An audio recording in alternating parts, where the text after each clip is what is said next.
The drama on the board has never been more intense as the 2023 Champions Chess Tour moves to the semifinals.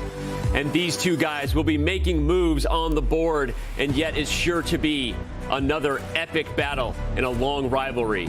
Can Fabiano Caruana finally overtake Magnus Carlsen in a high-stakes rapid match? He'll have to bring his best chess because the king is on form here in Toronto. Can Nodirbek Abdusattorov maintain his form after sending Hikaru Nakamura home? The youngster wants to prove these guys are no longer his heroes, they are his rivals. And speaking of rivals, Wesley seems to have none in Toronto. He feels the flow, he's ready to go. It's time to hit the road. The Champions Chess Tour semifinals starts now.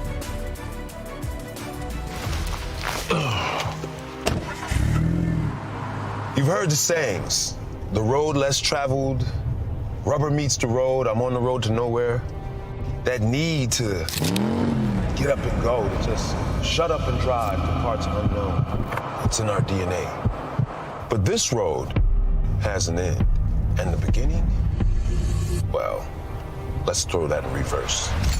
It's over. We have a winner, Magnus Carlsen. What has this kid got in store? He might. One move checkmate. There's been curves, hills, corners, and even a breakdown or two. The game is over. That's a wrap. We see a reaction. Magnus is Magnus, mouse slipped. Oh my gosh, look at Jordan's face. Some have pulled over, but some... What is he doing? Slammed that foot to the floor and just kept going. Any second now, Hikaru Nakamura is the winner. Nodirbek Abdusattorov, Maxime, Vachier-Lagrave, the Frenchman. He wins the AI Cup. After 6 stops along the way, it's time for the greatest proving ground in online chess to drop that final pin in the GPS. Destination, Toronto, Canada.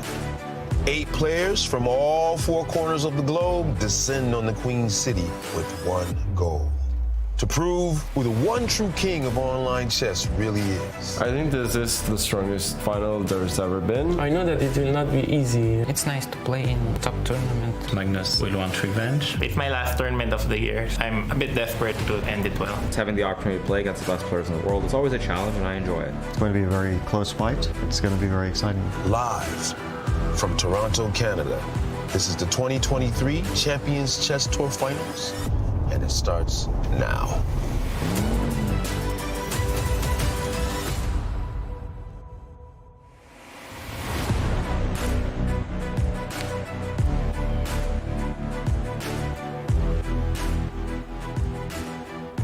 Indeed, we are live from Toronto, Canada. Once again, what a beautiful wide shot of this amazing city. Toronto, Canada has become one of the capitals to the chess world over the last couple years, and we welcome you back in here where we've been for the last couple years, the Chess.com Global Championship, now the Champions Chess Tour Final. Danny Wrench alongside James Canty, Levy Rosman looking fresh over there in that suit, and I think I'm going to throw to you, Levy, because the clothes demand it. You get to have our opening thoughts. Here we sit, 4 players left. 4 players went home yesterday. Man, that happened fast. Your thoughts? Well, that's the format, right? Yeah, I mean, we've got some familiar names in our semifinal, which is going to start today. We've also got names like Nodirbek Abdusattorov, who is familiar, but also very cool to see the 19-year-old on this grand stage has a chance to compete for 200,000. So I'm pumped, guys. I mean, yesterday was wild. We almost had the craziest comeback story in Hikaru, but unfortunately, his journey was cut short. I'm pumped for today's games, though. Are you surprised that comeback story stopped right there? We know he's your guy, but really where we sit now, how surprised are you about that? I am very surprised. And I mean, you see him win everything from Title Tuesdays to Fisher Randoms to qualifying for candidates. Like, he wins everything. So when he doesn't, it's like, what's going on? Like, is the sky red type thing, right? But, I mean, it just tells you how strong the field is, especially in the Nodirbek or Abdusattorov right now, too. Yeah. Well, you saw Hikaru's thoughts, too. He felt that given how he started, where he ended wasn't so bad. And, of course, maybe he just ran out of steam a little bit. Obviously, Nodirbek Abdusattorov is the name still here, along with the big 3 in Magnus, Wesley, and Fabi. But okay, we could talk for a long time about what an epic day it was yesterday. It was 8 hours of a broadcast, but we tried to boil it down for you in this roughly 2-minute highlight recap in case you missed it. everything was at stake for some players in the final round of the round robin. For others, their fate was already sealed. Wesley So and Magnus Carlsen's performance had guaranteed them the first and second spot, regardless of the round's results. Fabiano Caruana and Nodirbek Abdusattorov had clinched spots in the survival stage. Everyone else was playing for their life. Hikaru Nakamura won his match against 17-year-old Denis Lazavik, but his place in the rest of the tournament was still not guaranteed. If Alireza Firouzja won his match against Magnus, Hikaru would no longer qualify. Alireza was on track to do just that, starting with a win with the black pieces. The second game simplified down to a rook and bishop for Magnus against a rook for Alireza. With seconds on the clock, Alireza blundered and allowed Magnus to set up a mating net, sending the match to Armageddon. White king could be in a mating net.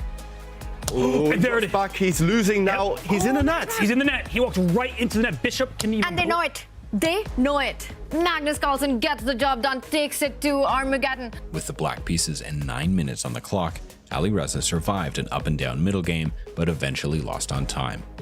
Hikaru's survival was all thanks to his longtime rival Magnus. Squeaking by in 6th place, Hikaru faced off against 5th place finisher MVL. After the pair traded wins with the white pieces, their Armageddon game was a wild one. Despite missing a puzzle rush-like tactic, Hikaru simplified to an easy draw with the black pieces, winning the match and staying alive. He's pretty much pre-moving at this point. He knows he's safe. He gets the draw. Nakamura's through. Meanwhile, Fabiano and Nodirbek played for the right to a spot in the semi-finals, the loser to face Hikaru for the other spot. Just like the Hikaru MVL match, the player with the white pieces won in both games, setting the stage once again for Armageddon. Nodirbek had a great position out of the opening, but his advantage withered away until a blunder allowed Fabiano to play a beautiful mating pattern. Hikaru faced off against Nodirbek in the last match of a long day at the office. Relatively conservative chess led to 2 draws, and it was time for one more Armageddon. Nodirbek won the black pieces with an aggressive bid of 9 minutes 35 seconds.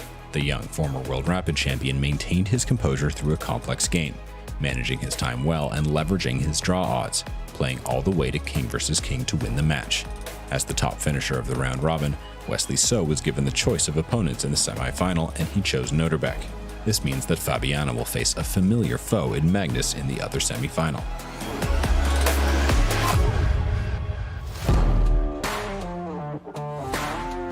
It's hard not to feel heartbroken for the players who were sent home. It's hard not to feel exhausted after watching that recap video of what we know in live fashion was many, many hours. But there you have it, guys. Wesley So chose Nodirbek Abdusattorov. We're going to get to that in a second. But first, that meant Magnus Carlsen is stuck, quote unquote, air quotes here, against his longtime rival, Fabiano Caruana. And let's dive right in there, Levy, and talk first about Magnus Carlsen and his thoughts versus Fabiano Caruana. Yeah, this is an age-old matchup, really since 2018. That was the only World Championship match where Magnus Carlsen could not beat his opponent in the classical portion. They played out 12 draws, and that was also the only time it was ever that close at the top of the leaderboard in classical rating. Yeah. They were about 3 or 4 rating points apart only. But this is rapid. This is not classical. Yeah. And in rapid chess, Magnus has had Fabiano's number. That really is the story. And this is rapid. We are not playing classical. Fabiano has had an unbelievable year in classical. It's rapid now. Very different format. Right. For the third time, it's rapid. But how do you build on that? How do you build on your classical, your mindset going into rapid here versus Magnus? Honestly, I mean, a lot of times I'll ask the questions to the players, hey, what do you need to do? Like, how do you get yourself into this mindset? And a lot of times they just say, hey, it's a lot about consistency and experience. I've been here many times before. Hopefully I can get a better chance today. Or even Hikaru says, today I'm just going to play a little bit of chess. If I feel good, I play good type of thing. And that's exactly what Fabi's going to have to bring, especially with these 4 games he's going to have to play Magnus today. Well, we've talked about Magnus Carlsen dominance over his generation, including Fabiano Caruana, but let's talk about his dominance as far as accuracy goes here at the Champions Chess Tour final, Levy. 95%. I would be shocked if he wasn't ranked 1 on that list. Obviously, when you get into the tiny details of Abdusattorov at 91 versus Caruana at 90, it's all about the same. But we do have to remember, Magnus does have a tendency to play some provocative chess. And in his match against Fabiano, which was in the round-robin stage, Magnus won that match, not in the Armageddon. So he won that match in game 2 when he played with the black pieces, played an offbeat opening, got a very provocative position, and outmaneuvered Fabiano. So right now, all advantages in their head-to-head match today and tomorrow point to Magnus. Yeah. Well, and as the players said and all agreed, Hikaru made those comments first in his sort of exit interview. Wesley so doubled down that the more games tends to mean more Magnus, and no one has dominated high-level chess more than Magnus Carlsen, actually in the history of the game. We had some fun putting this together for everyone. Here are the longest streaks, the longest uninterrupted streaks as world number 1 in history. You see them there, 1, 2, 3, 4, or 4, 3, 2, 1, depending on how you want to break it down. That's right, we're in Toronto. We're talking about the Maple Leafs. Congrats on their win last night, by the way. Number 4 was Bobby Fischer. A couple of asterisks here, guys. They didn't track this stat for very long with Bobby Fischer, and then, of course, he retired early. So we should probably not hold 54 months against him, but Anatoly Karpov coming in at number 3. Garry Kasparov, 117 months there and 96 months. That's 2 streaks. That's pretty crazy. 2 of them. And then you've got Magnus Carlsen at 150 months as of this year, of course, in December. He is the undisputed, well, if you go by ratings and the thing we just put together there, he is the undisputed, uninterrupted GOAT as far as being the highest-rated chess player in the world. I don't think those stats surprise you guys, but what do you think about that when you see it really in front of you, 150 months as world number 1?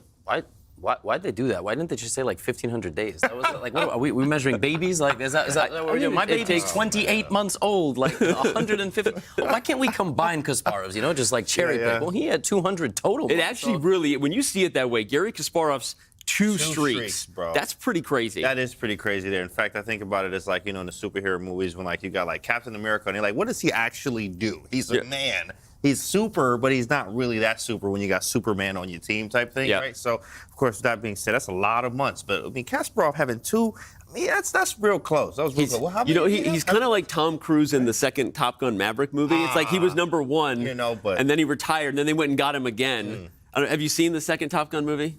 Yeah. Okay, if not, I'm spoiling it for you. It was a good movie. I think that's a pretty good reference. It's a great reference. Thank you. Garry Kasparov is Tom Cruise, but all right, we've talked a lot about Magnus Carlsen and now Garry Kasparov. Let's talk about the opponent here. Levy, you take it away. Go. How does Fabiano Caruana forget about that 19-8 decisive score head-to-head record and come in here? I don't think he has to forget it because I don't think he even knows. Remember, we're the commentators, right? We got to talk about, well, it's 19-8 with 15 draws because we can pull the stats from the internet. These guys don't know. They know that obviously Magnus has the head-to-head advantage. That's what they know. They know it from the World Championship match in 2018 when Magnus won 3-0. It was convincing. But even to this day, he's had an advantage. He had an advantage in this particular event, winning with the black pieces. I think Fabiano is going to have to see what kind of Magnus shows up. Is Magnus going to be provocative with his openings and provoke Fabiano into fights, considering it worked out well in the round-robin stage? Right. Or is Magnus going to sit back and let Fabiano come to him? We both know that we know they're stubborn. They're both stubborn. In their World Championship match, they played the same openings over and over, and nobody could break through. So I'm really curious to see what's going to happen today. Provocative Magnus or solid Magnus, making Fabi bring a positional long-term fight to him? About to find out. Yeah, I think Fabi actually has a more consistency in playing Magnus than anyone else. I mean, he played him 12 classical games there, played him, however many rapid games, 19-8 there, right, having all the games playing there. A lot of consistency and knowing what Magnus likes, what he doesn't like. That doesn't mean that, this is what he is on paper, this is what we're going to do. That doesn't mean it's going to be easier for you, but at least he has a little bit more consistency and experience facing Magnus. So sometimes, as you said, what kind of Magnus shows up can definitely dictate how Fabi plays today. Hopefully he's ready for it. I think it's a good point that we talk about Fabi losing these matches against Magnus. He's also played a lot of high-stakes matches against Magnus. He's got to get credit for that. Right. It wouldn't be a storyline otherwise. But all right, it's time to move to the other storyline, back to our bracket, reminding you that Wesley he chose his opponent. He gave his reasoning. It just doesn't make sense to choose a world number 1 or world number 2, no matter how dangerous the young Abdusattorov might be. But let's head over to that matchup, and I want to start first with you, Canty, actually, on the mindset of the youngster getting chosen to play against Wesley So. How you dealing with that? I'm heated. I'm like, what, you gonna pick me? Now, of course, you only had one other person to pick, but at the same time, you take it personal, and I'm taking it personal all the way through. I lost my first 2 matches, then I made it through, and you gonna pick me, Wesley? Yeah, you might be the top right now, but I'm going to beat you, is what my mindset is. Levy, your thoughts? I agree. You have to choose 1 or 2, right? It's like when you're picking the teams in kickball or dodgeball in school. You're going to pick the person you think is going to serve your team better. In this case, Wesley chose the person he thinks he has a higher chance of defeating over 2 games of rapid chess. Wow. It's not disrespect. It's just the reality of the situation. 100%. Very curious, by the way, had Hikaru made it. I know he's out. Yeah. Like, who would you choose? Hikaru's maybe the better player, but I beat him twice in Somewhere in the Toronto, multiverse, that's happening right now. Yes, in one other dimension, but he's not here. So he picked Nodirbek. Well, okay, so why does Wesley think he has an advantage? Experience, right? He's a decade older, if not slightly more, right? So he probably thinks he has slightly better opening repertoire to angle and kind of deviate and things of that nature. So I don't know. We'll find out if he's right or wrong. Nodirbek obviously going to come with a chip on his shoulder, try to prove Wesley incorrect. And if Nodirbek wins, it'll be a sensation. Oof. And we also heard from Wesley yesterday. You made a great point that top-level chess is changing. Wesley likes Nodirbek. He's like, we're boys, right? We just spent a bunch of time together in a team event, right? And he didn't say too much about what happened in their casual blitz games, but maybe there's even more to that, right? Wesley beat Nodirbek in the round robin. It did go to Armageddon, but he beat him, right?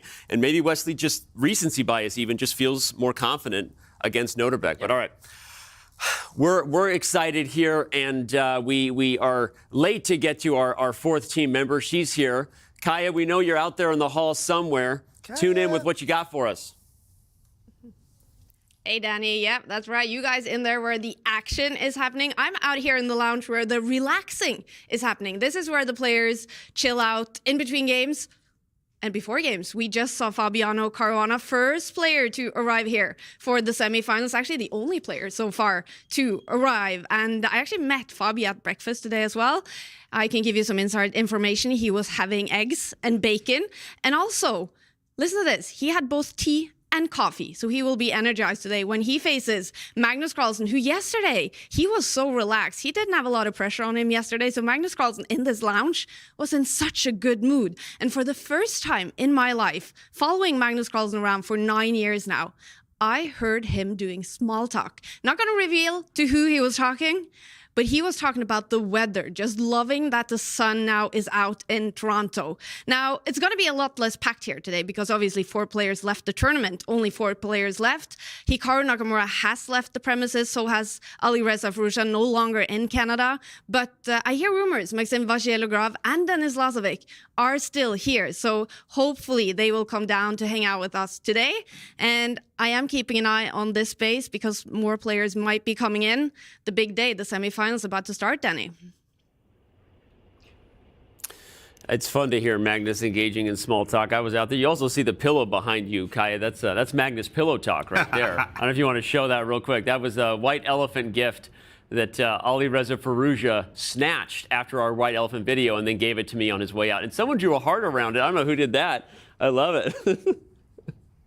There you go. That's Magnus Carlsen. He'll be there on the couch all day. Might be snuggling up with that later when we get a little tired. But all right. It is shocking. I said it's shocking. Alireza did not want to take that home to France. It's shocking. No, he almost did, but he said he couldn't fit it in his bag. I don't know if that was an excuse. Either way, Kaya just went through the pleasant experiences that the players are having when they're chilling with us. But the next video we're going to throw right before games get underway here in our semifinals is something that maybe goes into the unpleasant conversation of fair play. And we know that players don't necessarily enjoy it, but they've all been super cooperative in embracing the need for us to invest and take it seriously. And so I want to take everyone through a behind-the-scenes tour to answer the question, can you really secure over-the-board chess tournaments? Can you make sure that human play and clean play is happening? The answer is yes, and hopefully you enjoy this walkthrough.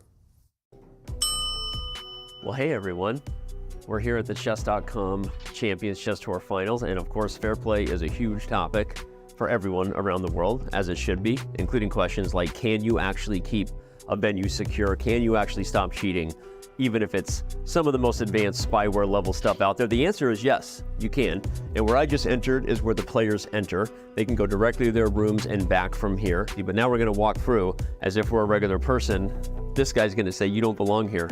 But okay, jokes aside, all right, now we're gonna get into the real stuff, all right? Players are brought down into this area before games at a scheduled time so that they have enough time to be fully checked for fair play. This right here is the private lounge area where only staff are allowed to have electronics. The players are not allowed to have any electronics with them once they've entered this area. But when they come early, they do so because they need plenty of time to get fully checked by our fair play tech. I'll try to talk a little softer because they're actually playing their games right now. But okay, at some point here, a player will come over and they'll wait in this line before being asked to enter the private fair play screening area. Once we're in this private fair play screening area, the players wait, only one player in here at a time. I'm standing here right next to a sir who looks like he has a fancy device. What's your name, sir?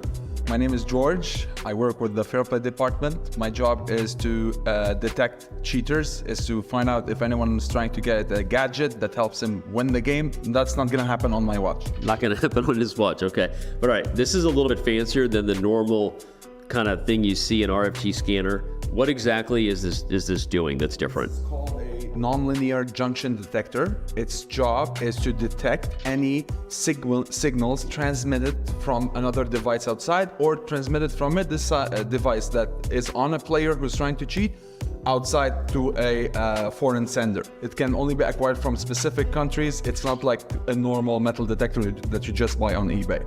And I'm gonna add a little bit more to that. This device was actually recommended to us specifically by a firm that we hired to audit this entire process. This recommendation came to us as a device that is capable of detecting not just active signals being sent, i.e. what RFT scanners can do, but also detect signals that are sort of enclosed within the device, which would allow more advanced spyware to potentially communicate on a person's body directly to them. Even if there isn't a signal actively being sent, this device is capable of picking it up. I'm gonna put this down. We know I'm full of technology here. I'm gonna hand this to a cameraman who you don't know.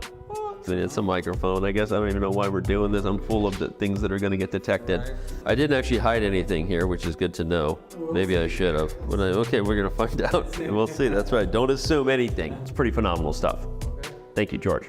This is pretty much just a bunch of cameras for the show. We do have cameras everywhere, so we're watching the players no matter what. Now, after they've been scanned, they are not allowed to leave this area, like, period, during active gameplay. So you're talking about an area that is maybe more secure than any over-the-board chess tournament that has ever been secured.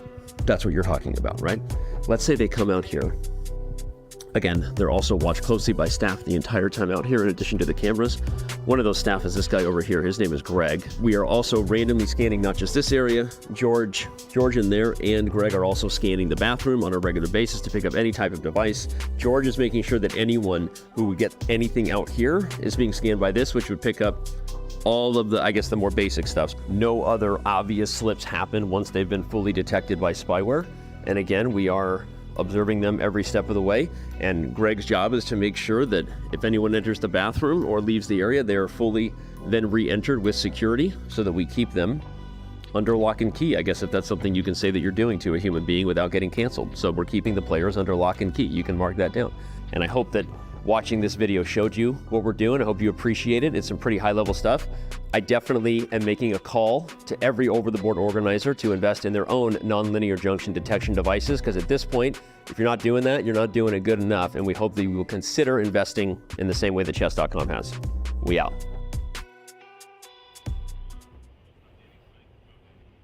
I didn't actually drop the microphone on the floor. I caught it with the other hand that was off camera. That's movie magic. Very nimble. I got a question. Yeah. I know we're gonna have a show here. I know also we're always jovial, entertaining. I have a serious question.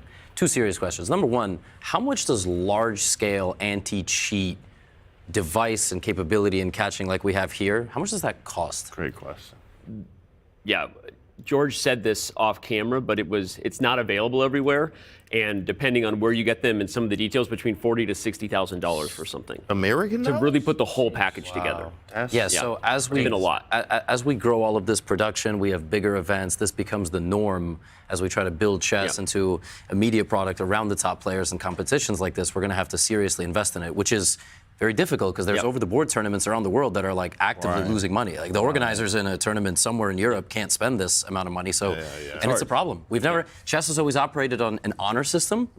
And devices that we never thought could actually assist you that were microscopic, right? So it's an issue now. But that is the key to that device, is it's capable of picking up microscopic things hidden in anywhere that would be. But all right, we're getting set for chess. We see some of the players coming in here. Wesley's already chilling. Nodirbek is pacing. So we're going to throw it across the pond.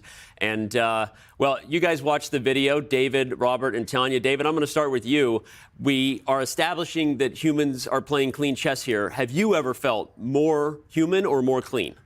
Well, Danny, frankly, I'd love to be accused. It means that I would be playing great chess, superhuman chess, which some of the players out there are capable of doing. But I just want to give you kudos there for doing everything possible, not just for ensuring everything's clean, but for ensuring there's zero paranoia, another thing we want to get rid of from the game. And I want to give a shout out to Rita, because I'm feeling extra clean, makeup, hair, everything. So thank you to Rita, who's doing such hard work behind the scenes. We love you, Rita. I know Rita. Shout out to Rita. But all right. Hey, Rita. Shout out to everyone. Shout out to you guys. We can't wait to hear your commentary. We'll be joining you at some point in the middle of these games. Going to be an epic day. So, Tanya, we'll let you take it from here. Take it away. Hey, guys. Well, cheating has always been a concern, but I think now more than ever, where chess is, where we are, transparency and fair play is more important than ever. And that was some really, really cool stuff that we saw. And it's time to get to some even more cool stuff, as the chess is about to begin. It is day one of the semifinals. Two big clashes coming up, two big fights coming up. What are you most looking forward to from the players today? Everything. We got the semifinals. We're down to our final 4 people, and with that being the case, Wesley he's taking on Nodirbek Abdusattorov, Fabiano Caruana, Magnus Carlsen. What is this, the World Championship? No, it's a Champions Chess Tour Finals, but 2 excellent matchups. Absolutely, Wesley. So against Nodirbek, Nodirbek made it very clear with his win over Hikaru Nakamura that he is here to stay at top-class chess. It's not a one-day thing. We're going to be seeing the best of Nodirbek for many, many years to come, David. Yeah, you don't knock out Nakamura and not go on to have a fantastic future in chess. He's already up there with the best, mingling with the best. Such a tender age, but he's one to watch. He could be the dark horse. Only 4 players left. With a bit of luck, if he continues showing the aggression he's displayed at this event, he's definitely capable. It's going to be a fun fight. And of course, the other big one, Magnus versus Fabi. That is going to be super exciting to watch. And Kaya caught up with Fabi earlier today to check in with his mindset. It's a big day, semifinals, and Fabiano Caruana plays the semifinals against Magnus Carlsen. What should we expect, Fabi? Well, I think it will be a very tough match for sure. And I don't know really what to expect. I am ready to play. I'm just in a good mood to be here, to be in the semifinals. It's already been a very tough tournament, and I went through the gauntlet. I played all the players, and it's so far been going okay. I had one bad day. But besides the second day, I actually won all my matches. So if I don't count the matches I lost, then I'm doing very well. You faced him so many times, Magnus Carlsen. What seems to be the key to be able to beat him in a match? Well, you have to play at a very high quality. It's I don't think that there's any secret strategy or anything. He's a player who plays very well almost always. He of course doesn't make mistakes like everyone, and that's the only thing. You just have to be playing at a high level, playing at your best to be able to exploit those mistakes. Yes. And as you say, the accuracy, I think he's at 95% here in the Tour Finals. How difficult is it to play against that? Oh, of course, it's difficult. I mean, nobody expected it would be easy to play Magnus. I have to say, I didn't have any easy matches here, so it's not like I wasn't without challenge. And some matches do give me quite a bit of confidence. For example? Well, especially yesterday. I mean, I felt like I was in a good mood yesterday and things went well, despite maybe some minor hiccups. And I feel like if I play like I did yesterday, then I'll have a decent shot. Best of luck today, Fabi. Thank you. Thank you for joining us. Fabiano Caruana against Magnus Carlsen today. Back to you guys. Fabi is ready to go, and we are ready with some odds for the clashes that are coming up Robert, what stands out to you in this one? I always say it, when Magnus Carlsen plays, he is the odds-on favorite. This is proven true by this Chess.com stats team. But that Wesley Nodirbek matchup, 60% Wesley, 40% Nodirbek Abdusattorov. Will it be 4 out of 10 in this match to send Abdusattorov, the young Uzbek phenom, to the finals? 71 to 29? David, to me that feels a bit high. Yeah, it might feel harsh on Fabiano Caruana, but it is based on recent history. Even in this event alone, Magnus did defeat Fabiano in the round robin. So it's about Fabiano just upping his game. He needs to catch Magnus on an off day, but he also has to bring his best. We have to trust the stats team. We do, but when it comes to sports, you can take the numbers and throw them out of the window, because what matters is what form the players show up in today. And one thing's been very clear, that while Magnus is excellence himself, Fabi has been redefining excellence all year. Fabi's been the player of 2023 in classical chess. And in their World Championship matchup, it was 12 draws, but Magnus did take him down in rapid history. It does speak, and it has been Magnus dominating their head-to-head matchup. And in just a few moments, the 2018 World Championship fighters will be on the board, fighting for that spot into the finals of the Champions Chess Tour. And it's handshakes, it's go time. The big question, what is Magnus's approach? And he starts with the King's Pawn opening. We haven't seen him employ 1 E4 so often during this finals. Yeah, Magnus has been mixing it up, freestyling a bit, but I can remember so many clashes between these two in E4, E5. It's the main line of the Spanish, the Rolopez opening here. And Fabiano, he's backing up his Chessable course, Robert. He did so much research. He put so much heart and soul into that Chessable course. And no, this is not an advertisement. It's just knowing Fabiano. He trusts this opening weapon, and he's playing it against Magnus Carlsen. So much talk in the opening stage when they played in the World Championship match was about the Sicilian defense, the Rossalimo. But from the black side, Fabiano, he trusts this as a big weapon, and Magnus seems surprised. And this early bishop c5, this development, it's the Archangels. You pointed it out. It is the big course by Fabi, unchessable. And I was at the St. Louis Rapid and Blitz calling the action. And Fabi had so many opportunities to play this, but he didn't. And we asked him, why are you not playing your course? And at that moment, Fabi was like, you know what? Everyone studied it. I'm not ready to employ it yet. He chooses the most important moment to go, and it is an important moment for these two players as well. Nodirbek versus Wesley. Go time. What are we expecting in this one? I expect serious business. Wesley plays the King's Pawn opening, but he also took his glasses off after the handshake. It's what Wesley does. I don't know what that ritual is all about. I need to see. I use my glasses for that. But he puts them down, kind of getting into that boss mode, and we have another Spanish. Yeah, all these top players, they have their own mannerisms, glasses down, clearing the throat, business time. A replica of the other battle. Will we see another Archangel, or the Dark Archangel, as Fabi termed his course? Moment of truth, bishop comes out just 1 square. So this one has deviated from the other semi-final, but also a slower Spanish here with Wesley. So just pushing his pawn 1 square to d3, slow build up here, all the pieces on the board. Maximum tension tends to favor Abdusattorov, I would say, as he showed yesterday in many of his matches. Yeah, Nodirbek always brings the fight, but he does have a solid style at his core. He's just never afraid to get into a mess. And now he strikes in the center, and look at Wesley doing the same. This is getting very concrete right now with all 4 pawns in the center staring at one another. And it's Nodirbek on the clock. He can capture in either direction. Yeah, this is a big move from Wesley. So it shows he's been doing preparation as well, because until this last turn, it was the game Nakamura against Abdusattorov from yesterday. So clearly Wesley, while he wasn't playing, he was admiring the action, maybe watching our show even, and he was studying, he was preparing. Look how he's landed a surprise. Abdusattorov clearly wasn't ready for this pawn push. Whether it's strong or not, clearly there will be some poison attached. And the youngster now has to deal with the shock, recover, and then react. And we're seeing fresh opening ideas on both our semi-finals matchup. They start in the same manner with the King's Pawn opening. We see the Spanish on the board, but different approaches by Black in these ones. Nodirbek opting for the bishop e7, while Fabi sticks to his course of getting the bishop to a more active square. Definitely tension on the board right now, tension in the center of the board right now.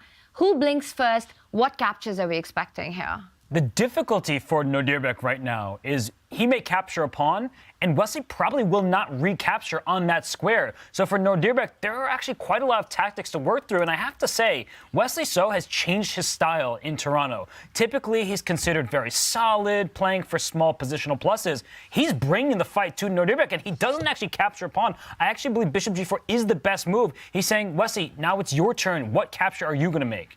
Wow, and Wesley shielding his face from the camera, shielding it from his opponent. He just pushes a pawn to h3. So much tension in the center. It's very rare to see all 4 pawns in the middle of the board staring off at each other like this without either side clarifying the situation. And now, again, big moment for Black right now. He needs to decide what to do with his light squared bishop, trade off for a knight, which you don't normally want to do, or retreat. The one thing in favor of trading off right now is that it does gain time for Black. Black would then be the first to trade off pawns in the center, but it's definitely a clash of home cooking, of home preparation here.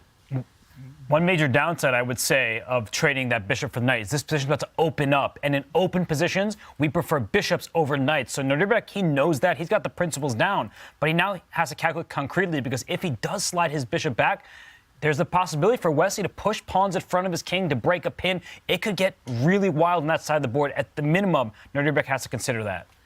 Concrete calculation moment here for Nodirbek Abdusattorov, and it might be a good moment to actually do a little deep dive as well, David, because there are these options which allow White to capture the pawn. If Black was to move back with the bishop, we can expect some aggressive play from White on the king side. Taking the knight is never a happy choice to part with the bishop pair as well. A big moment, and we do see Nodirbek going into quite a think. Right now, it requires it.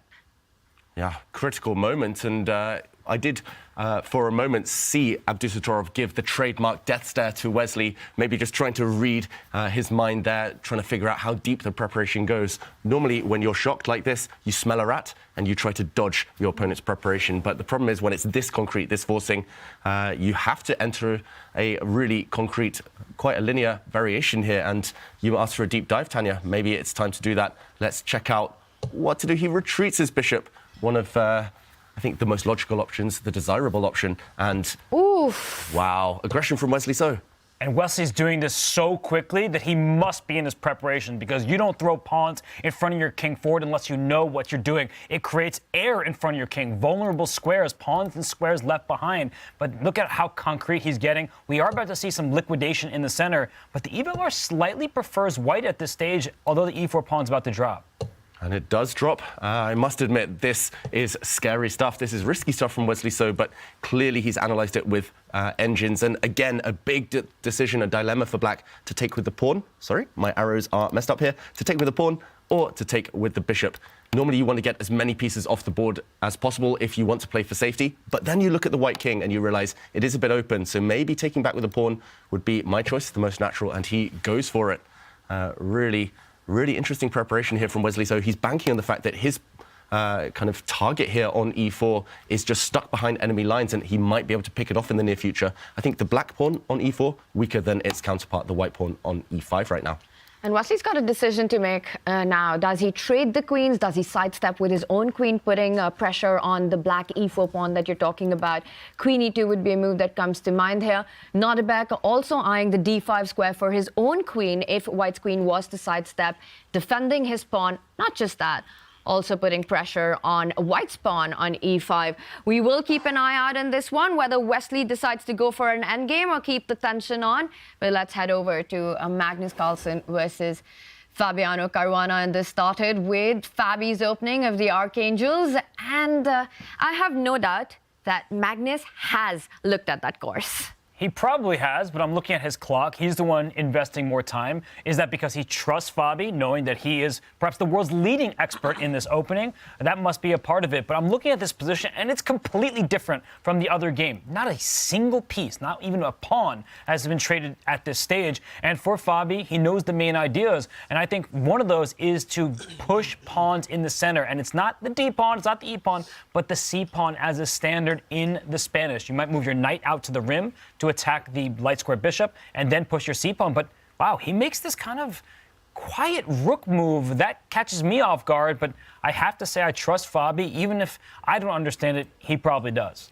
Yeah, he is the expert after all, as I think 43 hours plus of video footage on Chessable confirms on this opening. Right now, Magnus has the pawn center. Visually, I like his position, but what next? Is that, again, this standoff in the center. And I should mention, there's history between these two in this exact opening. They faced off in the Isle of Man in this opening before, with some crazy tactics there a bit later on.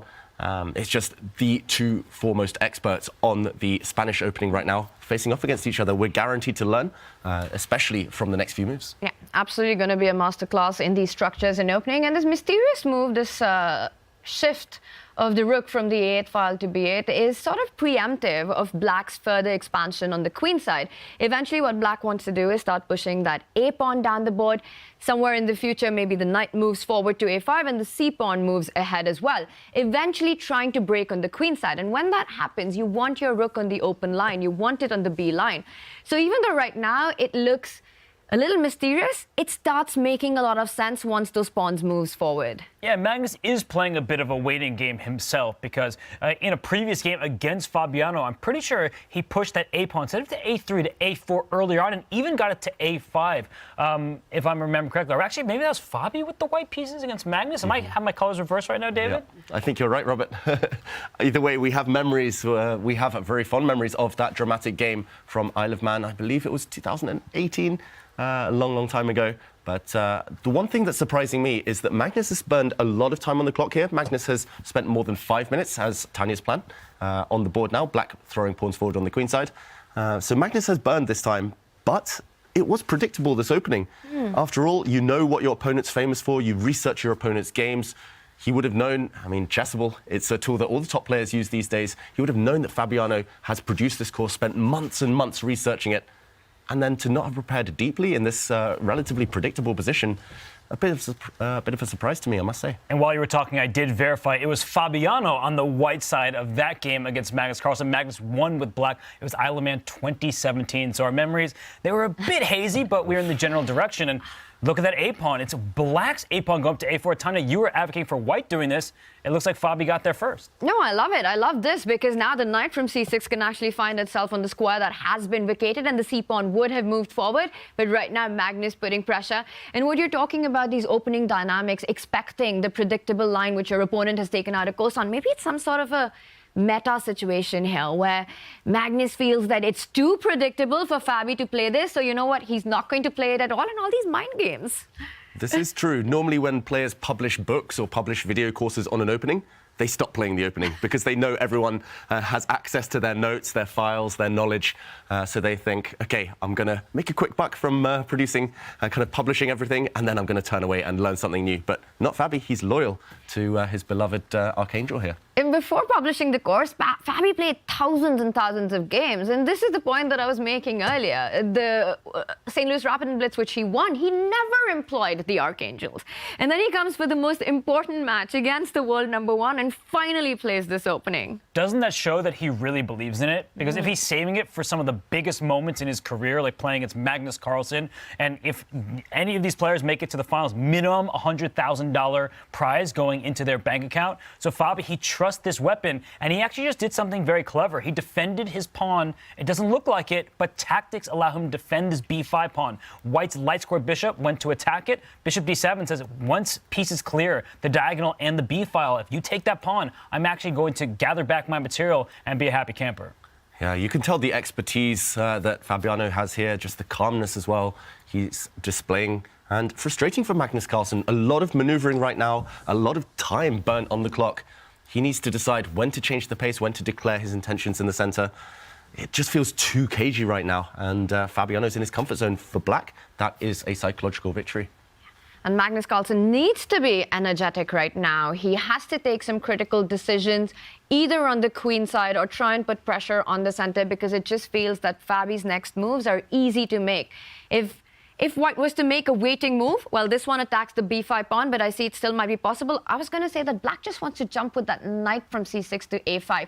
That's really the dream. Not only eyeing the light square holes, the weaknesses in the position on the queen side, but what you really want is to get the c pawn up the board. You want to play c5 to force a decision in the center. It's a wonderful position where it looks like white is overpowering black's extended pawns on the queen side. But black continues to defend tactically. I love your knight jump to the rim. It's not looking dim. It's actually looking quite intelligent here because black has carved out important space and control of key squares over on that flank. So jumping the knight to the rim here seems smart. You are protecting the b5 pawn first with your light square bishop and that rook on b8. Once pieces land on b5, it's staring through the dark square bishop. That bishop may sacrifice itself in order to win a piece that lands on b5. So Magnus, Fabi, they have to calculate what is happening with all those pieces staring at that vulnerable pawn on b5. I'm going to put you both on the spot. Who would you prefer here and why? All pieces still on the board, still very tense? I actually play these positions from black, and I quite like them, actually. I really like the expansion on the queen side. I agree, Robert. I don't think black needs to pause to try and defend the b5 pawn with the rook. I think knight a5 would be the first move on my radar. I'm picking black here. I also like black's position, but I like his time more. I like the way that Fabi seems to be in rhythm, and Magnus is the one, not just because of how he's holding his head at times and just moving about in his chair. I do feel like Fabi, he really trusts his position. I don't want to read in the body language, but just he feels sturdy, just by position, by look, and I think that he is the one who trot out his main repertoire. What about you, David? I'll go white, just to be different. After all, Magnus has built a career on the white side of the Roy Lopez, the Spanish. This is pretty much how he rose through the ranks and won some world championships against Anand, based on his expertise on the Spanish. So despite the fact I'm surprised Magnus has invested so much time in what could have been a position that he'd studied beforehand, yeah, I'll still choose white. I believe in the pawn center. All right, well, so far in the balance with Magnus with his messy hair, expecting a messy position in just a few moves. Right now, this one, a lot more clarified in the center, and Wesley did take the decision to sidestep the queen trade, moves with the queen, putting pressure on the e4 pawn. Not much has happened, David, since we left it last, and it's going to be a fight about who gets to those central pawns first. Yeah, the big question is, why is Wesley so thinking? Over 4 minutes on this last move. It must be because he's finally out of preparation, and his opening notes there must have run out. So Abdusattorov, huge relief for him as black that he's finally sidestepped this kind of bullet that was heading for him with opening prep. And I see some forcing lines, Robert. Maybe we can check them out. Yeah, because you look at the e4 pawn thinking that's the most vulnerable, but a move like rook e1, making your intentions very clear. I think black responds with pawn to f5, temporarily defending the pawn on e4. And if you take en passant, oh no, you're opening up the f file. I can take back on f6 and your f2 square. It's really vulnerable, and black's pieces are super active. Yeah, and OK, I thought I heard a clock. I think that might have been in the other board. But right now, I'm also wondering, rook to d4, f5 might be the answer anyway.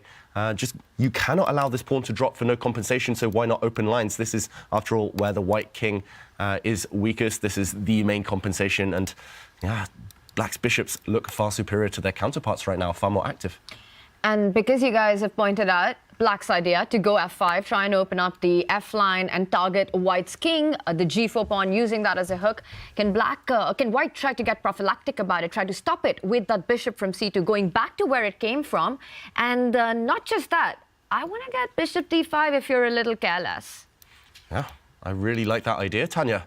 A really nasty threat, and you stop the opponent's main idea. Psychologically, again, really nice move. I guess black would be obliged to prevent your threat of bishop into d5. The one downside, I guess, would be that this pawn is no longer under fire, but maybe this is the best way to at least stop an attack against the white king. If f5 is not possible, then white's king is a bit safer. He instead decides to plant his bishop on f4, so still maneuvering for now, still in the balance, and we'll check back a bit later. And we are going to check in with our other board, as this one is slow to develop. Both players, very symmetrical position. And there are these small edges about trying to get a tempo in to the attack to that central pawns. And before we deep dive into this one, I think Danny's been missing. He's been getting some FOMO about the action, the chess action, and we're going to check in with him. Danny, what do you think about the positions and this opening approach by Fabi playing the Archangels? I love the approach by Fabian the Archangel. We know he knows these positions incredibly well. He's comfortable. I think you can see it, and not just because sometimes we read the player's body language, but I think he knows exactly what he's doing in these positions. He's right at home, and the eval bar, of course, says we're still at a 50-50 position, and of course we are, but I'm with David and Robert, if I was interpreting their commentary correctly, that I think this is a really good start, especially with the black pieces for Caruana. Absolutely, and he definitely understands and knows these positions. I've also been looking at Magnus. Danny, he's been wearing this same hoodie, sweatshirt, shirt, whatever it is, since day one. What's going on with that? Also looking really sleepy and messy hair. Do you think he managed to freshen up before the game, or he just woke up like he usually does? I think the bedhead speaks for itself, I guess. Sometimes the chess speaks for itself. I think the bedhead speaks for itself in terms of how quickly Magnus got down here. We know he had a good time last night hanging out with some of his friends here in Toronto. I don't know what they got up to, but he was on stream there for a little bit. But either way, I know Magnus changed into the green shirt at some point, so I'm not going to read too much into the lifestyle at this point. I think we're still pretty early on. But I think most importantly for Fabiano is his clock management also speaks to his comfort, and yeah, so I don't know. I mean, I'm kind of waiting to see what develops here, because I look at those odds that we have on screen. A lot of the top players even said they thought that Magnus might be a 70% odds favorite before the semifinals, back in the round robin stage. But if he loses a single game here, especially with the white pieces, I think things could change pretty quickly there as far as our stats go.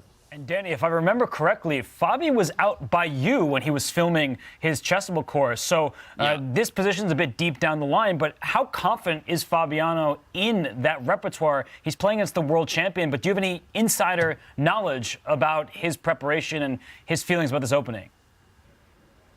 Yeah, we talked about it every single day, actually. He was spending long hours in the studio where people often see me and you, Robert, there in our headquarters. But he was filming, and he said, one, how much he underestimated the difficulty of building a chessable course, because he put so much information down. But he also said how much he appreciated reviewing it. And you see how quickly he's playing. He's equalized easily. And again, don't bet against Magnus. This is a 50-50 position. But yeah, as far as Fabiano goes, if Magnus is going to be willing to go into the Archangel, you probably couldn't choose an opening that is more fresh in Caruana's brain right now. Absolutely, Danny. And before we let you go, you mentioned Magnus has got some friends that have arrived at the venue. And I have to ask you, because we've got a lot of FOMO sitting here in Oslo. Eric, Aman, are the chess bras in the house? Well, Eric and Aman were at their house last night, and that's where Magnus went and visited them. Again, probably someone can find clips on the internet. But yeah, Eric and Aman are around. I'll actually be catching up with them tonight. I don't want to spoil any other plans. I don't want to dox anybody as far as things that they're going to be doing. But I will say that they will be at the fan zone, of course, on Friday and Saturday. Unfortunately, for anyone hearing of that for the first time, it's completely sold out. So you may try to show up at the door and try to get in. I wouldn't blame you. Chess is a pretty hot ticket these days, but you will be turned away most likely unless people don't show up. And yeah, we're looking forward to it. So, ooh, I like this view. Look at that. We got two boards going. Sorry, I just got really excited here in Toronto. I love what I'm seeing. Yeah, that's a really, really cool shot that we've got. Danny, thanks a lot. We'll be checking in with you later. And there are some very cool decisions on the board. We see on the left side, Magnus going all out in the center with that move e5. Definitely will need the deep dive. And meanwhile, on the right side, we've got Wesley updates with rooks being challenged on the D line. Yeah, I must agree with Danny. I love this angle, all of the action, all packed onto one screen. And yeah, a bit of symmetry here with both games having white pawns on e5, very far advanced. Magnus on the left board, going for it now with this last move, finally pushing forward, trying to attack in the center. Things heating up there as the clocks are completely level. On the right board, I'm looking at the times. Wesley So's only got 4 minutes left, ticking under 4 minutes even, still very symmetrical. And it feels like Abdusattorov might start becoming a favorite if that momentum continues. I'm looking at the clock. I'm looking at the position on the right-hand side. And Wesley starts to trade off pieces. And he's trading off all the rooks you see on the right-hand board. Wesley so traded one pair, goes the open file with the second. And Nodirbek can't be unhappy about that. Meanwhile, on the left-hand side, we see Magnus and Fabi. They're making some quick moves because Magnus took a knight with his bishop to ruin Fabi's kingside pawn structure, then drops his own knight in the center. That knight is getting very active on the left board on your screen here. So the time's about even on the left-hand side, but the position is quite messy. Yeah, the position is messy, and actually two very different types of position. One heading straight for the endgame. That's the right board, left board. It's going to be chaos. I think Magnus, he's pressed that button now. He is ready to start fighting. And big questions asked of Fabiano. The evaluation bar says level, but suddenly the margin for error is tiny. Both players need to show accuracy just to hold the balance. And wow, I don't even know where the advantage lies on either side.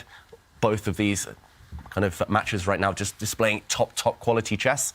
Everyone on form at this stage. And look at that rook that Nodirbek has just planted on d3. He says, you want to trade? Sure, but you trade on my terms, because if you capture on d3, that gives Nodirbek a really, really strong passed pawn with the pawn. And we will wait for Wesley's decision. But big decisions to be made by Magnus Carlsen right now, as Fabiano on that left side of the screen has just hinted at a potential sacrifice on f3. Rook takes knight, always in the air. Meanwhile, the d6 pawn is hanging. I was expecting this to get messy, but not this quick. Yeah, just within the space of 2 or 3 moves, when we had Danny with us, it looked like Fabiano was in full control, no problems at all. Now suddenly it is pure chaos, and I think we have to dive deep as the players now tick down to the 4-minute mark. Black's last move was rook to f8. I just want to recap that last 3-move flurry. It was here. With everything roughly balanced, Magnus decided to motor forward with his pawn. If this pawn was captured, then he would flick in the move he actually played in the game, removing this knight before then taking a pawn in the center, either with his knight or with a pawn. Instead, Fabiano said, OK, I don't want to allow you to get active. I'm going to plant a strong knight in the middle.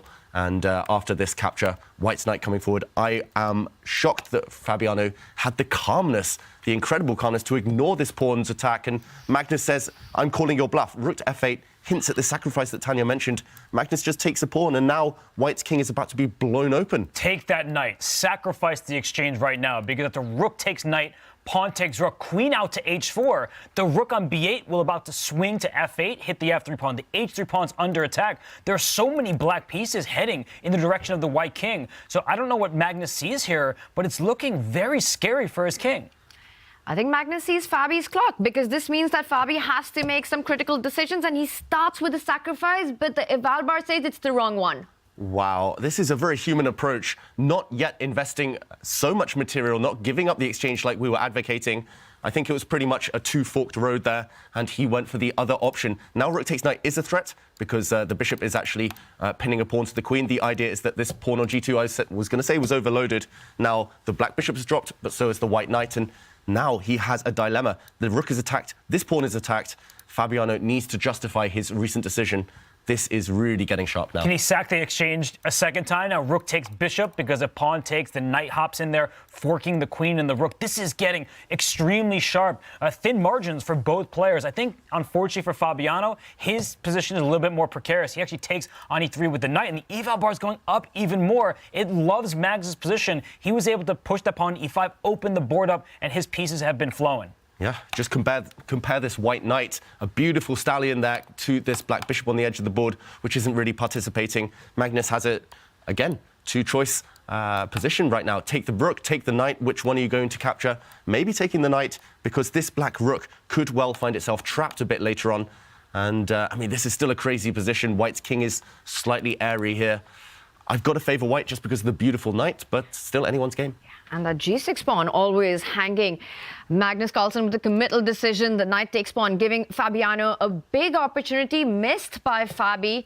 And now it looks like Magnus is in a driver's seat, but he goes for a different approach. Instead of capturing on e1, he gives the rook back, still loving that knight on d6, threats with the queen, penetrating on f7. c6 pawn is hanging right now. Still trouble for Fabi? If you put that white pawn on the g-file, I think Fabi is pretty much lost. But considering the white king is open, that is going to give Fabi sufficient counterplay. I'm looking at the clocks, Fabi a little bit ahead, but it's about to be even on time. I think it's anyone's game at this point. The knight on d6, that's a stallion. It's beautiful up in there.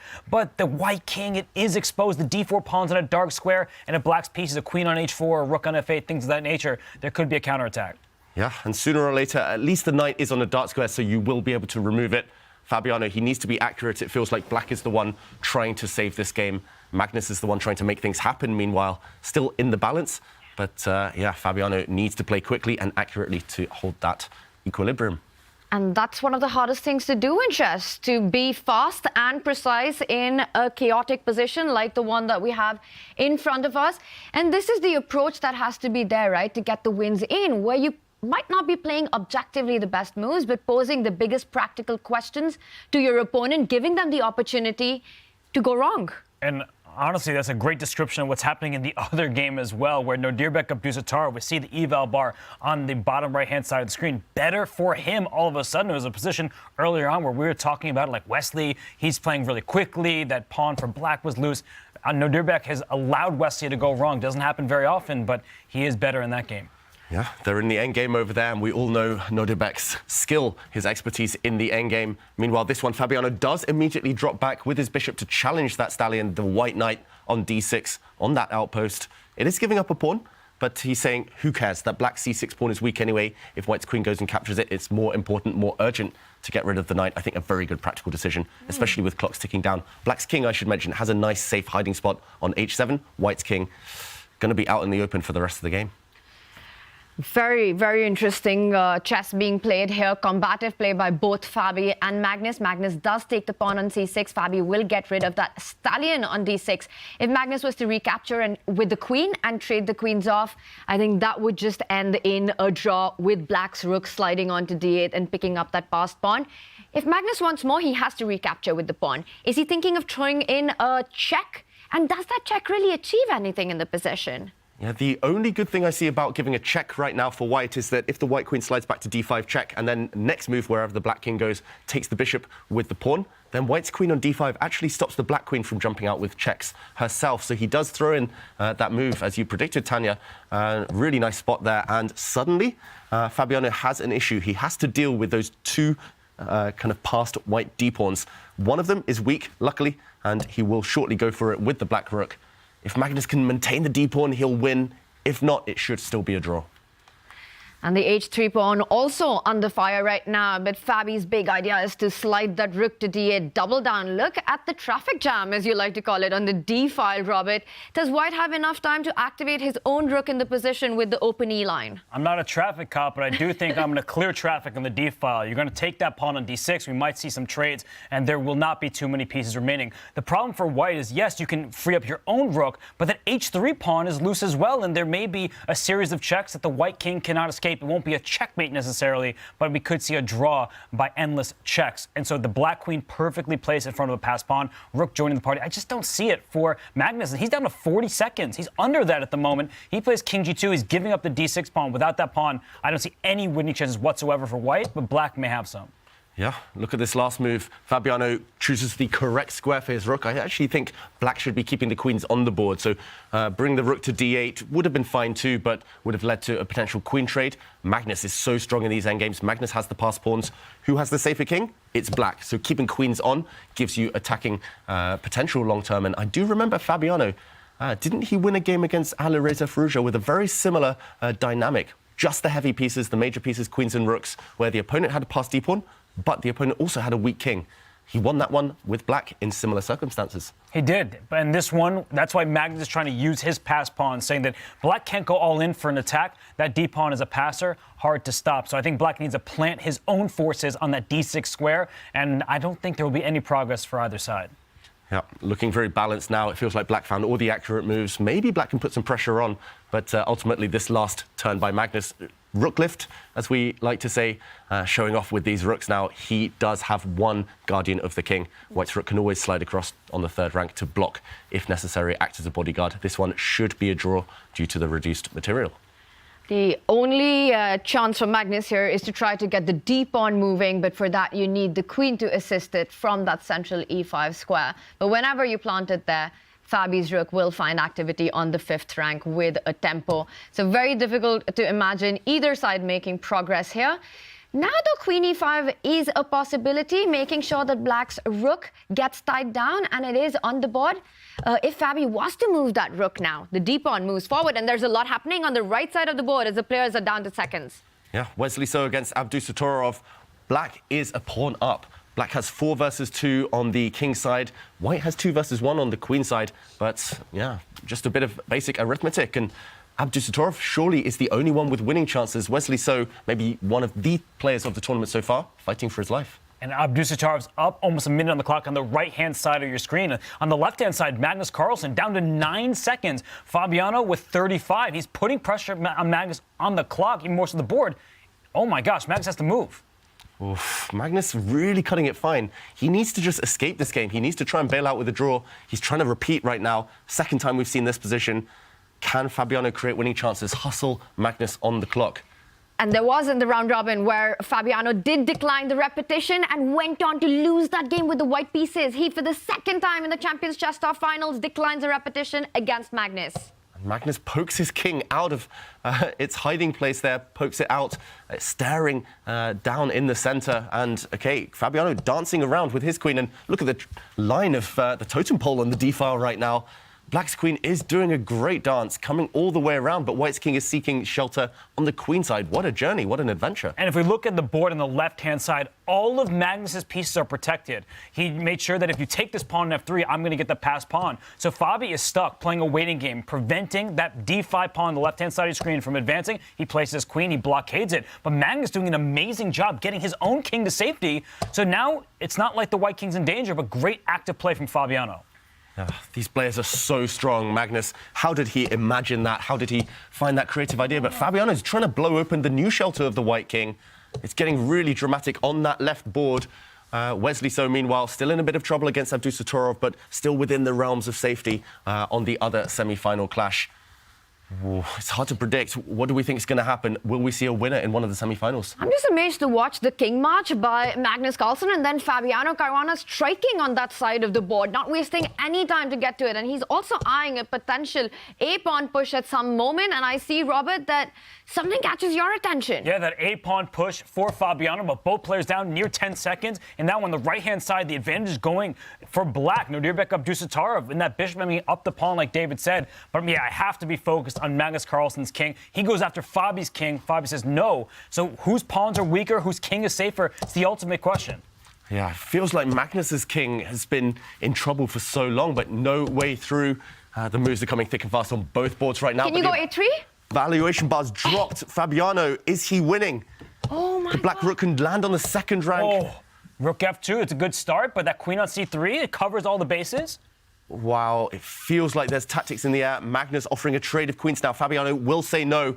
Look at that white king. It's naked all on its own. Wow. Coming in and behind. Can he take another pawn and get some passes of his own? But that d-pawn will start running. Queen c4 check. That's a deadly threat. Well, Fabiano's now 2 pawns to the good. Surely he's going to turn this material advantage into victory. And if he does start pushing the pawn, there was a threat of a3, and finally it does arrive on the board, offering a queen trade. He will reject it because it's all about getting to Magnus's king right now. So he gives away a pawn to open a file on the left-hand side of your screen. The white king is lacking shelter, so Magnus doing everything he can to put his pieces in front of it. But Fabi's going after the d5 pawn, and he's got passers of his own. At some point, Fabiano can start pushing his pawns, but some nervous moves from both players. Real nerves now showing Fabiano giving a check with the black rook. The problem is black's pawns act as shelter. He doesn't really want to push them until necessary, but big threat. The black rook threatening to go to f3 with a nasty pin on the white queen. All the checks. Look at that white king, though. Just too bare. No protection around it. Fabiano needs to pounce, needs to win this game. He's outplayed Magnus. Whoa! And there's a check on b2. Is that super dangerous for white's king, forcing it on the a file? So the king can run. The question is, can it hide? And it's hiding in front of that pawn on b4. On the left-hand side of your screen, you see Magnus's king. There aren't too many pieces remaining. He's out in the open. Can that d-pawn suddenly become a queen? Is Magnus actually the one with the upper hand? It's really possibly turning around right now. All 3 results possible. A few checks. The position repeating itself. Will Fabiano bail out with a draw? This position's been seen already. If he keeps checking the white king... Fabi wants more. He wants more. He's playing for the win. No safe squares for Magnus's king. You have to go on to the c-file. You have to step forward. You have to run forward with the white king. But I think it's losing. You go up to c7, it goes diagonally, the black queen steps up 1 square to a7 with check, and I think it's an mating net. The rook will slide over at the end. I think that Magnus is about to get checkmated. And Magnus, he slows down, but he's got 6 seconds to decide now. The rook can go on to the c-file and win the queen. He gives up his queen, Magnus Carlsen. Surely Fabiano's going to take it. But look at the white pawn. The remaining white pawn is so far advanced. Still not over yet. Magnus has lost his queen, but he's still fighting. He's fighting because it's all relying on these 2 pawns moving ahead. And Fabiano Caruana on seconds. Can he convert this with just 4 seconds on the clock? I think he made those quick moves to gain the increment. Reminder to everybody, 3 seconds added every single move you make. So a quick check, go block that pawn, and then push your own pawns. Fabi can win this game. Even if he loses queen for those 2 pawns, then he can push the pawns of his own. A rook can't stop, but he gave it away with check. Wow, he just blundered the pawn with check. He should have pushed the other one, the g-pawn. Wrong choice there, and Magnus is alive. Look at those white pawns, paralyzing the black queen. And this can be scary for black because now the queen can't move anywhere with the check without allowing the d-pawn to promote. And Magnus, does he have enough to hold this? Well, the problem for Magnus is that g-pawn will be a decoy. It's about to sacrifice itself. The rook on d3 can't move because the d7 pawn in front of the queen will be captured. Both sides, they're struggling a bit here. Fabi doesn't know where to go, but now it's winning for Magnus. He brings his rook all the way down. Rook hit? He chooses the wrong square. He trapped his own queen. And it's handshakes. Magnus Carlsen does the unbelievable. He wins down a queen. Wow, miracles do happen. That was crazy stuff, and we will break it down in more detail later. Magnus Carlsen, on the brink of defeat, turns it around and wins. Unbelievable turnaround. Fabiano completely outplayed Magnus Carlsen, but by Fabi's own words, Magnus is so resilient that you may get a winning position, but actually securing the full point, super difficult. And he can't believe it himself with that head shake. What a finish that was, but we've got to quickly jump into this one with the players playing on seconds. Does Nodirbek have a chance to take this? He has decent chances, although pawns are disappearing. Actually, suddenly, Wesley sews a pawn up, if we count, and it's just about how passive White's pieces are. White's king not really playing a role here. White's bishop on d1, the light square bishop stuck. This should still be a draw. It's looked drawish for a long time, but Abdusattorov, maybe he's been pressing too hard. He's got to be careful. Indecision there, putting his king on a bit of a wrong square. He almost put his king way too far because he put his king all the way down on the A file. He might not have been able to get back. So look at Wesley. Suddenly the tables have turned and Wesley can play for a win without any risk. Oh, advantage Wesley. Push the pawn. Push the pawn. He's neglected to cover his opponent's passed pawn. He could have even taken it off the board. Suddenly a new queen is incoming. Bishop d4. You could just play your bishop out to challenge the dark square bishop. He goes bishop f6. He wants the g-pawn instead. Oh, my gosh. Wesley So's taking it. Abdusattorov was a pawn up with black. He had all the winning chances, 0 losing chances until he pressed too hard. But now Wesley's given up a key pawn in the position. Does this give Nodirbek hopes to hold this one? It's going to be tough. White's g-pawn is so strong. Simply, that pawn is going to march up the board. And look at how the white bishops control the black king, cut off the black king. And this bishop trade... surely he can just trade off. Yeah, he's trading off all the bishops. Brilliant. And Nodirbek, he's resigned. Because all the bishops are coming off the board, and this will be a lost king pawn ending, and Nodirbek Abdusattorov gives up. Wesley So wins, takes the lead in their best of 4. What a dramatic fight. Both players with the white pieces won their game, and both players with the white pieces were in trouble. But Wesley So, he is not going to lose a game without an epic fight. Magnus Carlsen did the same against Fabiano Caruana. These players are so hard to take down. Magnus Carlsen doesn't only have the biggest ability to convert flawlessly winning positions, but it's impossible to beat him even when he is busted. And we see Magnus wins with the white pieces. Wesley, as well, from a difficult endgame, survives and takes the lead. What a dramatic finish that was. Just absolute incredible chess played in those last few seconds, David. Wow, just crazy. I'm struggling to collect my thoughts here, to catch some breath, because that was fast, that was furious. Blunders in the end deciding them, but the nerves jangling. It could have gone either way. Abdusattorov on the brink of victory, Caruana on the brink of victory. Both ended up losing. And Robert, Fabi declined that repetition and went on to get such a big advantage. He pursued Magnus's king until Magnus lost his queen. How does Magnus manage to still do this? Chess can be absolutely brutal. There's only one winner and loser if the game's not a draw. Fabiano played way better than Magnus did in that game. He completely outplayed the #1 player, start to finish from the opening. He outplayed Magnus Carlsen, yet he has a 0 next to his name. That's the evil of time pressure. You need to have time on your clock to make the best moves.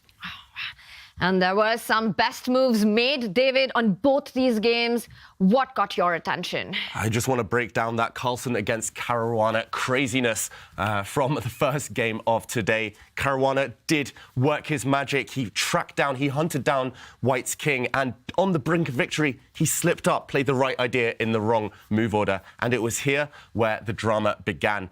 Here, Magnus's king has been living a charmed life. It did get checked now. This wins the white queen, but this is only the beginning. And after the king dropped back, we saw a crazy position with White's far advanced pawn suddenly trapping the black queen, forcing it to hide on a passive square. But if we fast forward just a few moves, as both sides started pushing their pawns, it was this moment Fabiano let it slip. He chose the right idea, as I mentioned, but first he should have pushed the g-pawn, h3. He simply forgot that rook takes pawn came with a check. No time for black's queen to take this pawn. This is not a deflection. And once the black king moved away, the white rook slid back. Suddenly, from a winning position, Fabiano went to a drawish position, but it was more heartbreak to come. A few moves down the line. After this check from White, he simply put his king on the wrong square. King to f7 still holds the balance because after the rook slides up, the black queen has a checking square, a safe square. Instead, he blocked the queen's escape and allowed rook to e8. Nothing to be done. White will make a new queen next move. Absolutely heartbreaking because he had the right conversion, the right technique in mind, but he just forgot that White can actually capture the pawn with a check. One move is all it takes to turn a chess game around. He put his pawn on pre with check. Magnus took it, and then it was even according to the engines, but much easier for White to play because black was completely stuck. Wrong square chosen for the king. He had to topple his king. Magnus Carlsen remains king and wins game 1. Oh, wow. And the world #2 has to strike back now against Magnus Carlsen. And he almost took the lead in his match. Some beautiful chess being played. And we've got some beautiful functional medal posters for all of you. There are so many chess-themed displays. And you will find a fantastic gift, fantastic holiday gift, I do assure you. Go to display.com/chess. Some really cool ways to decorate your walls, and you get a very cool 33% off. Use the code CHESS to get your 33% off. And right now, Fabi's got to be in a bit of an off mood, but he has to leave that aside as he plays Magnus Carlsen in game 2. Can he get the job done?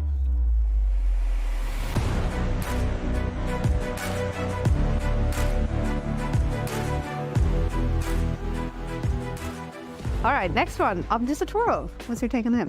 He showed that always a fighter when he's done. I would say fighter.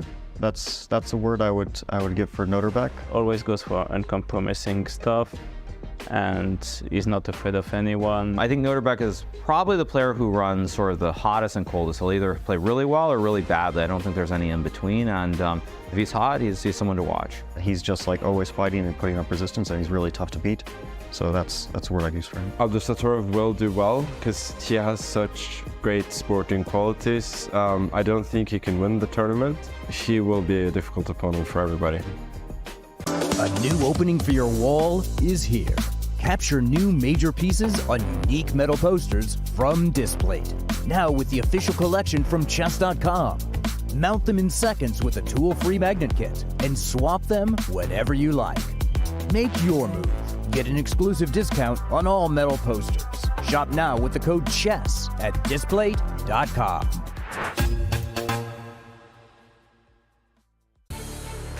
So first of all, what is your take on Magnus Carlsen? Growing up, he was my idol because when I started playing chess, he became world champion 2013. It's always pretty cool. I play against him, and I'm happy that I managed to be quickly in the top so I could compete against him. So he's really exceptional player and amazing champion. I mean, he still is the best player by far, I would say. I don't think he's as motivated in chess as he once used to be. And Magnus Carlsen is, of course, he's incredibly strong. It's very hard to play against him. Well, Magnus Carlsen could definitely be considered the greatest player of all time, or at least in a close battle with Gary Kasparov. Yeah, it'll be interesting to play against him, see his form, and hopefully at least some of us can put up a good fight and maybe beat it. The difference between me and Magnus was like 300 tour points, so it means a lot. So I think that speaks for itself, as people like to say. It doesn't look like much, but neither would a Sicilian defense to the untrained eye. This is a performance enhancer. You don't see it? How about now? Manage your air quality, sharpen your performance, change the game with Air Things.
The merch store is better and bigger than ever. Get a great gift for all the chess lovers in your life. Maybe a plushie, mittens. We all know how mean mittens can be, actually. But that is a very, very cute plushie right there. Go to chess.com/shop. Buy as much as you can for the holiday season. And to celebrate chess and the holiday season, we are in Toronto right now, where all the great chess is happening. We started with 8 players. It's getting lonely as we're down to just 4. And it gets lonelier at the top when only 2 will be left. And what an action we had in game 1 of the semi-finals. We saw 2 big turnaround moments, and Kaya caught up with Magnus after his miraculous win. Just wow is what we have to say about that game, Magnus. What would you say? Yeah, I don't know. It seemed at some point we were both playing for a win there. I mean, of course, a lot of things happened before that, but we were both playing for a win. Then he was outplaying me at some point. I was down to seconds, and then I don't know what happened. But I mean, at some point I started pushing my pawns. I even lost my queen, but somehow I managed to win. Yeah, I have no idea. What is the secret there? To stay, I guess, calm when you lose your queen there and eventually win? I don't know. At least I had a clear plan, which was to push my pawns. But it was, yeah, it was a mess. What was the emotions there in the final minutes? I don't know. I mean, at the end, it was just disbelief, because he was about to put his king on the right square, and then he put it on the wrong square and lost on the spot. So it was a bit surprising. How good is it to win a fight like this? No, of course it feels great. So, and for the match, it's huge. Heart rate at the end there, what was it? I don't know. Mine is usually not that high, but I would guess higher than usual, probably.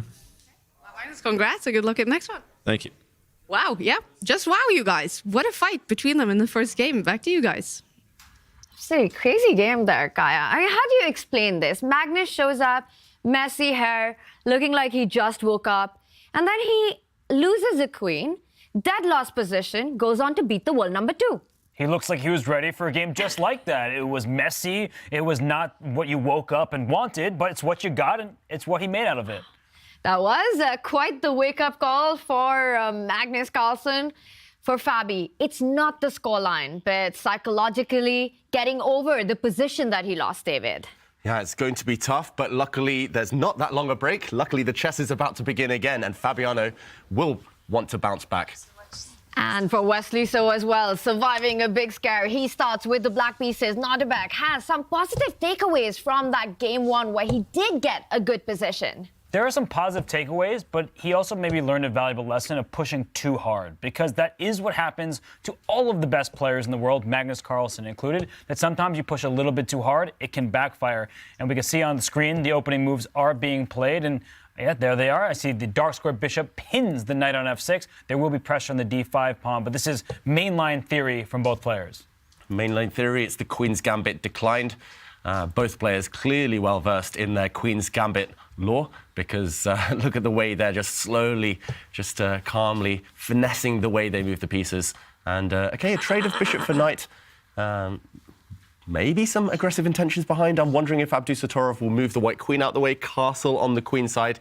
I've seen him do that type of thing before in online blitz, but in rapid against such a strong opponent like Wesley. So how much risk do you want to take after a heavy defeat? Do you just try to get on the scoreboard, make a draw, postpone the tension till later in the match, or do you try and strike back immediately? He trades off pawns in the center now, angling for a really quiet game, but queen out to b3, putting pressure on black central pawn. Early days, but yeah, strange stuff, interesting stuff from Abdusattorov. Fascinating opening right here. And for Abdusattorov, it is a white, right? You have to make the most of these chances. You probably don't have those many opportunities to try to balance out, level out the scoreline. But losing game one, and we see a different format here from the one we've been seeing. It's a best of four.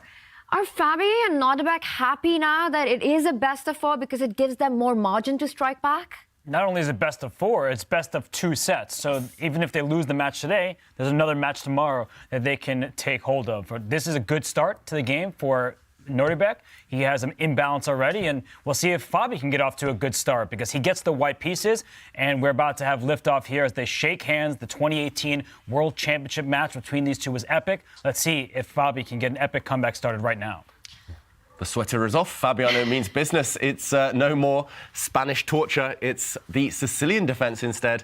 And wow, this is really harking back to 2018, Robert. Flashbacks of the opening debate, consistently discussing this exact opening in that World Championship match. And okay, a trade of bishop for knight right now. Magnus Carlsen playing the moves quickly. This is, yeah, I mean, so many memories. That was one of the tensest World Championship matches I've ever seen. And we're arguing that this opening again, it's at the forefront of both players' mind. But a4 there, now Magnus paused. So in the first game, we were talking about the Archangel. That was really Fabiano Caruana's main weapon. Here, this is both of their wheelhouses, because 2018, all of their games when Fabi was white headed into this line. But it's Magnus who's really, he's taking his time at these stages. You saw a flank pawn move for Fabiano, the knight jump behind it. That knight's going to reroute into the center. And perhaps Magnus is saying, this idea is unfamiliar to me. I haven't studied it either recently or ever. And Fabiano perhaps outsmarting his opponent. The knight developing on the edge is when Magnus takes a pause. Perhaps not the most topical, most popular move in this position. You do see the knight jumping towards the center of the board, or the d-pawn moving forward, opening up the bishop. How much of a surprise is this for Magnus, knight to a3? It definitely is a surprise. It's forced him to pause for the first time in this game, but it's not the scariest surprise. Yes, white's knight might relocate towards the center to a really nice square, but there's no concrete threats.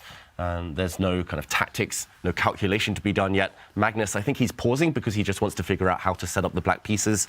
Firstly, to fight against white's knight, coming into c4 next move, but also just maybe coming to terms, comparing with the ideas that he actually does know, that he's more familiar with. And we soon see him bring his bishop out. This is a clear reaction to white's plan. The white knight, at least temporarily, was prevented from using c4, but Fabiano replies quickly. As far as I know, pawn to a4, this whole plan with white was advocated by AlphaZero and all these neural network engines. So modern chess played and, yeah, mirroring this 2018 World Championship that we've been discussing. And another pawn move by Magnus Carlsen here, which to me is interesting because he supports the e5 pawn, but also vacates a square, a potential square for his knight to land on, where it can get to the edge of the board from h6 and to f7. Are those the kind of opening setups that Magnus is aiming for? Bring your knight to f7 and a potential kingside castle. Absolutely, and the pawn on e5 is now extra well defended, and if you put your knight on f6 a turn ago, that pawn was a bit loose. So look at Fabiano. He brings his own knight towards the center, and that bishop on e6 that Magnus put there, it's his bishop's advantage. He's the only one with a light square bishop. He can take this knight, doubling Fabiano's pawns. We'll have a wall of pawns on the c file, all of them doubled, but look at Fabiano's development compared to Magnus. He's ahead in development. He does not mind this capture one bit. Yeah, Magnus, he has a big decision. If he does take that knight, as you mentioned, Robert, it pretty much means he's happy with the draw. He just wants to lock things down, trade off his long-term advantage of the bishop pair, just to shatter White's pawn structure, balance out, kind of make things more symmetrical there. If he refrains from taking the white knight, it means that he wants to play more dynamically, more ambitiously. And I think Tania's plan of developing Black's pieces, first of all, that black knight, that is the most likely option. Interesting here, but it is a slower maneuvering type of position. I'm not sure that's exactly what Fabiano wanted from the opening. I'd be surprised if Magnus decides to take that knight on c4. I hear you that, it's a good way to shut down the position, but I think Fabi can still try to push there because look at the pieces that remain. White would have a dark squared bishop, which would find itself easy targets on black's pawns on c5. And as I say it, Magnus does take it, but I don't think this is without poison for black. We can imagine White's bishop developing to either e3 or a3, targeting that c5, the doubled pawns that Magnus has. Eventually, the a pawn can start moving up the board. Magnus develops, but how much of an equality is this really? I think that Fabiano might actually take this knight, because then black is left with a bad dark square bishop staring in the air, and that a4 move that Fabiano played early on, rook lift time. Take that knight away, bring your own rook up to a3, slide it on over to the d3 square with your queen. Try to take over the only open file on the board. I'm not exactly sure where the white knight will end up, but if he takes that knight and reroutes his rook, I feel like he may have the long-term chances. All right, things are building up in this one, and we're going to check in with our gang in Toronto. It's Danny and James joining us. Guys, what a crazy game one that was.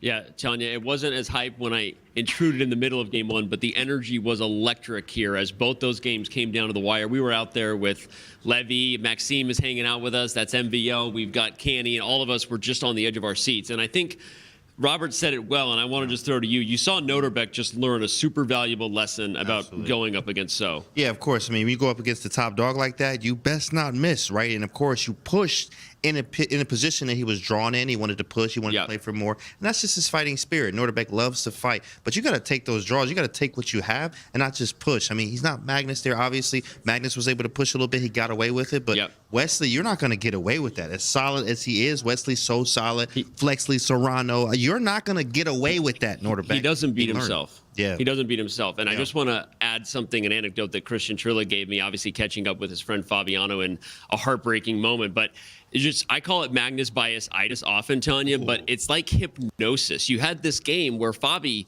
he pushed and he went for the win. He played a3 to open up Magnus's king. Right. But then in the critical moments, it was giving up the h-pawn with check. Fabi would never do that. Playing king f6 instead of king f7. Yeah. Fabi would never do that. And biggest of all, instead of rook c6, Fabi was winning on the spot with queen c6 and rook f4. F6. Like, it's over. Yeah. And it's one of those moments where you don't understand the hypnosis, the bias and the dominance that Magnus has over his peer group until you see things like that. And it's just, Fabi obviously needs to forget it and focus now, but the energy in the room was insane. And then just like, what did we just watch with both those guys, Wesley and Magnus, winning games they had no business winning?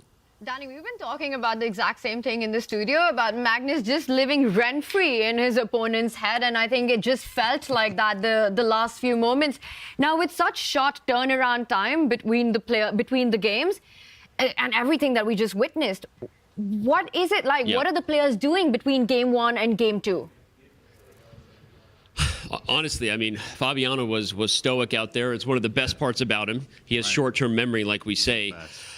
but he also didn't look super happy, right? That's one of those gut-wrenching ones. You almost would rather have gotten blown off the board than have literally been a move away probably from Magnus resigning, like Queen C6 instead of Rook C6. So I know you saw it too, but it was a hard one to shake off if you're Fabi. It was definitely a hard one to shake off, but I do like, as I mentioned before, Fabi just got he came and talked to MVL real quick. He was like, what about this? A4, they just said a few moves, couldn't hear it too much, but I knew they were talking moves. He was like, okay, all right, cool. Said something, smiled, grabbed a snack and went right back in like nothing happened, like I was about to just beat Magnus and lost very quickly. Love his mindset and his psychology there. Yeah, and I'll say Nodirbek similarly was clearly not happy, but also these guys have the ability to shake it off. So anyway, crazy stuff. If we're in for that all day, I don't know that I'm gonna be able to make it, but change my shirt. Hope you guys are enjoying the tension as much as we are over there. We're loving the action, Danny. We're still getting over all that we just witnessed, but of course, game 2 is on. We will check in with you guys later on.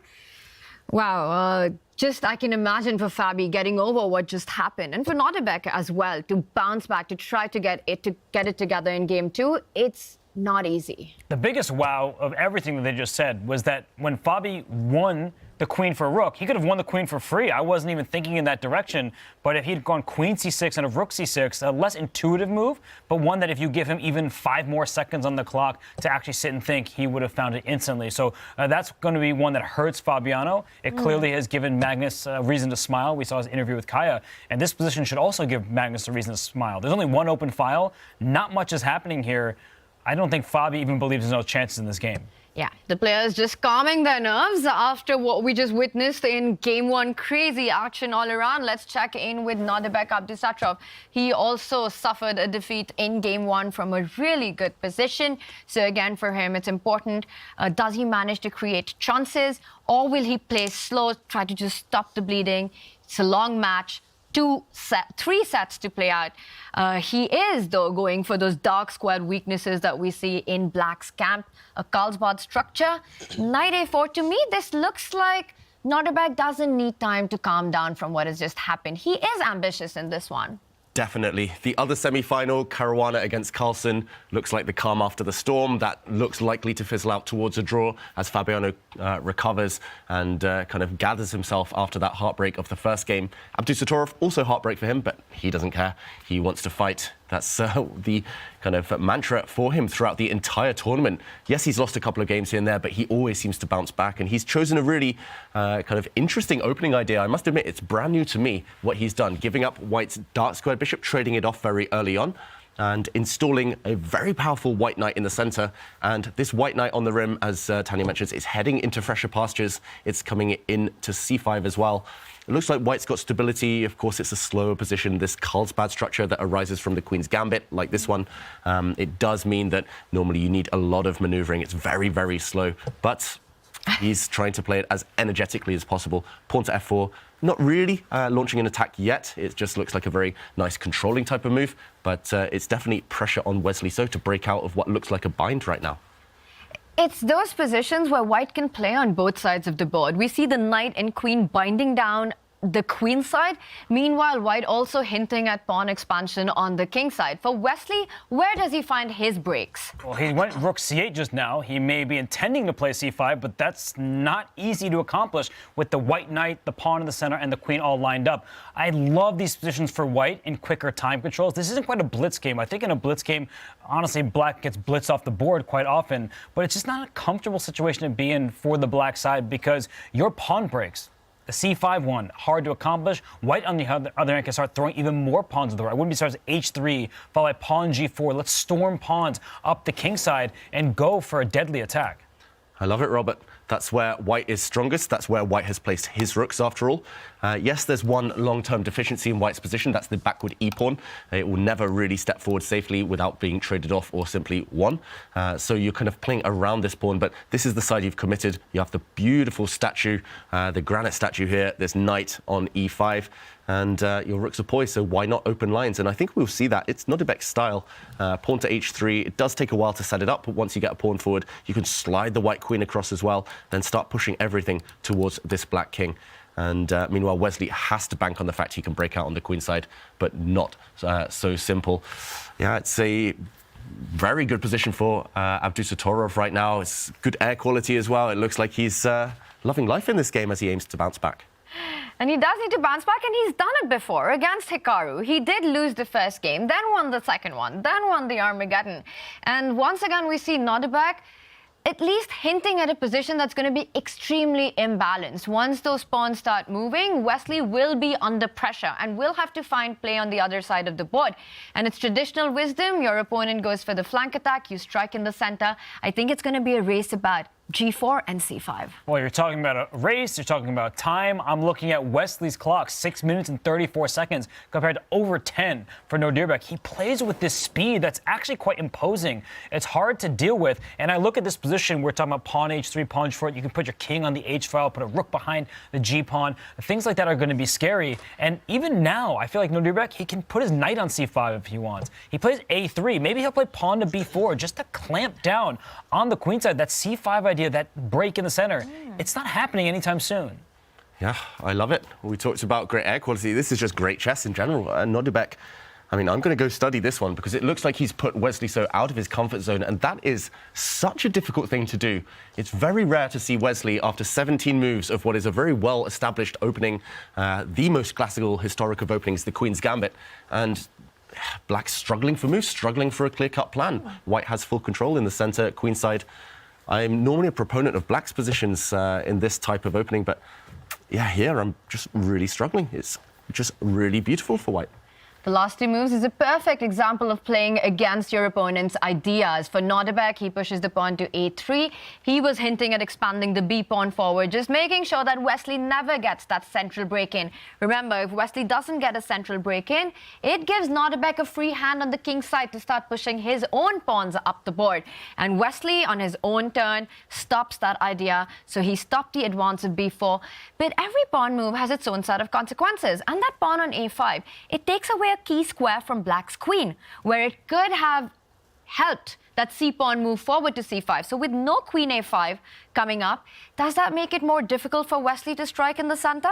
If I'm Nodirbek, I'm just playing for that kingside attack. I know that's sometimes called tunneling, but I don't see what Black does to stop it very easily. And it's actually just a decent move. Pushing your pawn to H3, it supports that pawn push. And I'm not seeing how Wesley accomplishes his ideas. And one really annoying thing for Wesley, that knight on E5, it's such a nasty piece there, because even if Black tries to take it, there will be some problems in that scenario. For example, if you bring your, let's say I go H3, you go knight D7, let me get that knight off the board, pawn to F5, just use the pawn as a battering ram, that bishop is trapped, and you're just in grave danger at this stage. This is one of those situations where I would be deeply uncomfortable as Wesley So. So after H3, David, maybe I have to throw it to you, like what should Black do to stop these obvious ideas that White is about to unleash? Yeah, it's difficult, Robert. I think H3 psychologically would have been a great move as well. He's actually played rook to C1, so maybe saving that one for later, but H3, and it's not just the fact that it does kind of scare the opponent, but it also forces Wesley to burn a lot of time.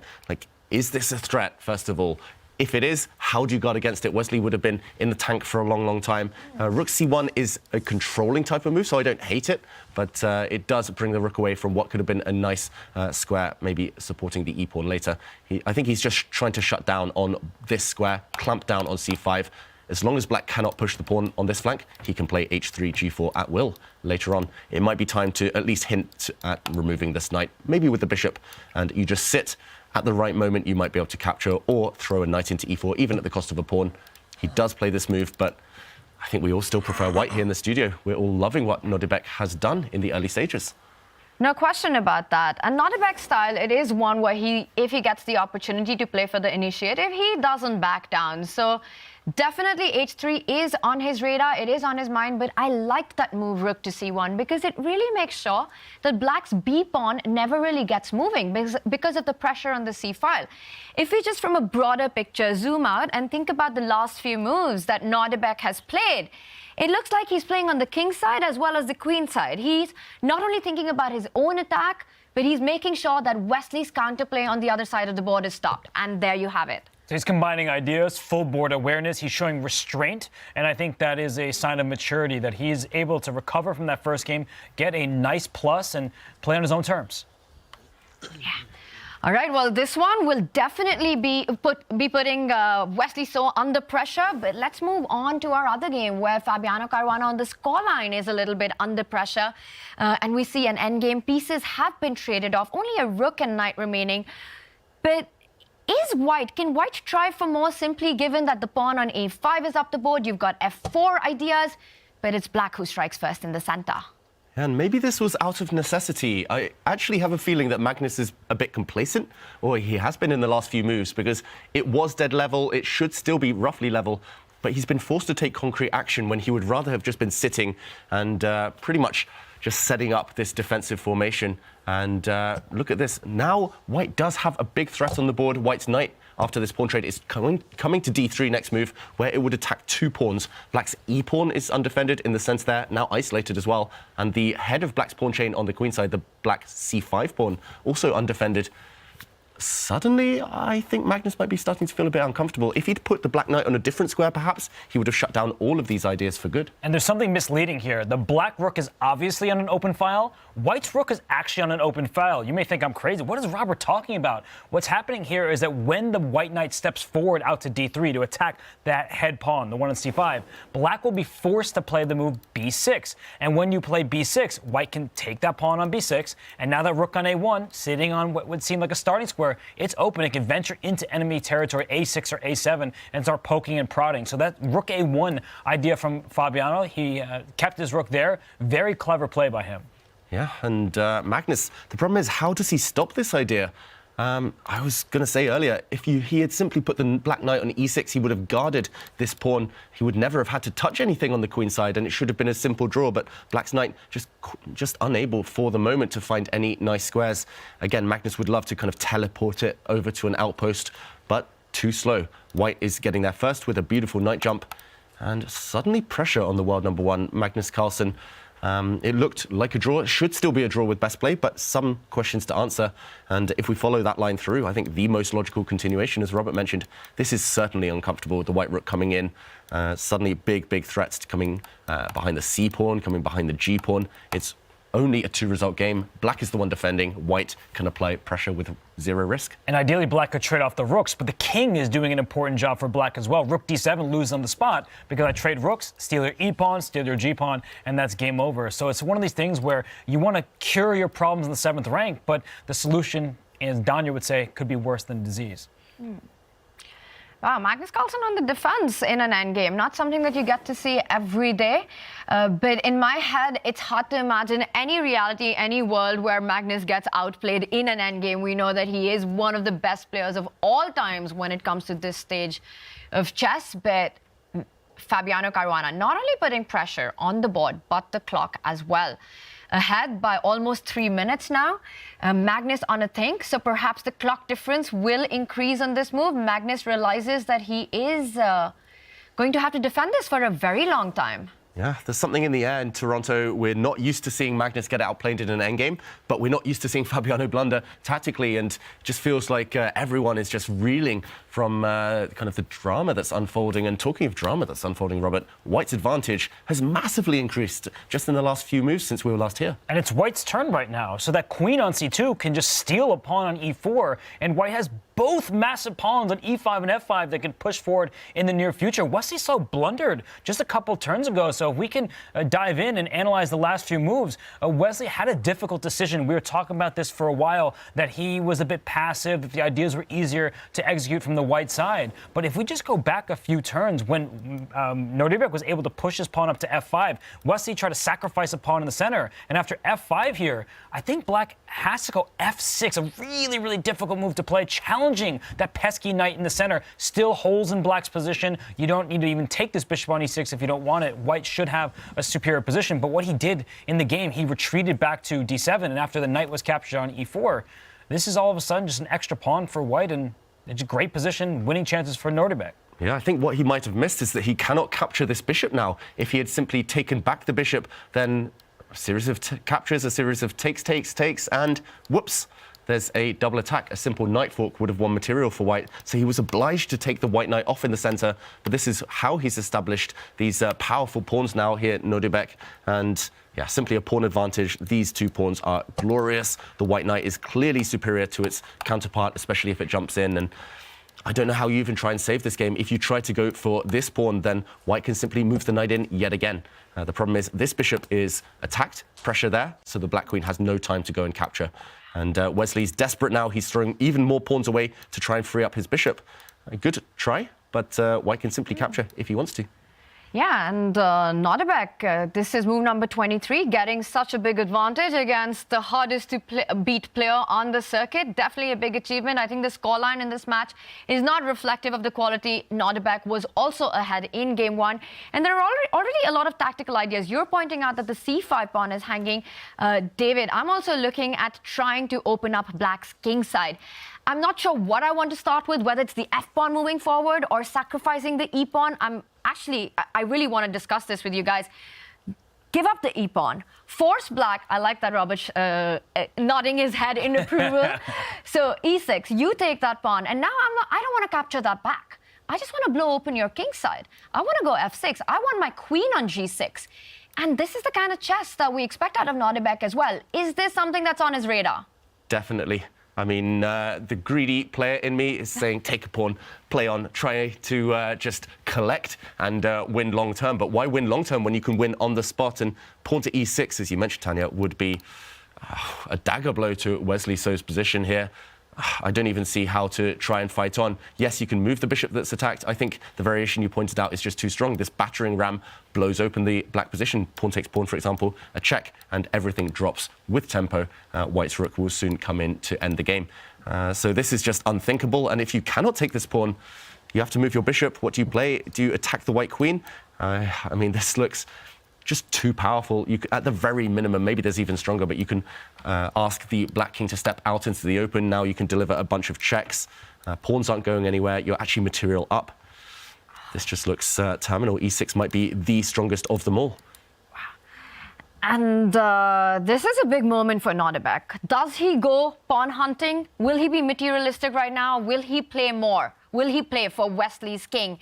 And e6 is on the board. It's a move that Nodirbek could have played in a second, but I think after that first game, he's biding his time a little more, making certain that his ideas are good, but this is clearly strong, as we were just showing. If you take that pawn, it's kind of a removing the guard tactic. It allows the queen to venture into the g6 square later, that f7 pawn, the golden pawn, central to the king's defense, and that pawn on e6, pawn on f5, all the pawns are going forward. The black king, I don't think, is surviving. Yeah, really thematic, really typical sacrifice to blow open the opponent's king. Remember this one at home. And Abdusattorov using it to great effect. And how critical is the clock situation right now? Given the position, a big task ahead of Wesley to defend it, pieces falling down while he does trade a pair of minor pieces. And now he's taking, does white still go f6?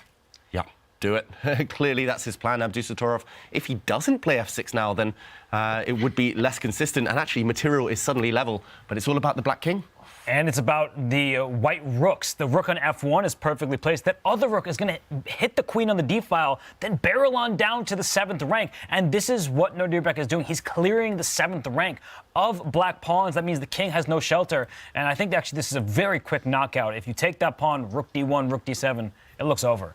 Look at Wesley So on the camera. He looks already defeated, pretty much. He just went to pick up a piece to fiddle with, but he's only got 2 minutes. Defending is harder than attacking. He's going to have to watch out for the white queen to switch, those rook slides, as Robert mentions. It is another heavy piece position, and we saw how dangerous those can be in the previous clash between Carlsen and Caruana. When it's just the major pieces, rooks and queens, it's all about king safety. Black is about to have none of that at all, and you can simply take on g7 if you want to.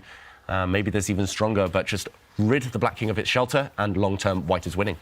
Excellent play by Nodirbek Abdusattorov. He's up a pawn. He sacrifices 2 pawns in return to blow open Wesley's king. He's going for blood in this one. Look at the determination on him on the screen as well. He's got some pleasant choices to make, but sometimes having choices is the biggest problem in chess. He can slide that rook to the open file, with tempo hit that queen. He can also further go on to pick up the g7 pawn, but both looking very pleasant. He decides to bring the final rook into the attack. Looking strong, looking good. Abdusattorov, also in terms of style of the position, it's right up his alley, loving to attack, loving the initiative. Magnus said himself in that interview we saw earlier, he loves to pounce when given an opportunity. Wesley normally likes a bit more stability than this one. He wants kind of stable positions where he can outmaneuver his opponents. Here, he's clearly just getting attacked. Look at Black's pieces all planted on their back rank. Queen trade offered. White is definitely going to say no. White's queen likely to slide across now, repurpose herself. She's so agile. This white queen is likely going to be the piece that delivers the killer blow. And checkmate in one, threatened. This is a pin on the g-file. Queen takes pawn. You have to guard against it. Wesley is forced into ugly defensive moves. Rook to f7. He's holding, but maybe not for long. That's what it looks like. You don't even have time to pick up the f6 pawn because the g pawn was pinned. Wesley So is in big trouble. And you mentioned it, David, that Nodirbek loves to play for the initiative, and it's something that Magnus has spoken about, Nodirbek as well. There was this interview, and I'm going to butcher the name of this, but David, I need some help for you on this podcast. Is it the Shack Snack? Shack Snack means chess chat, basically. What does it mean? Chess talk, chess chat. Okay, so on Shack Snack, Magnus mentioned that Abdusattorov, he's not the biggest talent amongst the youngsters, but he's the one who's got the most sportsman-like qualities. Give him the opportunity to get the initiative, he takes it with both hands. He's always in the gym pumping iron, very serious and well-prepared. Is that the Nodirbek we're seeing? It absolutely is, but I heard the word snack. Not only am I hungry, it looks like Fabiano is too. He stole. He snacked on the c5 pawn. On the right-hand side of our screen, if we do a quick count of material, Fabiano is a pawn ahead against Magnus Carlsen. I know Magnus leads this match. Fabiano has played better than Magnus. And on the left-hand side of our screen, Nodirbek and Wesley, they're about to enter that time trouble territory down to a minute left. And you see the eval bar. No longer does Nodirbek have the advantage. So maybe he let his pressure linger a little too long, and Wesley's able to escape. Yeah, we cursed him. The commentators curse. We were talking about how great those sporting qualities are, how ambitious he is, always jumping on the initiative. Abdusattorov, he's still better. I really still like White's position in that one, but Wesley So suddenly defending and suddenly holding things together, and really, really impressive, tenacious stuff there. So both games in the balance. It looks like Caruana is a favourite. Abdusattorov still a slight favourite in his one as well. Both players with White with the winning chances, but it's not going to be easy to convert. And Magnus makes his move. He brings king on. The bar is going up and up and up. So it seems like Magnus has gone wrong on numerous occasions already, 2 games into this match. And on the left-hand side of the screen, Wesley, he's frozen. He's about to make a move with 40 seconds left. He brings his rook on over to f8, and the bar starts creeping up. It's such a natural move defending your rook, but now is the time for Nodirbek. The left-hand side of your screen, everybody. Pawn takes pawn right next to the black king. You rip to shreds Black's defensive resources. There are not many pawns there. It looks really tough to defend for Wesley. I'm going to point out one trick on that left side of our screen where if White does take pawn, takes pawn, Black will have the time to recapture with the rook. Because you might think Black's rook on f8 is hanging, but watch out, there's a checkmate in one on g2, and look at that big move. That is big chess by Nodirbek Abdusattorov, a rook sacrifice. Impressive stuff there, Abdusattorov. We mentioned he loves to attack, and he overworks the black rooks right now. The 2 black rooks are tied, defending each other, tethered to each other, and he's trying to deflect one away so the white queen can go and capture the black rook on f7. Out of the blue, out of nowhere, a shot in the dark. Suddenly, Wesley So in trouble. Look at the clock as well. The evaluation bar shot up. Checkmate again threatened. He's panicked, Wesley So. He did not react well to this, but incredible tactical awareness from Abdusattorov. The tenacity from Abdusattorov, it's reminiscent of Caruana Firouzja with a rook sacrifice in the final rank. Wesley down to 5 seconds. He needs to make a move. He does give a check. The white king can escape, and mate in one was threatened. He brings his rook back You to can take the rook and you can go f7. Isn't that just winning? Game over if he sacrifices his queen right now. Abdusattorov. He does it. It's on the board. Abdusattorov finds the finishing touch. You're also threatening to promote to a knight with a nice fork on the black king and black queen. This is simply game over. Wesley So resigns. Abdusattorov, the comeback kid, strikes again, leveling the game. And in what style? Amazing performance there. Sacrifices the queen in the end with a win. Wow. It's good that the players don't see the eval bar swing up and down, because for Nodirbek, he was always on the prowl. He gets the dub, evens up the score. And Fabiano Caruana right now is looking to Nodirbek for some wisdom, some advice. Hey, can I channel your spirit here? And Nodirbek's looking at that very game. And as we see Nodirbek storm off, he should be feeling proud of himself. And Fabiano wants to join Nodirbek back in a 1-1 score. Yeah, fantastic game there. One of the games of the tournament so far. And meanwhile, we're left with this semi-final. Caruana has still this extra pawn we talked about. Magnus Carlsen had to give up a pawn just to prolong the fight. And it's not just that, but it's a massive strategic advantage. Magnus, you can tell the body language there, not confident at all right now. We're at move 44. And Fabiano, with a bit of time, thinking he needs to land the killer punch. He does not want to let Magnus slither away, survive like he did in the previous game. It's looking great for Fabiano Caruana. He has the time to think. Just a game ago, when he had the black pieces, he had a winning position, but he was down to those final seconds. So great time management from Fabiano. He's controlled the board, he's controlled the clock, and I think he's just a couple moves away from sealing the deal. We actually can see a white knight on c6. It's putting pressure both on the far left pawn on a7, and you see the clock for the players. And for Fabiano, I think it's now time for him to bring his rook into the action. A knight, it can't operate by itself. It's not a lone wolf. Help with the rook. Yeah, that's a juicy square. I was going to say the center of the board, but he chooses another one, also attacking a black's weakness. And you can see that black's pawn so much more vulnerable right now. The rook, the knight that Magnus has tied down to defense right now. And it is all Fabi in this endgame, but will it be enough? The knight is jumping. You've got to be a little careful of not getting trapped. But there's that b7 square, defended, guarded by that pawn on a6 that keeps the knight safe. Yeah, and that's the key pawn. Just next to the clock, White's pawn over on a6 next to Magnus's clock is holding everything together, but also a potential queen 2 squares away from touchdown, from promotion. Magnus is chasing this knight desperately around the board, but it does have one safe haven anchored by that pawn, and we'll see it drop back. Black's pawn's just weak. He needs to move quickly, though. Magnus Carlsen, no time. But how much of a psychological moment is this? Well, I was going to say, does he come back with the knight? But Fabi is not repeating this position. He knows that he's close to this one. Brings the rook to defend that knight on d8. No checks on c6. Black stops it. Is it time to jump in with the rook to the central square now? It absolutely is. He should have done it before, but he's given a second chance. Bring your rook forward. Your knight can always escape to that b7 square. It might still be a good move here, but with the rook either joining on d5 or d8, I think that Magnus' forces are overwhelmed. And Fabi, I mean, he's spending quite a lot of time here. He's getting himself into that time trouble that he needs to avoid.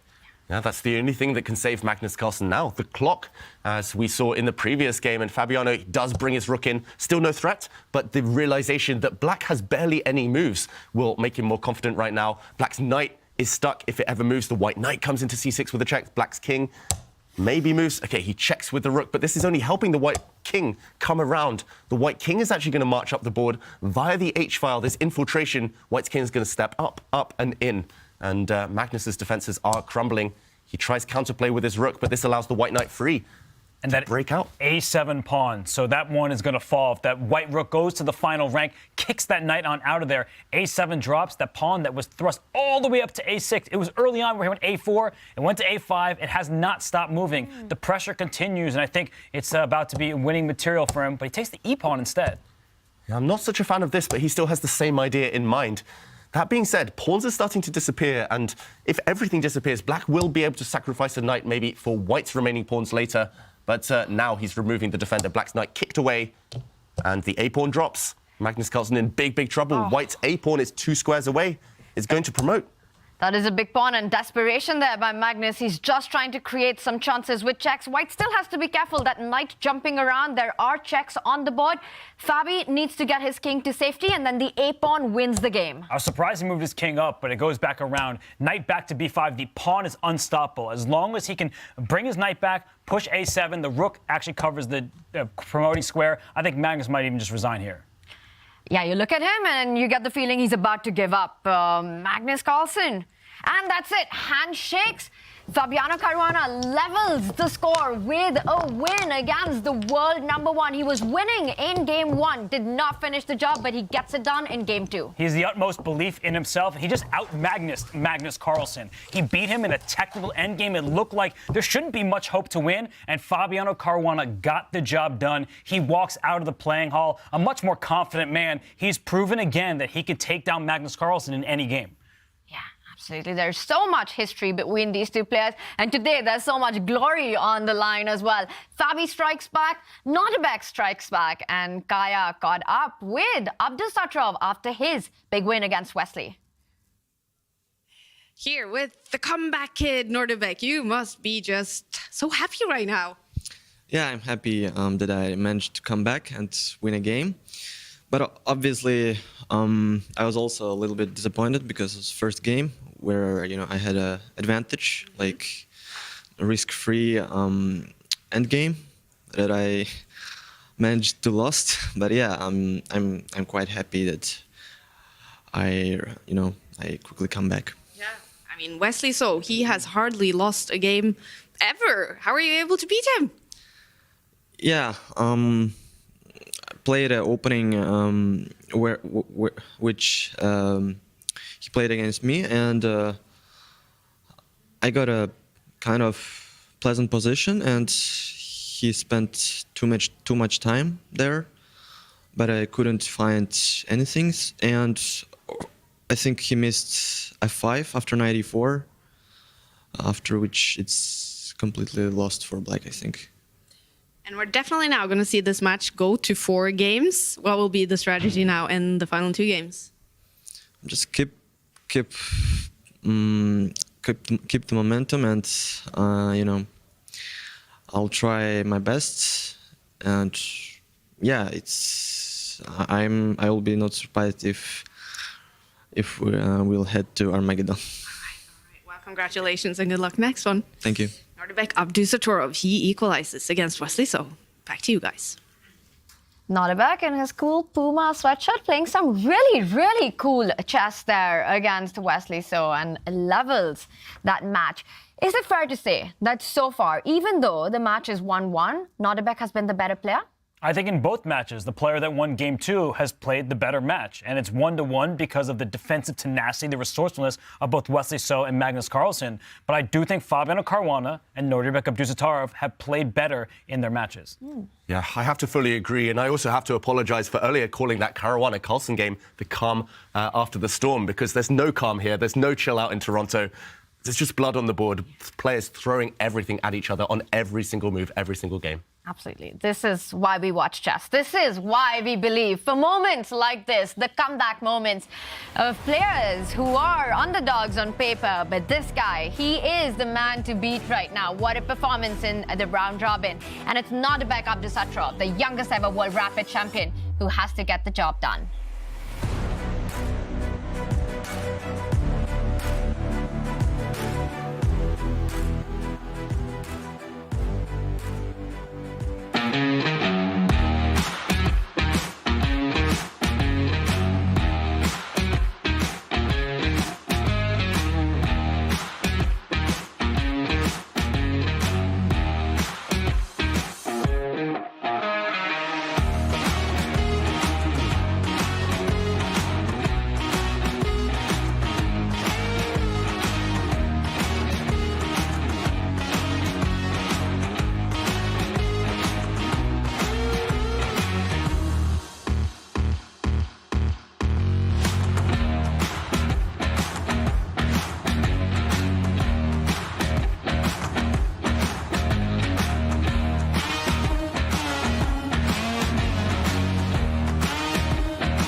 Fabiano Caruana. Yeah, Fabiano has been a machine recently.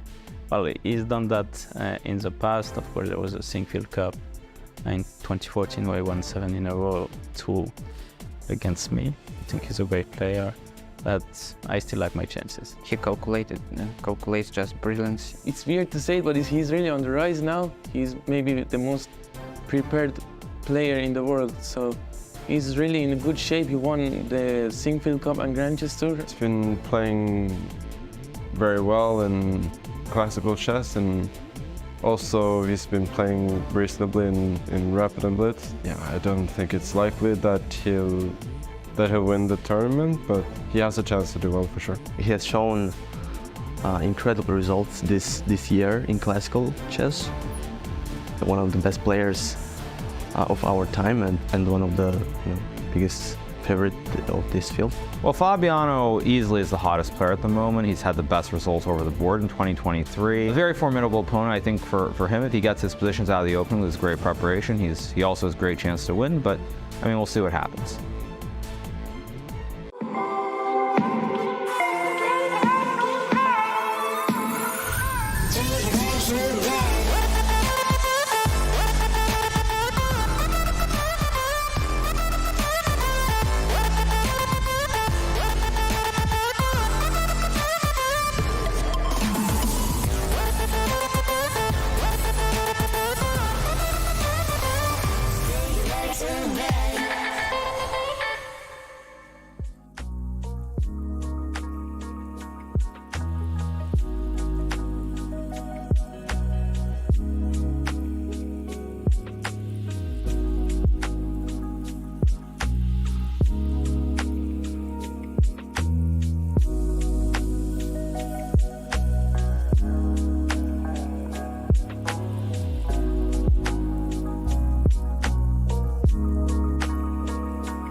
While it's cold in beautiful, beautiful Toronto, the semi-final action is heating up. We have been seeing some dramatic chess, some big turnarounds, and precision by players with very less time on the clock. We spoke about how Nodirbek has been the better player so far in the last 2 games against Wesley, but Fabi as well. Does he have the upper hand against Magnus today? There's no doubt that Fabiano woke up stronger than Magnus Carlsen today. The first game, he was on the brink of victory. Just one accurate move and it would have been lights out. Magnus would have had to resign. Instead, we saw that last-minute turnaround. The second game, outplaying Magnus Carlsen in an endgame, we have to give that the utmost credit. It happens so rarely, once in a blue moon. And the way he did it made it look easy. Fabiano bang in form right now. And there's a reason why Magnus Carlsen has always applauded Fabiano and said this is a serious contender to the throne. No matter who's up there, Fabio can get it done. It's almost a shame that he's the same generation as Magnus Carlsen, because otherwise we might be talking about Fabiano Caruana in that light. But he's proving it against him head-to-head. Fabiano, he can get it done. He just did. It's 1-1. 2 games left today. Magnus Carlsen definitely needs to wake up now after that last game, and Fabi just continues to impress. Kaya got a hold of Fabi after that spectacular Game 2 win. So I called Nodirbek the comeback kid, so I guess I will call you the comeback man. Congrats on a great win. Thank you. How did this go about? Well, I think that we're both playing rather poorly so far. First game was a disgrace, to put it mildly. Of course, okay, we were in time trouble, so that can kind of excuse some of the blunders, but I think the blunders were too massive. And second game, he got a very comfortable position, slightly better at some point. I mean, okay, he's definitely not risking. He blundered King F1. Already, I'm not worse anymore. I think he probably blundered King E3 as well, and he started to get worse. He started to drift into a bad position, and then it was kind of difficult to defend. Well, strong words there about the way you guys are playing. It's definitely entertaining. Is there nerves involved here, do you think, the reason for those inaccuracies? I don't feel really nervous. I just think that, yeah, the first game was, I mean, okay, with time pressure and these complications, of course, you tend to make some serious mistakes, but like my last mistake, also I missed, I think, Queen C6, probably just winning a queen, and probably I missed checkmate by force at some point. To lose that was kind of kind of tilting, but okay, I've been in some unfortunate situations before, so. And you have equalized momentum now on your side. How can you use that going into the 2 final rapid games? Well, now it's like the familiar situation, two games like all the previous matches that we played. So yeah, I don't know. I want to try to improve my play a bit and try to play a bit more stable. But I am, of course, very glad to have equalized the match. Well, congrats on that one. Good luck in the next one. Thank you. All right, this one will be an interesting one. Definitely 4 games in the match with Magnus and Fabi. Back to you guys. What on earth was that, Fabi? I mean, to us, it looks like chess from another planet, and he says, we guys have been playing poorly. What do you make of that? Chess players are always critical of themselves, and that's what helps them get better as players, because when you analyze your own games, you always are in the search, the objective search for the truth. And for the players to get better at their high level is to be self-critical, to always look for improvements. That's true. When I was working my way through the ranks as a youngster, I came across so many opponents who said, I played great, I dominated, I crushed my opponent, and those were the players who never really kind of make that next step. That's why we see the top players being their own harshest critic. And Fabiano, I think deep down he'll know he's played pretty well. He was only harsh about himself because of 1 or 2 blunders in the first game, but the general flow, the general momentum is on his side. And if he can continue this form, I think he might be the favourite for the rest of today. And for Magnus, he's, of course, experiencing this flow that Fabi is bringing on. So what do you think his mindset is? Do you think he's really waking up now and realizing that Fabi means business today? I think Magnus has been through it all, so this is not his first rodeo. He's suffered against opponents who outplay him, including Wesley So has done that very thing. But I think for Magnus, what he needs to do is play one solid game overall. Instead of this kind of shifty games, hoping for something, I think he just needs to stabilize. He, of course, is the best player of all time. So when he wants to get it done, when he feels settled, he can get it done. And the other player who's failed to keep it solid on the board so far is Wesley. David, what was the big turnaround moment in that game? Yeah, I just want to highlight one moment because actually Abdusattorov played a great game from start to finish, but the tactical flurry at the end was so impressive. And actually some really hidden nuggets, some gems in the tactical sequence at the end that I wanted to show everyone at home. In this position, Black's defences look like they're holding up with 2 rooks stacked up on the f-file, keeping their king nice and safe. But White's queen is so strong, this rook as well, really well placed. And this was the killer blow to overwhelm Black's defences. Rook to d8, a shot in the dark out of nowhere. And here Wesley So did collapse. Very understandable. Wesley had no time on the clock. He did indeed take this rook. He should perhaps have blocked, just tried to curl up into a ball, but a good position for White nonetheless. Instead, rook takes rook was met by a capture, threatening checkmate in 1.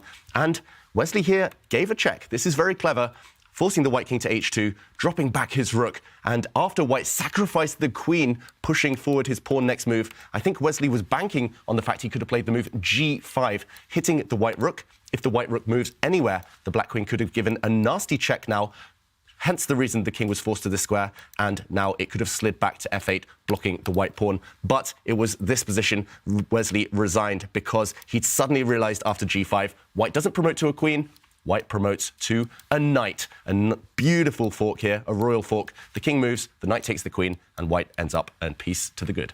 I love it when players unearth these tactics and we get to see what's going on in their brains. The wheels are turning, but they are finding these unbelievable tries. And credit to Wesley for trying to trick Nodirbek. You couldn't trick him because he's not going to promote to queen. He knows how to under-promote. He's going to get that knight fork and get the job done. Magnus Carlsen and Wesley So both outplayed in game 2 in their own territory, their own style. Nodirbek Abdusattorov with the aggressive suffocation strategy in his game, playing on the king side, playing on the queen side. Just incredible stuff by him. And then the endgame that we saw, the endgame technique by Fabiano Caruana, the favourites on the paper, that start of Magnus being a 71%, having those odds going into the final. I think that's a bit shaky right now. Well, I think Magnus is still the favorite just because he's Magnus Carlsen, but I will always say that. It's just true. But Fabiano is proving that in this match, this is the day where perhaps Fabiano could take him down. Magnus completely has to turn around his gameplay. It's not the Magnus we're accustomed to seeing, but that's all credit to Fabiano, who's forcing him into uncomfortable territory. And the good news for players is that where they're playing, it's great territory because they've got great, wow, I wasn't expecting that. They've got great air quality and you can win this very, very cool Wave Plus Airthings device, and it's signed by the one and only world #1 Magnus Carlsen. So get your Airthings device to keep a check on your air quality to get those rating points up to play some of your best chess. Yes, Robert. Can I ask a question? Does that help me remember positions like Magnus did when I don't even have to see them, but there are air things devices over there? If I get that, because it's right there, I can take it. Will that help me? Yeah, I feel like if we start playing, I mean, the bullets and the blitz that we've been playing before the show with this air things device on, I've already gained like 50 points on Chess.com. So it might be working. And this is the one that'll be coming your way. So head over to our social media channels to get a chance to win this Magnus Carlsen signed Air Things quality. What about the quality of play that we're expecting from the players going into Game 3? What's going to be the switch up from Wesley and Magnus? I'm curious about Wesley in particular because he just was shaken. And Wesley is somebody who's usually very stoic. He always is just playing these calm games. He draws quite regularly. So I'm wondering for Wesley, this opponent, Nodirbek Abdusattorov, if he's particularly uncomfortable for him. It does feel that way, just judging by the first two games. But then again, if Wesley is able to go back to basics, is able to strip away all of the kind of tactics, the energy out of Abdusattorov's position, I still do think he should be the favourite. But these players, they're going to have to adapt their strategies on the fly. I think game by game, we'll see players start to kind of switch up their openings, switch up their the way they've been playing the games. And here we see Caruana back at the board. I can't wait till this third round. Magnus Carlsen loves a challenge, and a challenge it is. The best version of Fabiano Caruana has shown up to this semi-finals match. Magnus, will he start with 1e4, an opening that did get him into trouble in Game 1? The players are ready to go. Are we expecting Magnus to switch it up on move 1? Maybe. The first game didn't go according to plan for the world number 1, but he is quite a loyal adherent of 1e4. And I think the big question is whether we'll see the Archangel again, this variation of the Spanish. It looks that way. Magnus Carlsen repeating his opening from the first game. And Bishop, where is... He goes for it. He sticks to the tried and tested. His scores, the Archangels, which worked to perfection in Game 1. It was nothing about the opening that got Fabiano into trouble. But let's remember, Magnus did get an advantage at some point, and here he pushes the pawn up 2 squares rather than 1. So there is a change in this opening from Magnus Carlsen, and Fabiano quickly darts his bishop out to g4, pinning that knight to the queen. We have totally different territory here in the third game of the match. Do you think Magnus, in the break, he instructed his second, Peter Heine-Nielsen, to go watch all 43 hours of Fabiano's chessable course, on fast forward and maybe double speed, just to figure out what to do against this opening? Honestly, not a bad idea. Of course, we're exaggerating a bit, but to look at specific lines, see what Fabiano himself recommends. Maybe Fabiano wasn't completely honest with all of us. Maybe he kept some novelties to himself. But this is something that you should do if you're a chess player at this stage, at this level, where Anish Giri, Fabiano, whoever it is, releasing these video courses, you can actually gain insights into their repertoire. Yeah, and meanwhile, we see both sides castle. It's pretty much the end of the opening stage now, but the top players, they know all the plans in the ensuing middle game. Magnus just playing a really slow kind of setup here with White. Not overly ambitious. I think he just wants to play himself into form. Frustrated, of course, with the first 2 games. And still pressure on Fabiano to fully equalize as black, to either clarify the center, break out in the center, or to just activate the rest of his pieces. But I'm excited. This is shaping up to be a really tense middle game. And Fabiano has shown a tendency just to slide his rook on over when they're pawn tension like this. But Fabiano, he's thinking right now, so maybe he is successfully taken out of all of his preparation. Now he's on his own. And it's a good idea to slow down. Once you've made these moves, you've pushed the pawn to b5, your bishop has come out to g4. Now there are these little moves, right? Do you start with the knight jump to a5? Do you sidestep with the rook to the b file? At the right moment, you want to break open on the queen side with the b pawn. So it's really a good moment that Fabi has slowed down, and it will decide how this middle game progresses depending on Fabi's approach over the next few moves. Magnus looking relaxed. Let's see if Wesley is looking relaxed as they're about to start their Game 3, and that classic Nodirbek that's there. Yeah, I don't think anyone pulls it off in current world chess, just like Abdusattorov can. And the deaths are over. First move on the board. Again, pawn to e4. It looks like we're very much headed towards king's pawn territory in all of these semi-finals today. And it is another Spanish opening. Yes, it is. White's bishop landing on b5, putting some pressure on black's knight. Will we see copycat with the other game? Previously, no Archangel from Abdusattorov. He prefers to develop his bishop just one square. There we go, more classical territory here. Very interesting how both players, Nodirbek and Fabi, have stuck to the opening that they chose for game one. The thing is, they lost those games, so sometimes we're results-oriented, but the play was good from both of them. It was not their opening's fault. So it's smart of both of them to stick to this opening that did them well in terms of equalizing. And for Nodirbek in particular, I think he needs to stay solid. You don't want to play overly risky stuff in the opening against Wesley So. He punishes so many players. He started with 6 match wins in a row. But now that I think about it, Wesley's most recent match before this one was a loss to Fabiano Caruana. Then he just lost his last game to Nodirbek Abdusattorov. So if we cut the tournament past round 6, when he started with the perfect score, there's something when you are leading the tournament that you start getting, not lazy, but you don't need to win as much. He was already through the semifinals. Do you think that can affect him? Definitely. It feels like yesterday was a bit of a rest day for Wesley So. Yes, he lost to Fabiano early on. Feels like distant, kind of forgotten history at this point. But Wesley, it feels the wind has been taken out of his sails.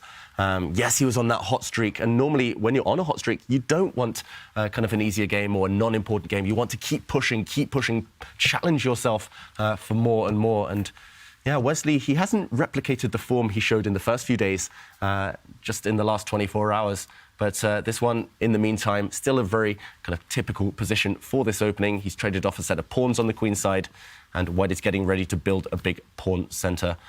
Early days, of course. There we saw the air quality. Shout out to Air Things. I wanted to say great chair quality as well in the playing hall. Magnus today with great hair quality, and I'm hoping for more of the same. Nodirbek with great stare quality.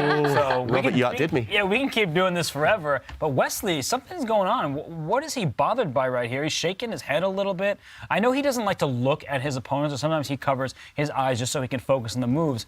But it does seem like something's bothering him. He looks very uncomfortable, and I can understand the head in hands to just avoid any of those Nodirbek stares, but it actually feels like something about the position. Wesley is not pleased. He gets up and leaves. Maybe he knew we were talking about him, and that's always uncomfortable when someone's talking about you, but you can't hear. But I'm actually wondering if he's still thinking about the previous game. So far, early stages in this one, maybe he's just thirsty, grabs the water, but I don't know. Something about Wesley seems different than those first 6 round-robin matches. Yeah, this body language is sometimes, it occurs when the top players kind of mix up their move order. Maybe he wanted to play a different variation this last move. It's very provocative, and maybe he had another idea in mind, but sometimes the hand kind of acts before the brain clicks into gear. You play a move and then you realize, oh wait, I didn't actually want to play that one.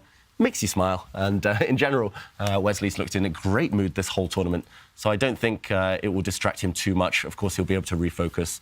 And on the bright side, he has surprised Nodirbek here. Really hard to do that. He's so well prepared, the young Uzbek grandmaster. And pawn to d4. I should mention there's also a big threat in the position. If White's pawn steps up to d5 now, Black's knight on c6 is trapped. So for the first time in this game, there's drama, there's tension. And a player sitting in for a deep think at this stage can mean a couple things. Either they're out of their preparation, or as you said, perhaps Wesley did something that he moved a little quickly. He didn't start by pushing his pawn to h3 to stop any pins on the diagonal. And we see Nodirbek takes this pawn on d4, and now he can slide his light square bishop out to pin the knight to the queen and start asking White some important questions. And maybe that was exactly the questions that Wesley was preempting, and he's not sure how he is going to respond to them. The center's opened up. Black's got a nice developing move with the bishop. We will see how this one progresses. Let's jump back to Magnus playing with the white pieces. Similar structure, similar setup right now, but Magnus hasn't yet made the move d4, which for now is under control. It's really all about who gets the central breaks in these openings. Does Black get a successful d5 in? Is White able to get a good d4 in? With d4 under control, for Black, the break under control, what are the players fighting for in this one? Wow, fighting for squares and fighting for threats, apparently. Caruana, look at the Black queen and Black dark square bishop. Look at how they pierce down this diagonal towards the White king. There was a big threat on f2. Tania, you mentioned White breaking out in the center. That looks like a distant dream right now. I don't think it's ever going to become a reality. Fabiano, yet again, showing the Archangel is in great shape.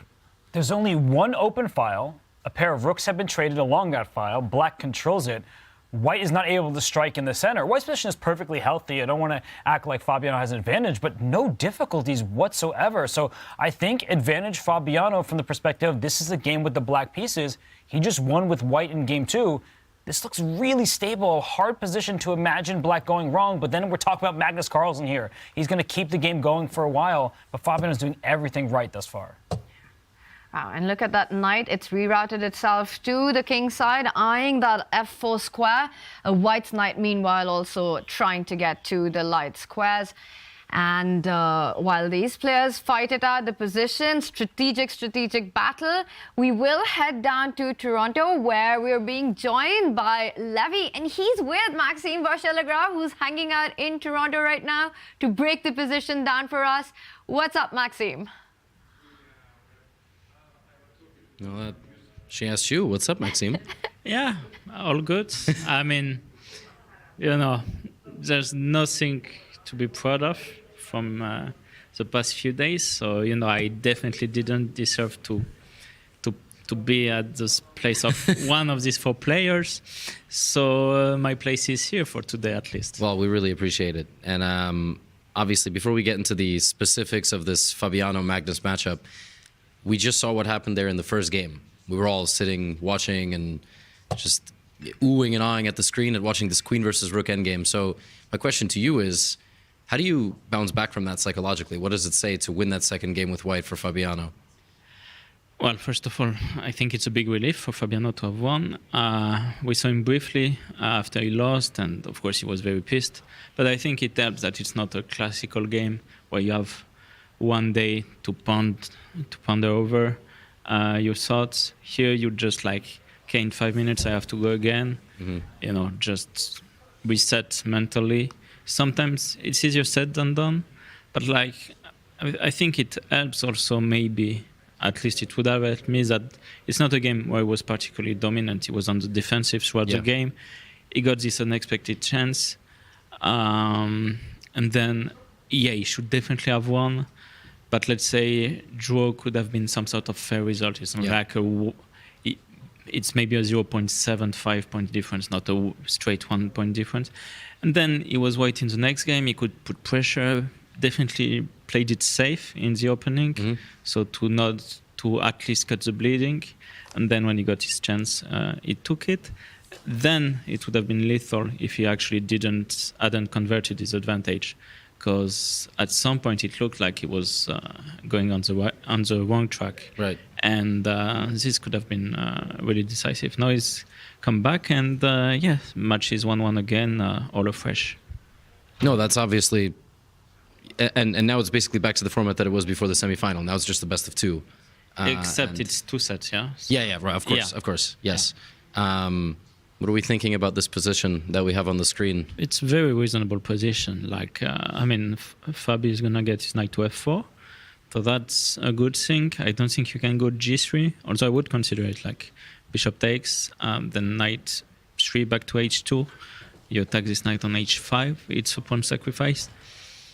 But the problem is then bishop f2 is always the pawn on f2 is always hanging, so I don't think it can work right now. So probably you have to let the knight come to f4. You're an e4 player your entire career, basically. You don't play e4, e5 with black. You're a Sicilian player. So are you used to seeing more of these types of positions when you're on the white side, or do you try to avoid, do you not like that Fabiano has these queen and bishop pointed at f2 and control of the a file? I've had many Archangelsk in my life. Even a couple with black, but like not really in classical. But it's very reasonable position for both sides, I think. This, of course, queen and bishop can hurt the pawn on f2 quite badly, but worst case, you can drop the bishop back to e3. I feel like Magnus has lost hopes to get an opening advantage here. So he'll be maybe trying to outplay one way or another, but it's not going to be easy. This position is very comfortable to play for Fabiano.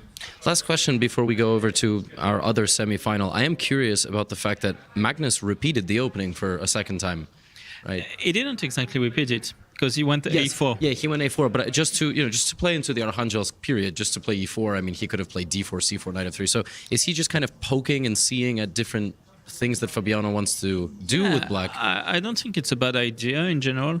I just think he was taken by the move bishop g4. I think he rechecked briefly his lines after a4 and didn't expect what happened next.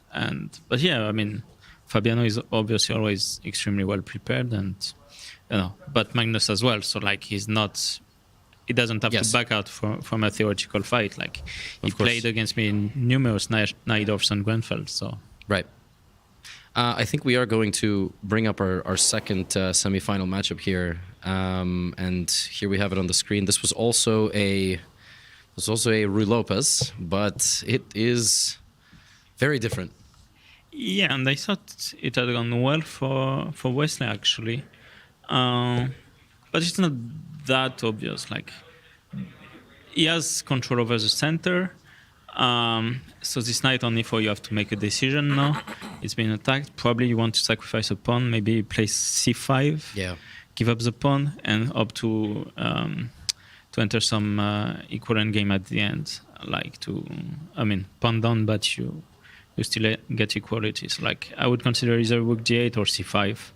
Probably c5, right away. I don't see why not. Right, because also it's important just for viewers also at home. The pawn on b5. Yeah, I was going to say, like, queen on e2 is attacking the pawn on b5. Yeah, I didn't even see that. Okay, but c5 is well timed because queen b5, maybe even c4 and rook b8. Yeah, you can trap the queen. Yeah. But c5 somehow defends both. Okay, and there it is. We see it on the screen. So it defends tactics on e4 and b5 at the same time, which is very unintuitive for most audience members, I think.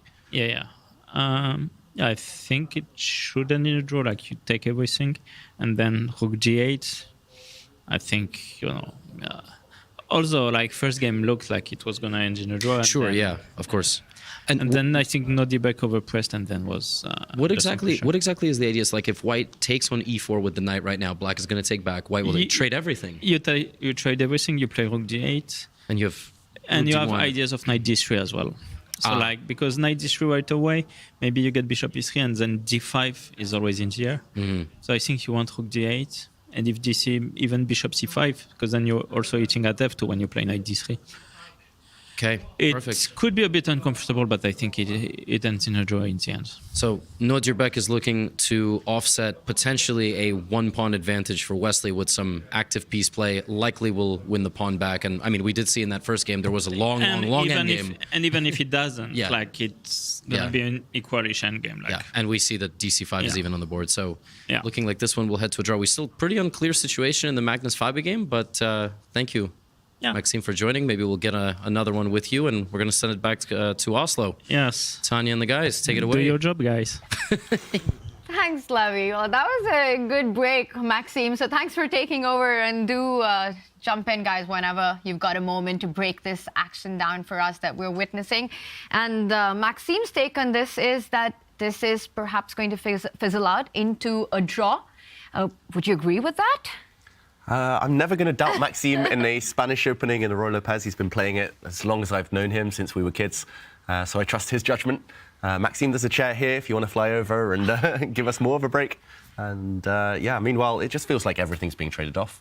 But there's a threat on the board, right? The pawn on f2 is hanging, the bishop, the black bishop, and the knight is lined up against it. Is it time for Wesley to start trading off those pieces in the center? Yeah, just like the first game between them, there's a white pawn on the black side of the board in the center, and there's about to be a black pawn on the white side of the position. But all these trades should liquidate far enough where there won't be many pieces remaining. So let's say you take this knight on e4, let's say black takes the bishop, and you keep taking, and we get this whole thing down where all the pieces come off on the e4 square. At this stage, the f2 pawn is under attack with a knight d3 fork at the end. So I can take this pawn, and once we... Oh, I blundered, apparently, because maybe my knight gets trapped down here. Yeah, this looks natural, Robert. Just to point out your idea, this looks like a very logical double attack, but perhaps the knight is running out of squares, as you mentioned, a bit stuck on c1. But maybe just the same idea, different move order would be the more accurate way of doing it. We're actually headed in this direction, and I do think maybe in this position, knight d3 first. And just same idea. You'll win either the bishop, the pawn, or this pawn, and most likely this should fizzle out towards a draw. So currently, Nodirbek down a pawn in the line that we're seeing, but it looks like the pawn will be recaptured. With the ease again with which Nodirbek has managed to equalize with the black pieces, Is that advantage Nodirbek in the match? Well, if he can draw this game, then certainly. And while I overlook certain tactics here, Wesley will not. And at this moment, he's not actually forced to take this bishop on e4. I'm wondering if Wesley's a little bit more ambitious than just let's settle for a draw, trade off the pieces, because his dark square bishop hasn't moved. But as soon as it does right now, his rook on e1 actually protects the light square bishop. And let's not forget that black has these weak pawns in the position. The queen on e2 is aiming on over at the pawn on b5. The d5 pawn is isolated. So I do think that Wesley's considering just developing his bishop one square in the diagonal, hitting that black knight on b4. And I do believe that Wesley has a better position. Yeah, we'll learn a lot about his mindset just in this next move. If he does trade everything off, head straight for that drawish endgame, then it means Wesley isn't quite feeling his best, or maybe he's believing in his chances if we do get into a ultimate Armageddon. But if he keeps the tension, it means he's feeling ambitious, feeling sharp, feeling confident.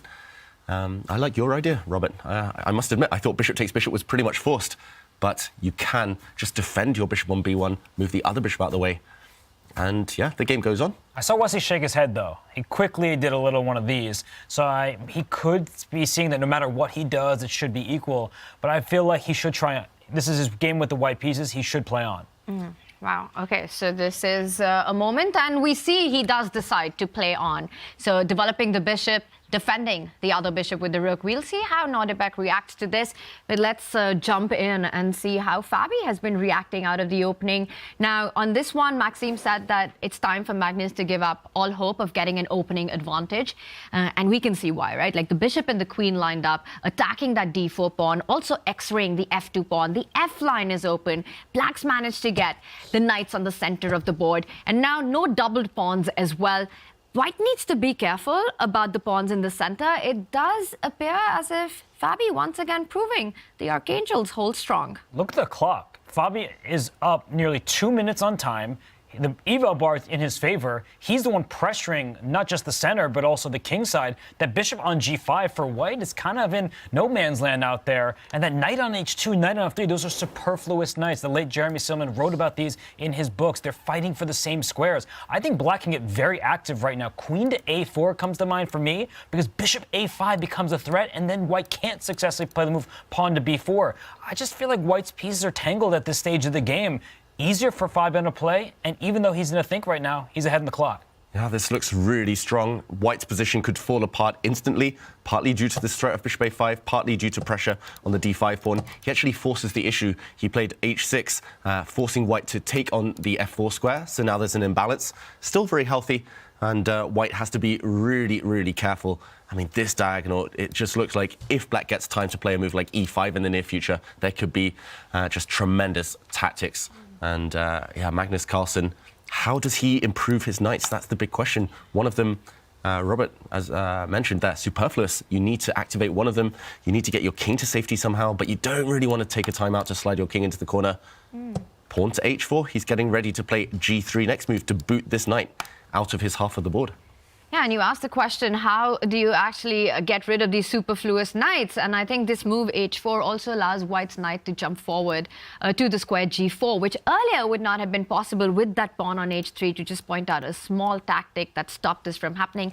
Black can actually take knight takes pawn, and then the f3 knight is on pre. So the move h4, aiming at tying down black's king side, but also frees up that knight on h2 that's really not doing anything. And I like this move that you earlier brought up, Robert. Queen to a4, such an active move. Not only eyeing again the d4 pawn, taking away some key squares, but bishop a5, a big threat on the board. Not easy for Magnus to meet. He might have to slide his rook away from the e-file, and perhaps he's doing just enough to hold everything together. But Fabiano, he's the one on the offensive. He really is playing a better match than Magnus Carlsen today. At this point, I don't think there's any doubt. He's not facing any issues at the opening with black. He outplayed him with white. I think Magnus is feeling Fabiano's might right now, and this is scary when Fabiano has had the 2023 that he has, winning these classical events. He's over 2,800 again, the only player not named Magnus Carlsen to be over 2,800 FIDE, and now we see Fabiano improving his rapid and blitz game as well. He won the St. Louis rapid and blitz before this. David, I'm liking Fabiano's chances in this game. Yeah, he's in the flow, Fabiano, not just in this game, in the year in general. It feels like he's got half an eye on Ding Liren's crown right now, Fabiano. He's just been improving week on week, month on month, especially with his speed chess and big threats, all angles of the board. It's just one glance here. Our eyes do not deceive us. The black queen's so active, the black knight so active, black's bishop perfectly poised. Compared to all of their counterparts, clearly superior here. Look at the clock as well. Double the amount of time as Magnus Carlsen. Fabi in charge, bossing it. Can he convert it, though? That's the big question. Magnus needs to pull the brake and just try to hold this one, try to survive this game. It's not going to be easy for White. And the clock keeps ticking away for Magnus as he now goes under 3 minutes. A threat on the board. He either needs to move the rook or sidestep with the queen. I don't believe the pawn push to b4 is something that you really want to make. It's so committal.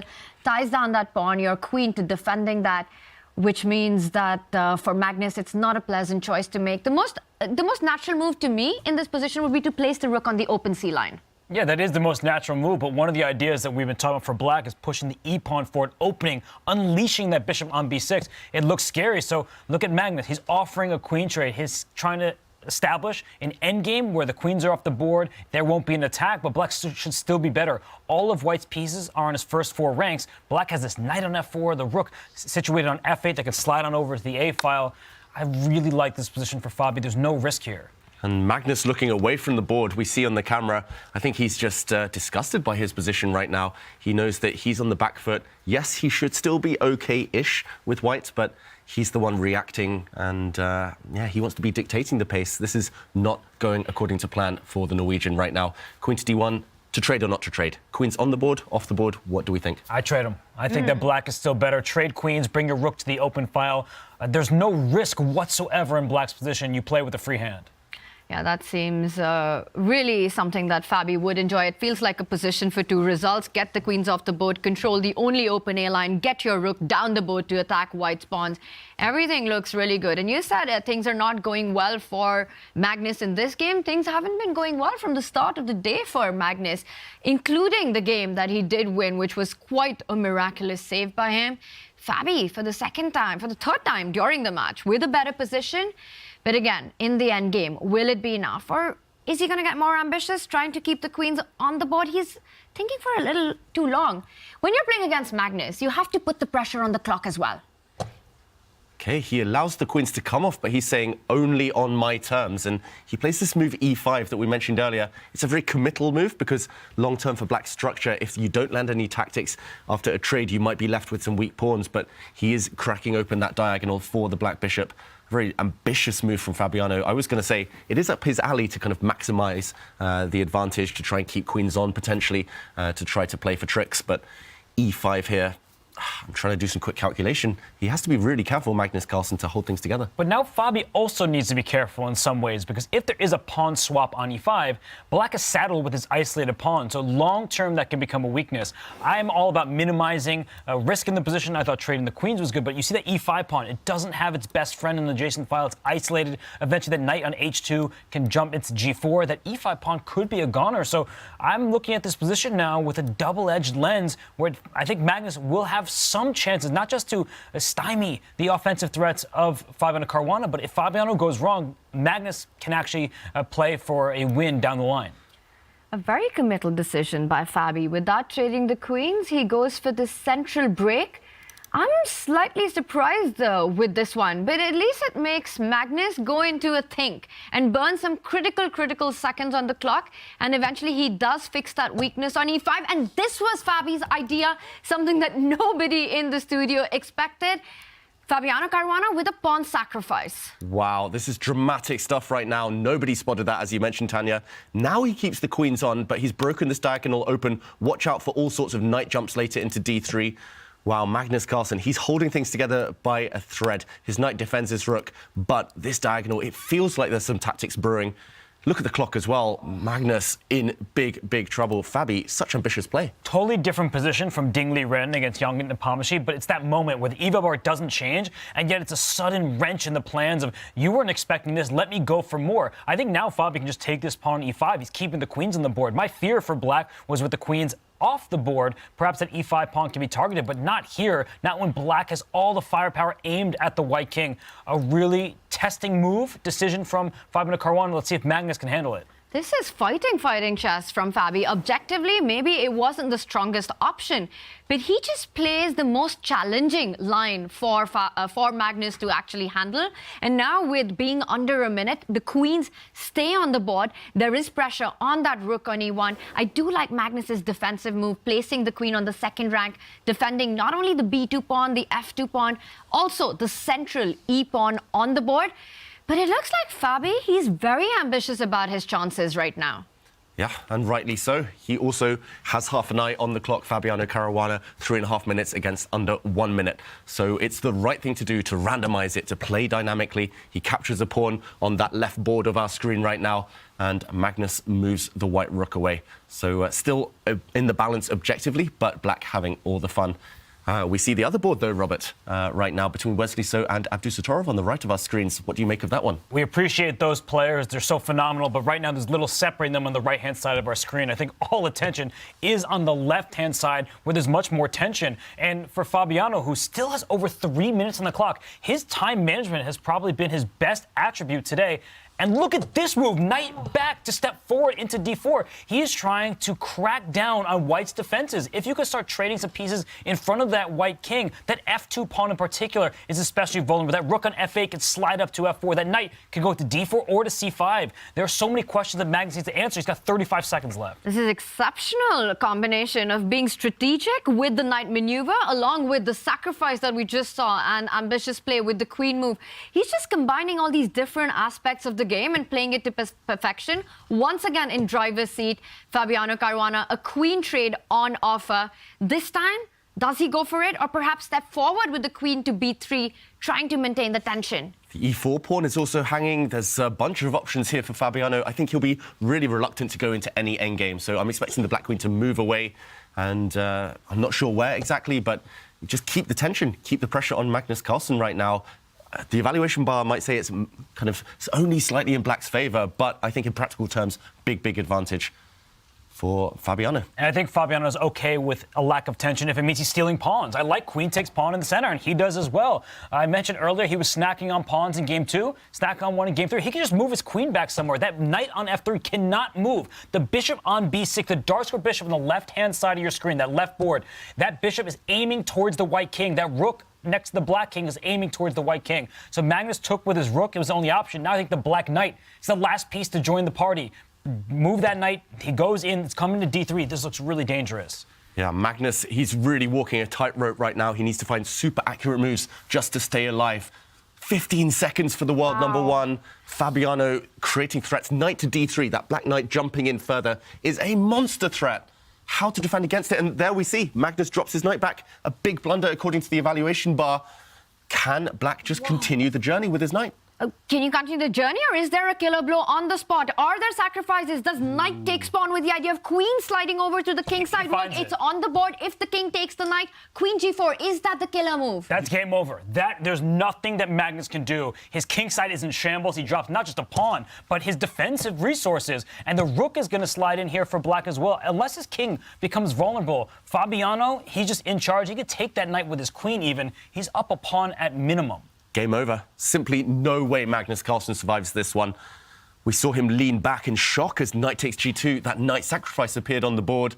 And it wasn't a surprise. It felt like something was brewing for a long time. The evaluation bar was stubbornly stuck in the middle, but we were saying it. Momentum black, momentum black. He takes with the queen. No risk attached to this at all. He's a pawn up, and he's about to cash in on the second pawn on f2. 3 pawns. He's going to take on f2. A queen trade will happen. Then his rook will take the pawn on b2 as well. It's going to be 3 extra pawns for Fabiano Caruana in an endgame. Completely hopelessly lost for Magnus. And he goes for it. Magnus is going to need more of the miracle that he survived in game 1. I don't see that happening. Fabiano Caruana really bringing his A game today. Magnus Carlsen is about to go down in game 3. Going to go down in flames. Look at him, he looks away.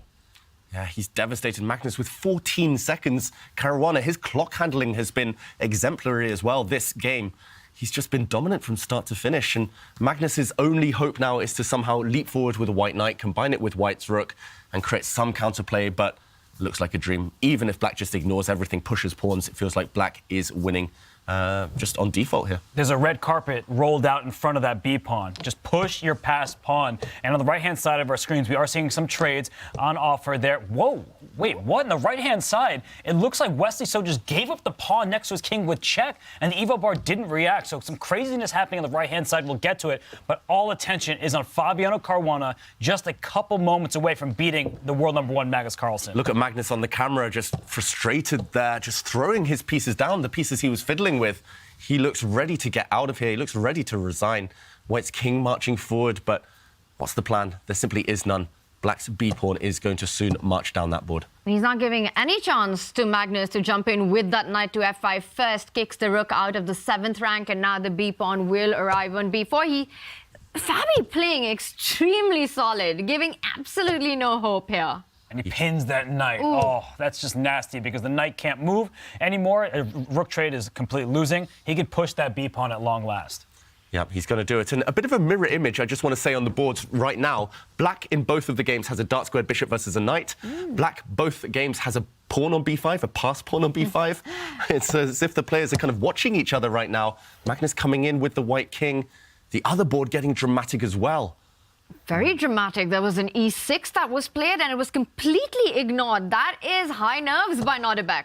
What an amazing decision there. It looks like pawn on the right-hand side, on the right board, pawn takes pawn is check, but that queen on a2, it can actually capture that pawn so you're not losing the house. What a find by Nodirbek Abdusattorov. On the left-hand side of our screen, we just saw Fabi. He brings his king to g8. If the white king goes up diagonally, it looks like it's in the checkmate net, but the black rook can kick the king away, so that king will survive. And unfortunately for Magnus, it doesn't look like he will survive as the b-pawn at long last is going up the board. And now the bishop dominates the white knight as well, and Magnus will not have enough pieces to fight against the pawn. The bishop defends the b2 pawn next, and the rook will go down to c1 to wrap it up.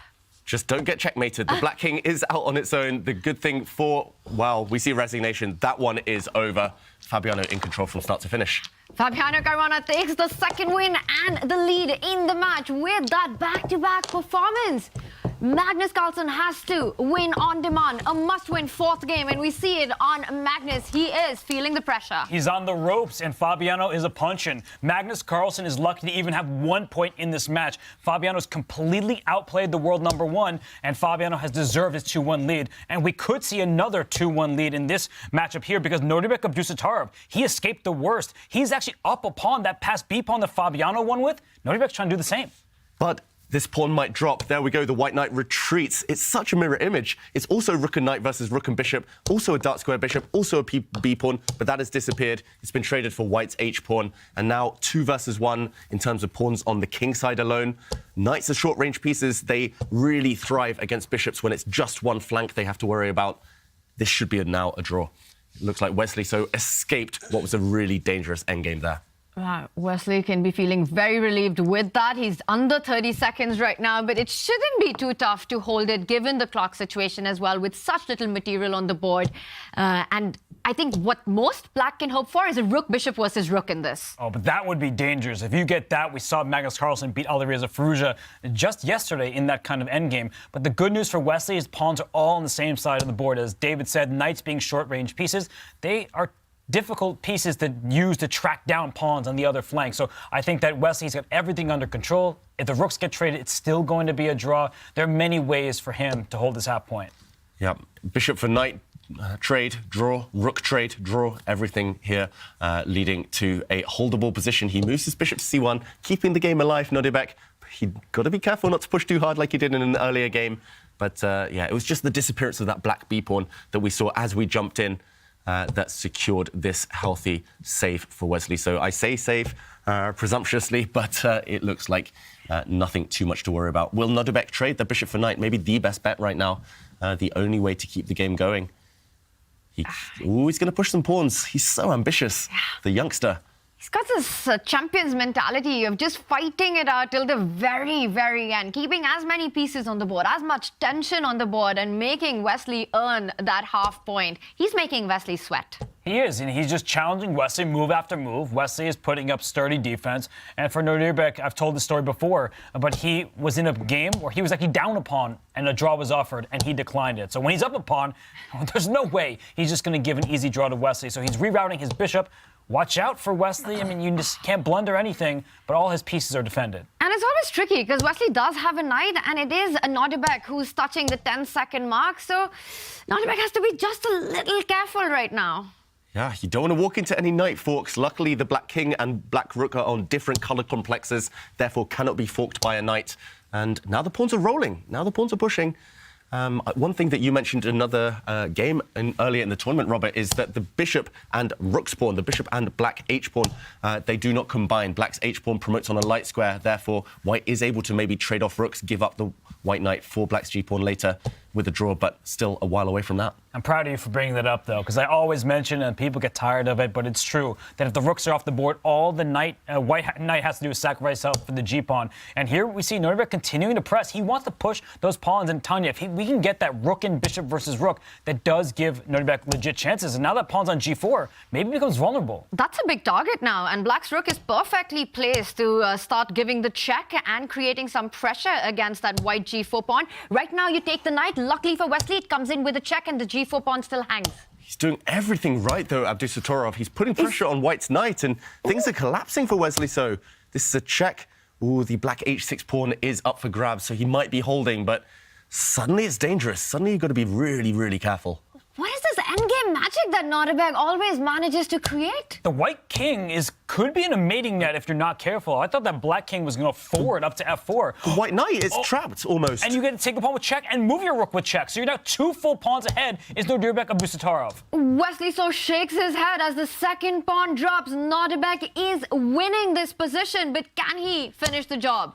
I think he will finish the job. What has that white knight done? It's committed the cardinal sin of placing itself on the edge of the board, and it's not coming back. Black's 2 pawns now, connected pass pawns, should win this game. And the black king should go up into the position. He goes back for a turn, but it can go forward and help deliver a checkmating net against the white king. And there are 2 pawns there. The knight is far away. Wesley just making move after move on the increment. It looks like right now Nodirbek is all under control. But just 7 seconds for Nodirbek. The pawns push forward. White's rook and knight completely lacking any coordination in this position. And you can see Wesley, shaky hands, pure determination from Nodirbek. It's just grit. His hard work is paying off. 1 move away from winning. That pawn is about to get to h2. There's 2 of them. Black has 2 of the pawns, though, and Wesley resigns. Nodirbek Abdusattorov also gets the back-to-back victory and takes the lead in his match against Wesley. So the magic of Toronto comes to a stop for Wesley. Maybe that script has flipped. The Uzbek phenom gets a win. We saw a brief smile on his face, but ever the competitor, look at that steely determination. He's going to get prepared, get set for Game 4 because he knows Wesley's going to give it his all. Wow. Amazing, amazing stuff. 2 players who perhaps at the start of the day were the underdogs on the paper. Of course, extremely strong, but who would bet against Magnus, Carlsen and Wesley So? And right now, it is these 2 names who are playing catch-up to Fabiano Caruana and Nodirbek Abdusattorov. And that Magnus blunder of falling, retreating back with the knight, it wasn't a 1-move blunder. It was incremental pressure by Fabi. Yeah, incremental pressure. We were calling it. We were saying momentum black, things are turning, threats are appearing, and that's when human error creeps in. That's where the blunders occur. And in the end, Magnus did slip up. Fabiano pounced. Yeah. And tough question to answer, but who's impressed you more right now so far? Is it Nodirbek or Fabi? This is not just taking the easy way out. There's no way to pick between them. They both have played super well with both colors. They've outlasted their opponents, and they continue to increase the pressure. It's, as you said, it's not a 1-move thing. These blunders don't happen out of thin air. For them, it's just how much pressure they're applying, and their opponents are not able to keep up. They really are not, but they've got 1 more rapid game, and Magnus Carlsen and Wesley So have to. They're in a must-win situation. It's not going to be easy. David, 2 fantastic games. Excellent chess played here. What stood out to you? I'm just going to pick out Abdusattorov's ice-cold moments where he showed no nerves at all and in the end crashed through to win against Wesley So. Abdusattorov actually had to find a really cool move just to survive earlier in the game, and it was here that he played after pawn to e6. the ice-cold bishop c5, just moving out the way. This e6 move by Wesley was genius. This pawn is untouchable. If you take it with the rook, this would have landed a nasty back rank checkmate. If you take with the pawn, then white's queen jumps in with more mating threats. If you're taken with the queen, meanwhile, then black's bishop on a7 would have fallen. Simply moving the bishop was genius. And if pawn takes pawn, as happened in the game, black's queen now swoops back to save the day. And the pressure on the white queen meant that we transitioned into an endgame. And if we fast forward just one moment later, a few moves down the line, we saw Wesley eventually crack. It was here in the rook endgame, still with the drawn position. The white knight went in the wrong direction. He first needed to give a check, forcing the black king to make a decision, and then jump in with his knight, going for the h-pawn. Instead, always remember, never put your knights on the edge of the board. He went the wrong way, knight c4, and got kicked to the edge of the board. A pawn dropped, and Wesley lost. And we keep calling Nodirbek Abdusattorov the endgame wizard, the whiz kid, but he's showing fine tactical awareness to be able to sacrifice his queen. The pawn could be captured 3 different ways. He doesn't want it. He finds the right solution, and he keeps applying that pressure. It is ceaseless. It's really impressive. So impressive. And just this universal style of his. He's attacking, he's aggressive when the position demands, and flawless endgame technique. Sheer brilliance, control of nerves, those steely stares. This has been some amazing, amazing display of strength by Nodirbek Abdusattorov. And Kaya caught up with the man of the moment, the boy of the moment. Momentum just seems to be the word here in Toronto today. Nodirbek taking another win. Congratulations. Yeah, thank you. Thank you. What did you make out of this game? Yeah, he prepared this line, I guess. Yeah, after a4 b8 is not a good reaction, but okay, I just wanted to play some rare move. But I think he got an advantage there, and after that I kind of played well, and he had an opportunity several times to go to the endgame with pawn up, but he tried to keep the pressure, but then he messed up, and I got an opportunity to win the pawn. And after bishop c5, I guess he could have played rook d5, which I wasn't sure. I think it's pretty dangerous for black there. Like, I don't know, rook d5, queen a7. I have to play like knight e5 or something. Yeah, it was dangerous, but he didn't see it. Yeah, I mean, yeah, I'm quite happy that I managed to win a drawn endgame. So yeah, it's just going well. We've talked about how difficult it is to beat the solid Wesley So, of course, but getting him into some time trouble there, playing an incredible endgame. Is that basically the secret? Yeah, I mean, he's very shaky in time trouble, I think. So yeah, that was a point in this game.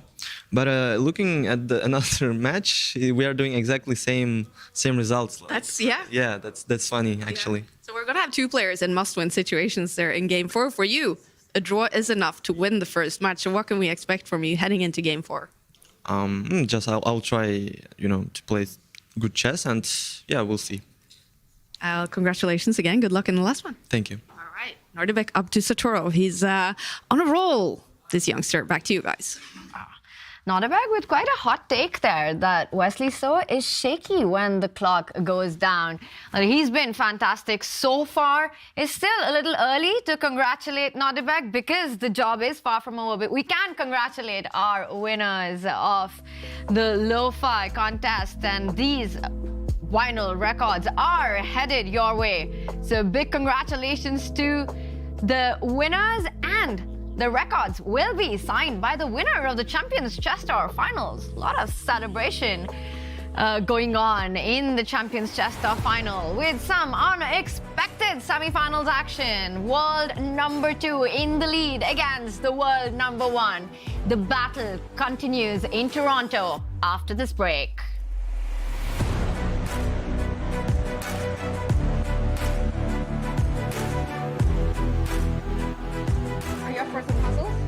I hate puzzles. We got some puzzles. You did this last year, right? How'd you do last year? Yeah, I did very poor. Well, White to move. 10 seconds. Again, another one that I've seen, but I don't remember the solution. Yeah, of course, but he's seen them all, of course. Time. I think it's A4. So A4 is incorrect. Okay, in game, you know, you like those. Come on, you got this one. But not sacrificing 3 pawns and then winning. You actually are on to something there. What you got? Do you have a H5? What do you play? Okay, now I got another 10 seconds. I'm gonna guess that it is, it's A4, okay. Bishop A3, and then I think it's Knight C5 there. Nope. That's what it is. You gotta reverse it. Reverse this, flip it around, flip it, flip everything. You close. A4 is in there. So the problem is in my mind, it's like I'm trying to recall something rather than calculate. Rather than calculate, right? Because like I know I've seen it before, right? Correct, but, correct. This one I might actually fail because, like, I mean, it's probably H5. Okay, G8. takes you. Yes. And here, of course, there's a debate. Yeah, right. Yeah. G6, Yep. take, Yep. E6. Got him. Bishop A3 is Got him. forced, and this is like the only moment that will trip me up. Oh wait, I can play Knight C5, take. No wait, I'm not. What is it? It's I think it's H5 takes, G6 takes, yeah. E6, Yep. Bishop A3. Yep. And then white looks totally lost. Give away 2 pawns for nothing. I mean, on the glance, I would guess H5, G8, Right. G6, Yeah. E6, Yeah. then Knight B4, Easy. and the pawn queen. And A4 is actually beautiful. Beautiful. And I think it might be G6. Correct, FG, takes. E6, Bishop A3, Knight B4, Bishop B4, A4. He too hot. Stop the clock. Stop. He keep going. That's it. That's it. You got it right. E6, Bishop A3. Let's go, Dennis. Okay, Bishop takes. One more. A4. Let's go. Let's go. Ah, let's go. Take a glance. H5, H5. yeah, G8, Yep. G6, Yep. Takes. FG, Mhm. yeah, E6, Okay. Bishop A3, Bishop A3. yeah, only move. Yeah. Then Knight B4, Bishop takes. A4. Got him. Let's go. Wait, do I have Knight B4, take A4? That's it. Okay. There we go. Dub. Come on. I don't know. You got I it. don't know what it is. You The said problem is I first. need a fresh one so that my Yeah. mind is not actually trying Correct. to remember. Because then I spend like 5 seconds We trying need to fresh remember. ones, guys. We need fresh ones for Hikaru. He's seen them all, guys. He's seen them all. No, Hikaru has seen this one. Recall test for him. So, you seen it before? Right, white to move, 10 seconds. I know it. Oh, you saw this one? I know it. Okay, well, go ahead. Definitely tell the camera Yeah, what we got, I'll man. just say Queen F5 check. Oh, yeah, Queen of 5 check in the end. Yep, yeah. It's probably my least favorite type of puzzle. Yeah, correct. That is 100% correct. I've seen it, but like I don't. Yeah. Ah, it's so annoying because I don't want to. No, I would go with perpetual if I was playing in Blitz or in Bullet, yes. Be real fast. But yeah, Cut it out. no, that's not the solution, of course. No. Yeah, I have no idea. Yeah, Please bro. tell me. I'm gonna guess that it's Bishop takes E6. Nope. Nope. Okay. Knight F6 or something. Knight F6, baby, okay. He got the right move. But you gotta finish it though, bro. He got that chip in his brain, bro. He got the chip. Knight F6. Exactly right. Throw the iPad. Like, what is this? No way. No way. No way. No way. No way. Okay, No, I would, of course, I would, if I would think like 1 hour or Yeah, I would. you'd probably find it. By, Yeah, by, right. Yeah, so Knight F6, Bishop takes C3, E3, F3, and then after King takes G6. Oh, there's Queen to F5 and Bishop H7. There it is. Throw the iPad. Ah. Queen F5. Woo, heat. He got it. Let's go, Pyro. Let's go, baby. Yes, sir. Ah, Queen F5. Come on, there it is. Yeah. Nice, very nice. Very It's nice. a Right, nice it's a one. pretty Yeah, one. very It's a nice pretty one. one. Yeah, Right. yeah, Very hard. nice. It's been very difficult. Okay, well, I'm interested to see how. I guess Hikaru would be the best here. Yeah, in or maybe fact. Firouzja. I Yeah, don't know. we have to recall kind of. But- He's actually seen it. yeah, I I'm have- the one that's seen it before. But I have no recall. chance. Congratulations on winning the event. In fact, I mean, Okay. getting the. Well, I'm just waiting for the check then. Waiting for the check. But we warmed you up, That's my Wesley. You special feeling thing. warmed Yes, up, yes, baby? Come on, man. Flexly so here, Yeah, right? thank you very much. Congratulations on all your success, man. We'll see you in the I tournament. hope I can sack my queen like that. Ah, please. We'd love to see it.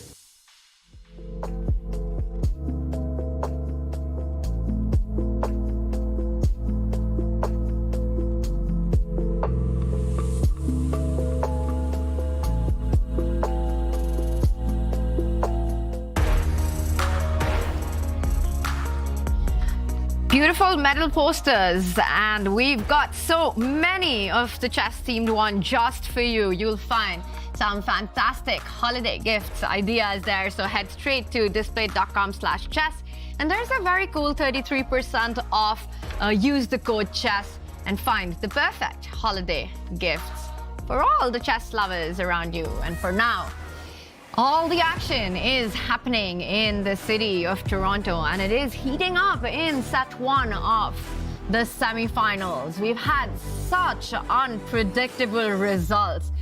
Magnus Carlsen and Wesley So are playing catch-up to Fabiano Caruana and Nodirbek Abdusattorov. So much dramatic action, turnarounds we've seen, brilliancies we've seen. And Kaya caught up with Fabi after his third round victory. What a performance. Here with Fabiano Caruana, that's 2 in a row. You take the lead here, Fabi. What was that like? Yeah, I think it was a very interesting game. I was putting a lot of pressure on him at some point because he misplayed it with bishop g5. For sure, it's not a good move. And yeah, and then I got this very beautiful knight on f4, bishop on b6. I felt like I was pressing for an advantage. Of course, once I was already completely winning, I started to make it messy in time trouble. Okay, probably never really messy, but getting low on time and making it a bit too close. But overall, very happy with this game, yeah. And Magnus even lower on time, blundering there in a little bit of time trouble. So how does it feel to be able to force him into that time trouble?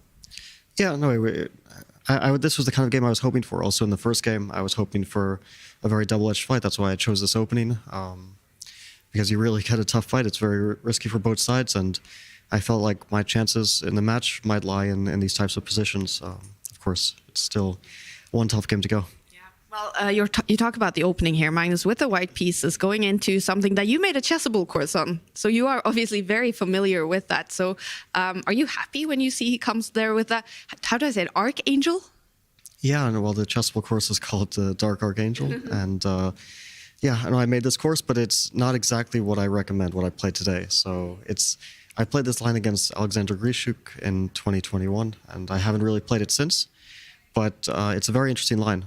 Very sharp. The computer doesn't like it for black, but it's not so easy. If you don't know it especially too well, then it's really tricky for both sides. So having white in the final game to win the match, how confident are you feeling right now? I think I'm playing better and I'm feeling confident, but of course these must-win situations, they have their own, their specific demands, and we saw that Magnus was in the situation against Alireza. I hope to do better than Alireza did. Good luck in the final rapid game. Thank you. All right, thanks for joining us. Fabiano Caruana, he's in the lead. Back to you guys. He is in the lead, and really interesting insight there by Fabi. How chess is about posing the biggest practical questions to your opponent, even if it means not making the best moves. David, it was quite a game 3 by Fabi. What impressed you the most? Well, it was the use of the opening, the way he outmaneuvered Magnus in the middle game, started creating threats, and he used the Dark Archangel, and it was dark storm clouds gathering around the White King. Fabiano, in this position, set up a really sneaky threat, and Magnus fell into the trap. Black's bishop already perfectly poised, aiming at the f2 square. The rook indirectly hitting the square as well. Black's queen on a super active post. He asked the knight to join the action, knight to f4, trying to come into d3, and this is where time trouble played its part.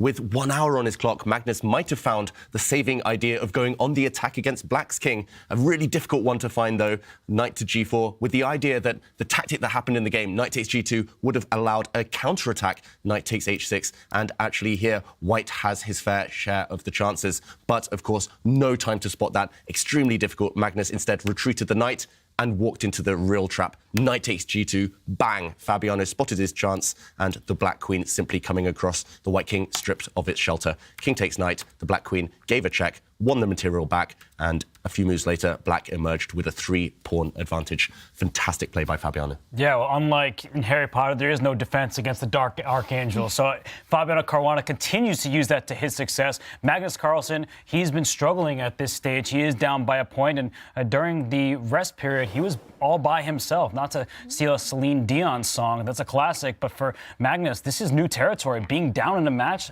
4 games. They say it's lonely at the top, but right now it's lonely for Magnus Carlsen in the playing arena. And you can just tell that this is not the narrative that he was expecting on day one of the semifinals. There is, of course, the big game 4 that's coming up for both Magnus and Wesley. They are in a must-win situation to take it to Armageddon. It's not just the scoreline. Both Nodirbek and Fabi have just been dominating today. Yeah, 2-1 doesn't even really encompass what we've seen. I think that they could have already won the match, the two of them. First at 2.5 points takes the match. Both Fabi and Nodirbek could almost be upset that they don't already have that score. Yeah. Wow, and what are we expecting? Because it means that Wesley and Magnus both start with the black pieces as well. And they've got to get the job done with black, otherwise it is set 1 over. And in just a few seconds, we will have the action as the players are ready to go. Wesley with the black pieces, handshakes. How does he create his chances? It's not going to be easy. It's not Wesley's style to go all out with black. He normally plays really rock solid. And wow, pawn to d6 already. That hints at a Pirtz defense, and this is provocative stuff. He's giving white the center. He's asking Abdusattorov to come for him. I'm going down memory lane a little bit, but didn't he need to win with the black piece against Maxime Vachier-Lagrave just a couple of days ago? He played some kind of dodgy opening line. Maxime was much better according to the engines, but pressed a little bit too far, and Wesley was able to win that game and go through in the Armageddon. So Wesley, he has that experience. And while Magnus waits for his game to start, he is looking for inspiration in this one, watching as the action unfolds. It's kind of like a King's Indian defense setup by Wesley. Of course, white's pawn is still on c2 right now, but it's exactly the approach that we see top-level chess players have, whether it's Hikaru or Wesley. When their back is against the wall, they often go for these fianchetto positions out of the opening.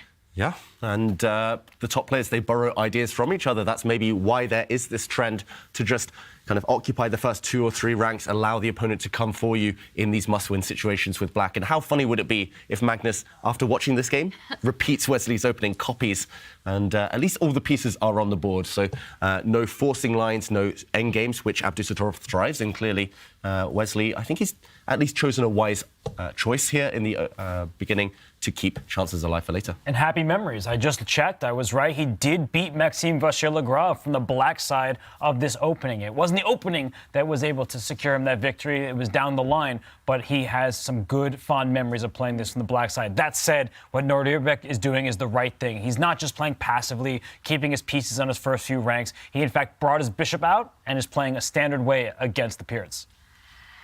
All right, this one is going to be a battle, and this one will also be a war as the players are getting ready. Handshakes will be, and there we are about to start. Big question, will Magnus take similar setups as the one that we saw with Wesley? And I think we very well could happen on the board. We've seen him employ the hippo, where he develops the pawn on the 6th rank, takes out pieces in a cagey way just to avoid any trades. David, you know Magnus best. What is going on in his mind about his opening approach right now? He's just wondering how to throw Fabiano off, how to get out of the books, and how to ensure he avoids preparation. It was funny, as you were talking there, Tania, I was thinking, what would I do? I would probably play b6, and then Magnus played it. He beat me to the punch, but this move, it's very provocative again. Doesn't fight directly for the center, but it does allow black's light squared bishop to fianchetto. So it depends on how Fabiano approaches this. Does he try to punish black for giving away the center, giving away a bunch of central squares, or does he just try to transpose into better known waters? He plays f3, one of the most ambitious moves here, Robert, trying to build the biggest pawn center possible for white. I think it's a good decision from Fabiano because it does make your diagonals a little bit loose. Your dark squares can be taken advantage of later, but you're playing in a principal manner. If your opponent is playing on the flank, you play in the center. So the f3 move to play e4 next. I am interested to know why Fabiano was thinking at this stage. I think he can even take the knight to try to bring a black piece in the center, then strike with e4 to gain a tempo. So far, so good for Fabi, but I like the choice from Magnus nonetheless. So you have to play something that's offbeat, that does not allow a forced draw. And while white is better, at least black will have some long-term chances. Yeah. Both sides get what they want. Fabiano will maybe obtain a small space advantage with white, very healthy position. Magnus gets a non-orthodox pawn structure and active pieces of his own as he pauses. He's about to recapture the piece. And he's just deciding how to recapture that piece. But I think either way that he takes it, it's the queen that's coming out. Yes, I was about to say that the e-pawn will move forward, gaining space over the center, also opening up the path for the bishop to come into an active square, perhaps c4. Yeah, I like White's position, I've got to say, Robert. Yeah, I'm just imagining Magnus reflecting on Wesley's position. Like, why couldn't I get something like that? And the reason why is that Fabiano started with 1d4. We didn't really talk about his first move, but he's historically loved playing e4, the king's pawn push on move 1. He chose d4 to play a more solid setup. And for Magnus, looking at this position, where is he going to counter? What pawns are he going to throw forward? It looks like White just has the upper hand because of the dominance in the center. I like White's center. White's knight will happily develop to the square in front of the king, and it just looks like harmony in White's pieces. Meanwhile, Black still has to figure out the piece setup that you want.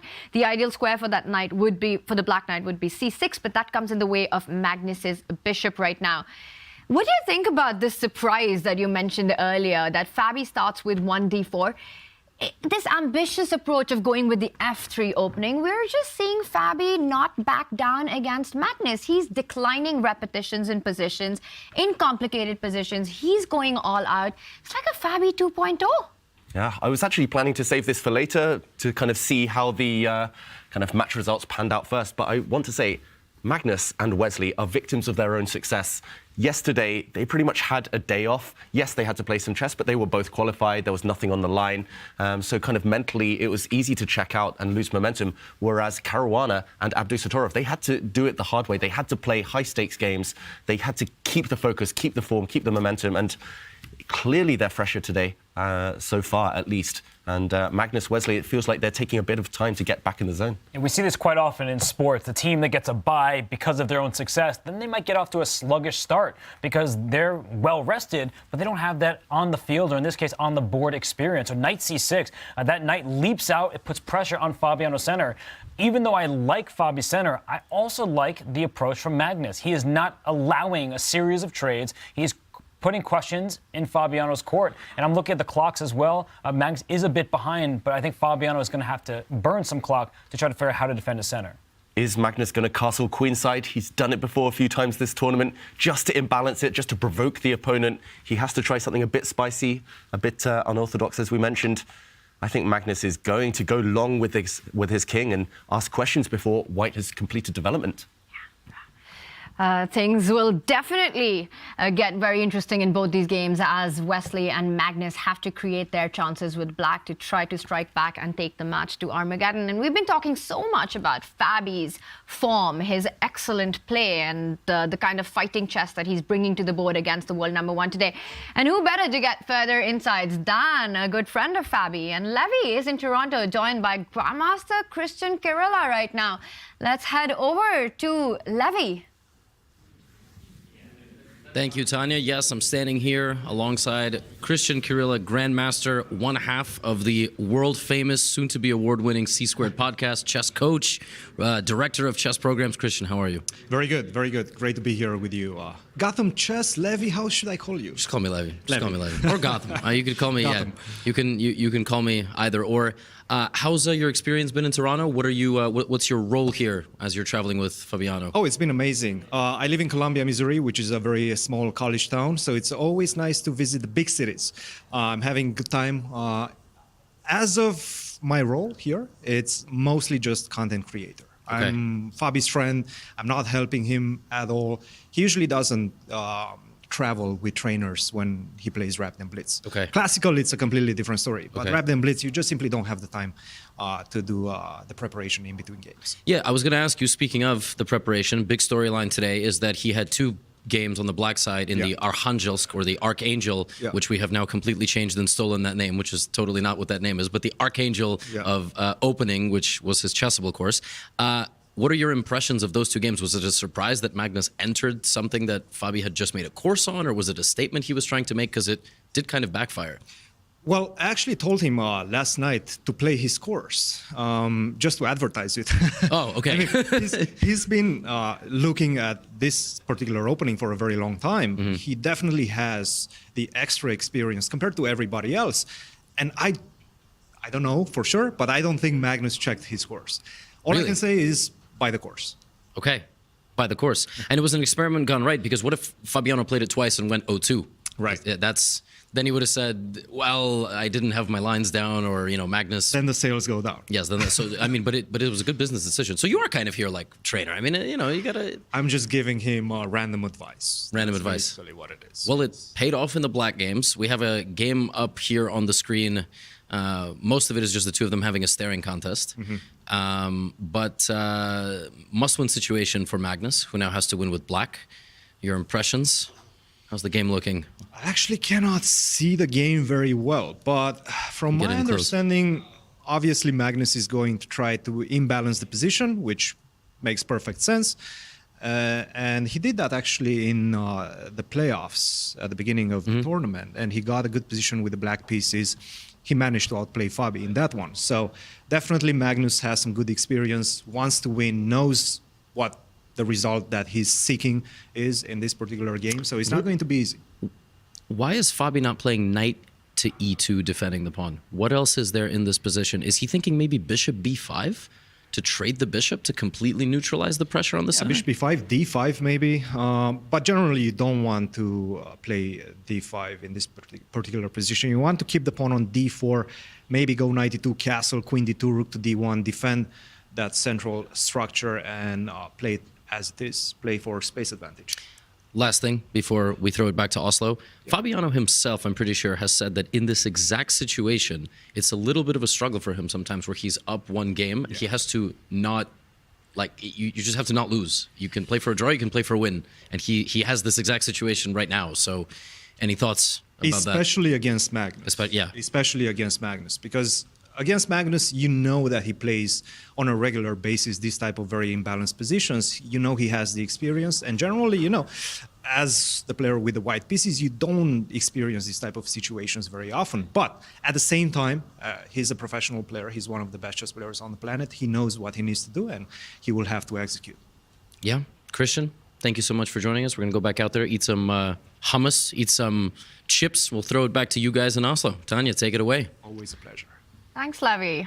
Fabi does need to execute, and right now he needs to execute his next move because he's been on a bit of a long think already. He's touching the 4-minute mark on a move that, at least in my eyes, looks like something that you need to make in about 2 minutes' time. You want to develop that knight to the center of the board, the d4 pawn, which is currently attacked by 3 of black's pieces, defended by 2 of white's pieces. Why is he thinking so much right now? What's going on in Fabi's head? I think he's calculating a bit too much. Sometimes these positions you just have to play on feel, whether it's just knight to e2, as Levy said, you can play that move in 2 seconds, deal with the consequences later, whether it's the other moves that Christian there suggested, d5, bishop b5. At some point, you just have to make a decision. No move kind of sticks out, and Magnus will be able to create some complications either way, but burning 4 or 5 minutes, giving Magnus 4 or 5 minutes there as well to think, has resulted in this position. He could have played knight e2 first, maybe made Magnus pause and thought on Magnus's clock. It does feel like the nerves are creeping in here, Robert, maybe. And it's a position where I think many people would want to trade the queens. Let me take this pawn on e5 and trade the queens. But black's dark square bishop is ready to go out and give a check to the white king. I think this would be very bad for white. Taking on e5, allowing bishop b4 check first. When the king slides out to f2, let's say, that e5 pawn can be gobbled up at any moment, and the white king is not safe. A queen trade doesn't mean that we're getting a draw necessarily. Huge advantage for black, I would say. Huge advantage for black, and in the match, this could be a decisive turn, so do not get tempted. The problem is, if you don't take this pawn, your other options aren't too appealing. For example, stepping forward, maybe the most natural move in the position would allow a forcing variation. The knight will come, attack the bishop, only one safe square for it. It will have to drop back, and black would then break open the white structure. This beautiful connect-4 structure will be broken down from the front due to a pin on the d-file. So Fabiano's gone a different direction. He's first pinned that black knight. This is what he was thinking about all that time. And the big question is, after pawn takes pawn, knight takes, can Magnus profit from the tension on the d-file? Feels really shaky. You cannot take this knight, though, due to a pin on this diagonal as well. It's getting tactical.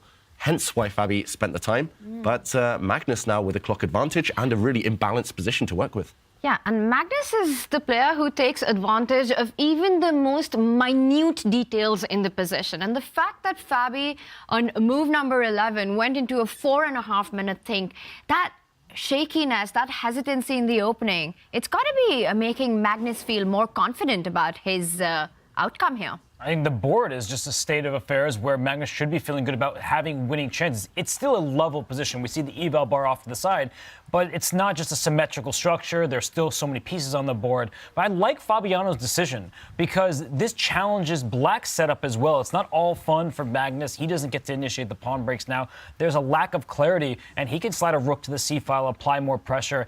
I don't think that Fabiano's in trouble, but I don't like his clock management. That's been his key to success. His X factor has been leading Magnus on the clock. Yeah, we've been talking about that. Fabi's not only been putting pressure on the board, but also on the clock. But this one feels like a different narrative from the very start. And while we're checking out two of our favorite players in the world, don't forget to check out some of your favorite tunes as the Lo-Fi Girl and Chess.com partnership continues, and we've got some great music. It's the one that you've been listening to at the start of the stream, at the end of the stream, and hopefully while you're playing chess as well. And you can find it on your favorite streaming platform, on YouTube, on Spotify, and on SoundCloud. Hopefully the players have also been listening to some lo-fi music to get into the mind zone, to play some chaotic chess as well, because this position is quite chaotic. That bishop on b5 played. Right now, White also wants to try to get the d pawn moving forward. If Magnus was to give a check on b4, how is White reacting? Yeah, it's getting sharp, it's getting concrete. Black can steal White's castling rights. Bless you, Fabi, with that sneeze there. Black can give a check, making sure that the White King will not castle. The White King will be obliged to step away. I'm assuming this square because you want to connect rooks as quickly as possible. And the problem is, again, after a capture, you still cannot take this knight due to this pin. So have you helped White? This is the big question. The White King looks like it's out in the open, cannot castle, but maybe accelerates White's development. Black's bishop on b4 might at some point have to step back. The move I'm looking at is actually a capture and then just trying to get out of the way of this pin. Maybe moving the Black Queen out the way, for example. And the reason I like this for Black is because White's King is a bit of a target. There's a nasty check in the air. You've also opened up the rook, and White here would be forced to trade off the beautiful bishop pair. And in this position, yes, White can castle. Yes, White can get out the way. But there are enough imbalances for Black to work with. Also, still this pin, which could be quite annoying long term. For example, if Black moves out the way, bishop coming out to c5, Fabi would have some serious answers, serious questions even to answer. So sharp stuff right now. Narrow path maybe for Black to kind of keep the tension, keep playing aggressively. But Magnus, surely he'll find a continuation that he likes. Magnus Carlsen, undoubtedly the most dangerous player on the planet, and he gets even more dangerous when his back is against the wall, and he's managed to create chances with Black in this one. We will check in with Wesley So, who is in the same match situation as Magnus with the Black pieces in a must-win. And to me, it looks like he's managed to do the same.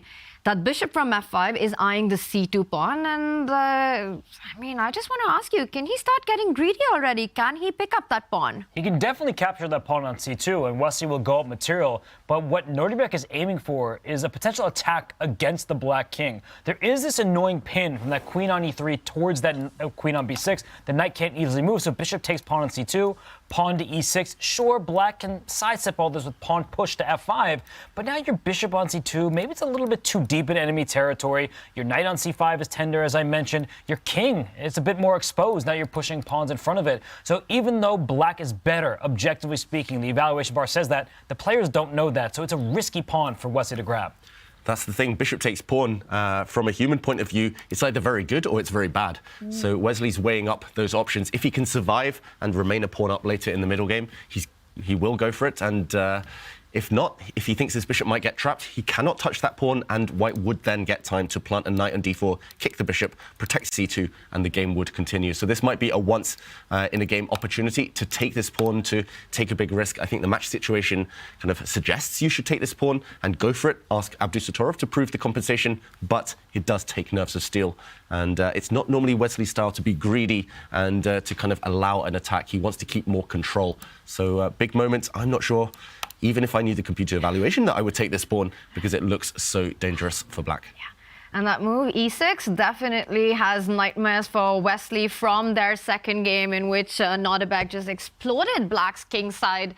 And it has been stopped. Wesley doesn't want to see another e6 in this match. It's a great practical decision from Wesley because in order to play bishop takes c2, you would have had to invest so much time. And you look at the clocks, Nodirbek, he's up about 40 seconds. But to be sure, to be absolutely certain that you could get away with bishop takes c2, you need to spend a few more minutes. So e6, now you've taken that out of White's hands. The e5 pawn is a long-term weakness cemented in place. b2 is loose, c2 is loose. And I feel like Wesley made a very, very good decision right here. And look at Nodirbek. He goes knight to d4, and the eval bar still prefers Black some simple moves. Yeah, some simple moves. Now trying to make use of the tension between the queens. And before I could highlight it, the queens are off the board. Endgames favour Black now because of the weakness of White's e5 pawn. And Wesley, can he outmaneuver the endgame maestro himself now? Abdusattorov, that's the big question. Advantage Black, but is it enough? He still needs to be really accurate to prove that he has any winning chances whatsoever. White's knight threatening to jump into c5. Still anyone's game. And we've been talking so much about Nodirbek and his endgame play and just how good he is once the queens get traded off. And that's usually, at least traditionally, conventionally thought of as a trait that the youngsters, it's not their forte. It's not the kind of positions that they like to enjoy. But Nodirbek has been on his top game once the queens are off the board. Is it reminiscent of how good Magnus is in endgames? That is a huge standard to live up to. I think Nodirbek, with continued play, we'll see if he can handle it. But he is the youngest world rapid champion in history. So when you're comparing to a historic player like Magnus Carlsen, Nodirbek himself has had an historic achievement. So he, is an amazing endgame player. We also saw during the break those tactics that he was finding with James Canty. That was a lot of fun. But right now, he's not going to have fun because he's got this eyesore, a backwards deep pawn, and Wesley's targeting it. And I'm also thinking about those Nodirbek stares that we've been seeing. It reminds me of a young Magnus Carlsen sitting across Garry Kasparov with his stares not backing down. Of course, it's a far way off, but really fascinating to see the parallels, the universal style between these two players. We do have the endgame. The d-pawn has moved forward, so at least defending the e5. But now, David, the base comes under fire with an open d-line. Yeah, open D-line. Black's pieces as well, creeping in. Big attack now against White's B2 pawn, the Black knight jumping. Black's bishop will reroute itself, will come to a better diagonal in the next few moves. It's definitely advantage Black. I think we would, well, at least I would choose Black here. I think we all would. You can speak for me, David. It's okay. I saw a nod from Robert. And it is just about whether Abdusattorov can keep control. Yes, he has ugly pawns, especially the base pawn on d4. But one weakness you might be able to hold. And whoa, c5. Wesley doesn't want to play the long game. He wants the tension here and now, lashing out. I kind of like it because he probably felt that given time, Nodirbek would be able to stave off the pressure and keep everything under control. But right now, that's a free pawn. Two different white pieces can take it. And just like a game ago where Nodirbek won with Black and Wesley gave away a pawn that couldn't be captured, here it can. But if you take with the pawn, you lose your e5 pawn. If you take with your knight, you lose your d4 pawn and maybe e5 next. So we are seeing the position change completely. Still chances for Wesley to overtake, I should say, and outplay Nodirbek. Wow, all right, so Wesley So, with the black pieces, has managed to create a dynamic endgame. We will keep our eye out on this one. Let's head over to our other fight. And wow, there is a lot going on. I'm taking it all in. Black's bishop looks like it's hanging, but let's point out the pin along the d file, so you really can't go for knight takes bishop because rook takes queen comes in with a check. You don't have time to capture Black's queen. The first question that I'm going to throw to you guys is, White really wants to get the king to safety. There's also a threat of the queen jumping into b4. He does it, but the eval reacts because the d4 knight comes under fire. Yeah, I don't want to boast, but I did predict this whole variation a bit earlier. I showed it on the board, and I think castling was just a bit premature. White's king needs to get to safety, yes, but actually it could have been okay in the center for a move or two longer. It was more important to evacuate the white queen from this d-file pin. The white queen, if it had moved, would have freed up the white's knight to pounce. And suddenly Fabiano, he's pinned left, right, and center. Black's bishop is threatening to come out to c5. That would be the end of the game on the spot, and it might be collapsing here and now. Queen f6, Magnus, the speed with which he pounced and played it, I think he suddenly realized this is a golden opportunity. Yeah, and he's got double the amount of time on the clock as well. Fabi, a very difficult position to defend. In under 4 minutes, he's looking at a second-rank defense, wants to slide over the rook in front of the queen. Yeah, but he's going to defend, but black's going to do the same. You first bring your bishop out to pin that knight some more. The rook comes to d2. Then you just slide your rook up for black. I mean, white is defending for now, but black can increase the firepower, and white can't bring another piece to defend. So I believe the knight at this stage would have to step back to the c2 square. I want to point out that knight f5 I don't think will work out either, but the b2 pawn is loose in so many positions. I was going to go for this queen sacrifice, David. You got me there. That if you take on e3 with check, and then rook takes d2 at the end. You have a rook and 2 bishops for a queen. That's too much material. We do a quick count, 11 points for black, just 9 for the queen for white. So I think that Fabiano will have to step back to c2, but then the b2 pawn is loose in many of these positions. This is no fun. I think that Fabiano, even after rook to d8, he just is under immense pressure. Too much pressure, as you say, Robert. It's not just this diagonal, it's the d-file. It's all about this knight, and wow, this is all happening. If Magnus moves his rook, it looks like he has a decisive advantage. Bring the final piece to the party. It's this rook on h8. It wants to be on the d-file. Stack them up, double them up, and white is collapsing. Fabiano in big, big trouble. In the next few moves, it looks like Fabi is about to lose material in the position, literally pinned from left, right, and center in this one. Big, big pressure. I think Magnus, we saw him there reach out, and he has moved the rook forward. Does Fabi have any time, any hope at all to try to unpin with that knight jumping onto either f5 or falling back to c2? Same tactics, I think. If you move the white knight to f5, as we show, the black queen can sacrifice. Black would emerge with extra pieces, extra material. The white knight drops back, maybe the best bet right now. White's, it's really hanging by a thread. I don't think Fabiano is going to be able to escape this one simply.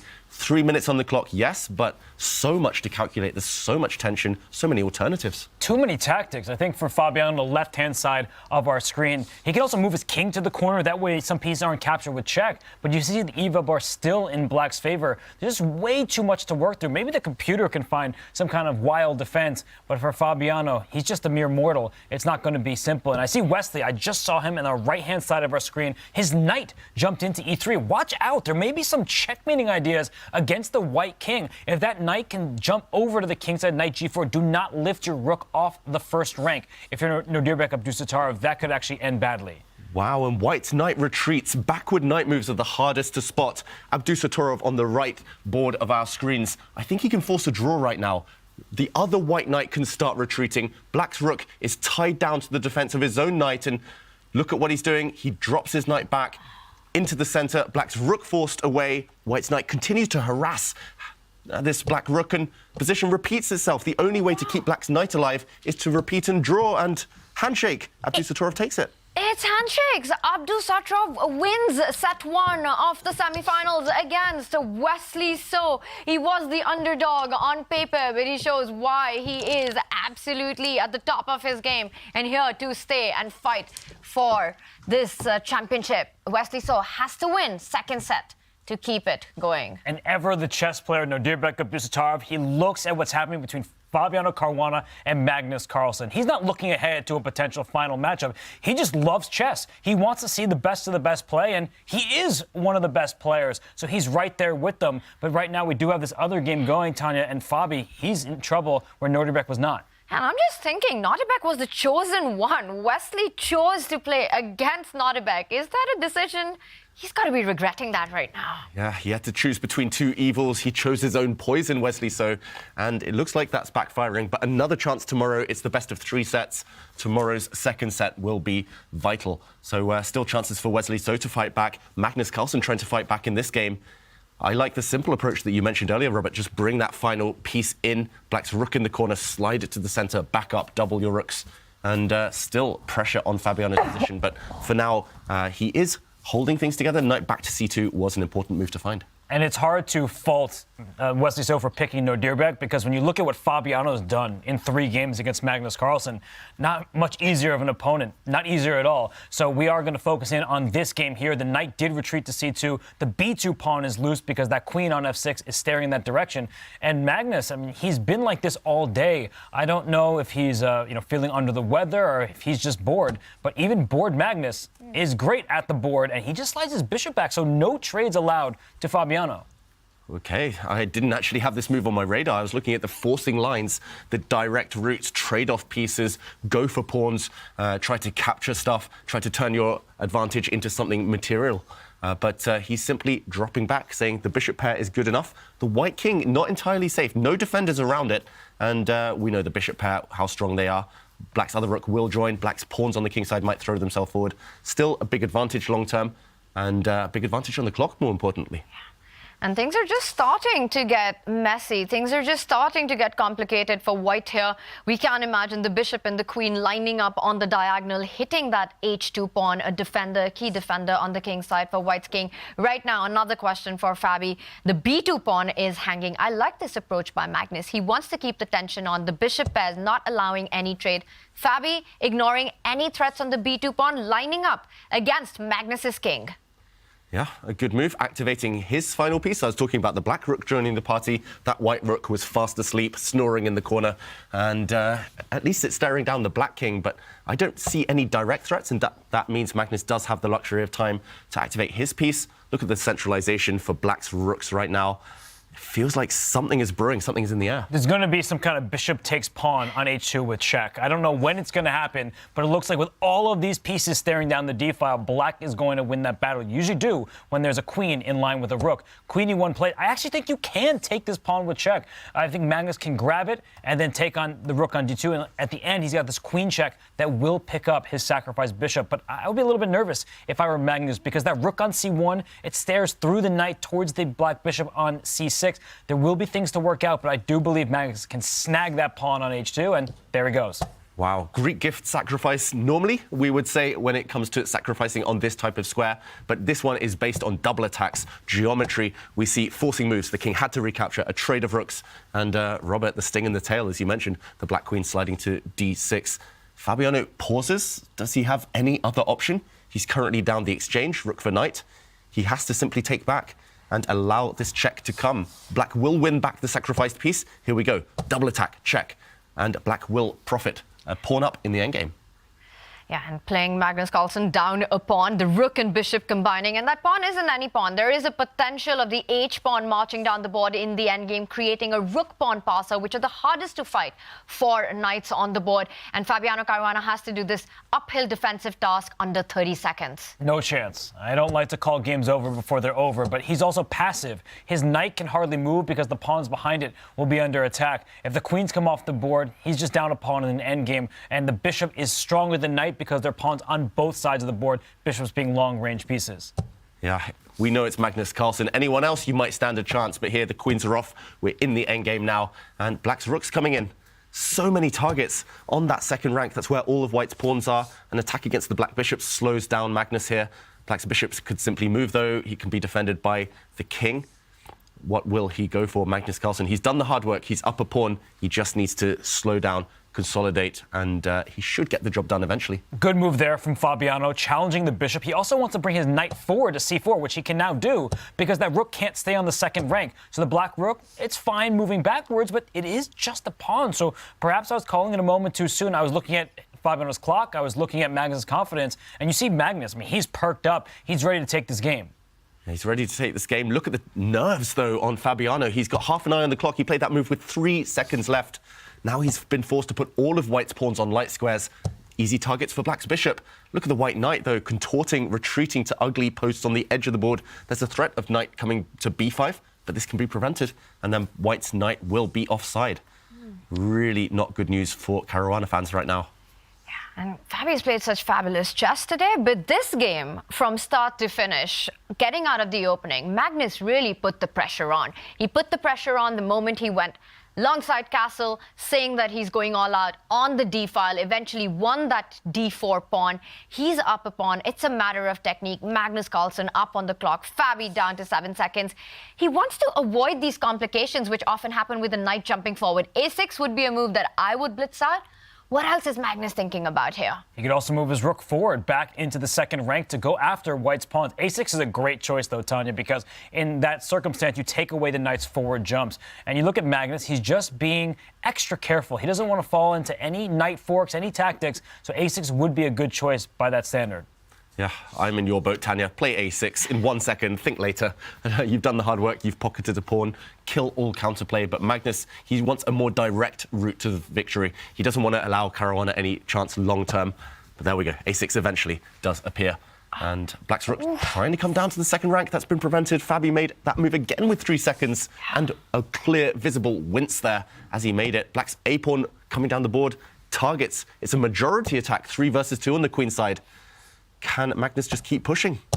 He keeps rolling down the board, creating a second weakness on the queen side, attacking the pawns. But right now, he first needs to keep that rook solid in the center. If Fabi was to take on a4, the a2 pawn becomes a huge target for Black. And the problem for Fabi is that Magnus is playing on both sides of the board. He pushes a pawn. Why not push your other rook pawn? He can push that one forward a bunch and just take up space, but he gets his king involved. How could you blame him? Fabi goes to semi-open line, and as long as Magnus doesn't blunder any pawns, he will keep this advantage. That's a scary Magnus. When he makes these chill moves on the board in this relaxed state, you don't want to be sitting across that guy. Yeah, that's literally the worst thing in chess, when Magnus gets an endgame advantage and grinds you down. He's got an extra pawn as well. Here he just creates a safe haven for the Black bishop to retreat to.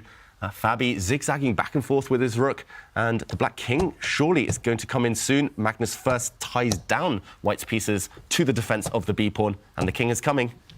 And there's nothing that White can do, because if the knight moves or the rook moves, you lose that b3 pawn, and you cannot give Black a 2-on-none on that side of the board. But if the king goes forward some more, maybe the White rook will start gaining access to key squares to go after the Black king side. So you don't want to go all in. But Magnus, he's down under 40 seconds himself. Everything under control thus far. But if he drops another 20 seconds, perhaps Fabi will have a chance. Fabi gets rid of another set of pawns. Suddenly some counterplay potentially. Getting his rook active, the Black bishop drops back though. What a nice move there from Magnus to keep control, to remind White of the weakness. The White b-pawn, the isolated pawn on the queen side. It's tying down White's pieces, and now the board is even more open. That really plays to the bishop's skills here, the bishop's abilities compared to the knight, dominating this White knight. Really nice there, but pawns have been traded off, and we see the eval bar. But is it as easy as the eval bar seems to imply? Well, White just has these two moves that you're seeing, the rook going back and forth, and now it can be freed because the b3 pawn is defended. So Magnus, he's bringing his king forward. Every single piece for him is doing his job. It kind of reminds me of the endgame with Alireza Firouzja, where he had rook and bishop, Alireza had rook and knight, and now he's just targeting that weakness, and Fabi's, he has to passively defend. And now he clamps down on the king side as well, taking away more moves, more freedom from Fabiano Caruana. The knight and the rook all tied down to defend b3. Zugzwang, Tanya. White just can't move. White can't move the rook or the knight because the b-pawn would drop. If White moves the king, Black might even play a move like h4, pawn to h4. Here we go, we see it, and White's king side falls apart now. Full board awareness. Black's bishop controls both flanks. The rook is so dexterous right now, attacking the White knight. And rook to d3 coming in, king coming in. White's remaining pawn will drop and Magnus will win. Just unbelievable how easy he made this look. He just completely took away all squares from Fabi's pieces, and then all of his pieces marching forward, taking away the moves, wins that extra pawn. Is he just going to capture on b3 next? I don't see why not. It looks like a free pawn, and then he can rumble forward with his other pawns, and he takes it. Fabi is going to try to get active with his rook, but even if he gains one pawn, there's still the other to deal with. Ooh. Charlie, the c-pawn marching down the board now. This c-pawn will cost White his knight long term. It's coming towards promotion. An attack on the rook, first of all. Magnus slides away, and Fabiano, will he keep playing? No fight left here, no resources left, and he resigns. He doesn't. And how many times have we seen this? Magnus Carlsen, with his back against the wall, rises to the occasion. He delivers and takes it to Armageddon. And I think I saw a slight smile from Magnus. He's not going to be happy with his play overall, but that was a great game from the world #1. He outplayed Fabi from this offbeat opening, and Fabi, he's going to be kicking himself because he had this match seemingly in the bag. But when you're playing Magnus Carlsen, never say never. And it does go down to the wire as the players are about to give their... Magnus Carlsen struggling there a little bit with the pen. He hasn't struggled in game 4 at all. The first game of their set 1, the first game of this match, where really we saw Magnus at his best, getting his positions, and then just outplaying once he got that strategic advantage. He immediately writes the bid, leaves. It comes down to Armageddon. We've seen Magnus with his unpredictable bids here. For Fabi, what does he want right now? I think both players should bid high for White right now. We've had no draws so far in the match between these two. Draws are overrated. Play for the win, and you might be rewarded for your courage. And this is our bracket. There is still action left on day one of the semifinals as we move to Armageddon, and it will be between Magnus Carlsen and Fabiano Caruana. Meanwhile, Wesley So goes down in set 1 to Nodirbek Abdusattorov. Nodirbek played such a great match. He really deserved it. And so he is able to stabilize in game 4, make that draw, win set 1. Fabiano, he was not able to do just that. He wasn't able to keep it under control, and now he has to do it all over again in the Armageddon. David, where did it all go wrong for Fabi? For Fabiano Caruana, it went wrong early. Unfortunately, he was caught out in the opening, burnt a lot of time on the clock, and was not able to fight back. But it was here that, objectively, the first real mistake was made. White is in an awkward pin. This pin on the white knight is really terrifying. You cannot move it, for example, to capture a bishop, because this move comes with check, and black's queen will save itself next turn. Here, very naturally, Fabiano castled his king, but this allowed the black queen to step out the way. The pin persists due to pressure on this knight, and the black bishop comes out now with force. Instead, if he had taken a calmer approach, maybe realized he had the luxury of time and just moved his queen out the way, suddenly the white knight is threatening to take this bishop. White will be able to castle next move, and black's advantage is kept to a minimum. Here, Fabiano would have at least survived the opening and been able to play a balanced game. It's difficult to recover from a loss when all you need is a draw to win a set. However, you could summarize that game as just awful chess right there from Fabiano. That's not meant to be insulting, but I think when you look back, you're like, I just am so much better than that. What happened to me? If he's able to just forget about it because it was just a bad game, then maybe he can recover in time for this upcoming Armageddon.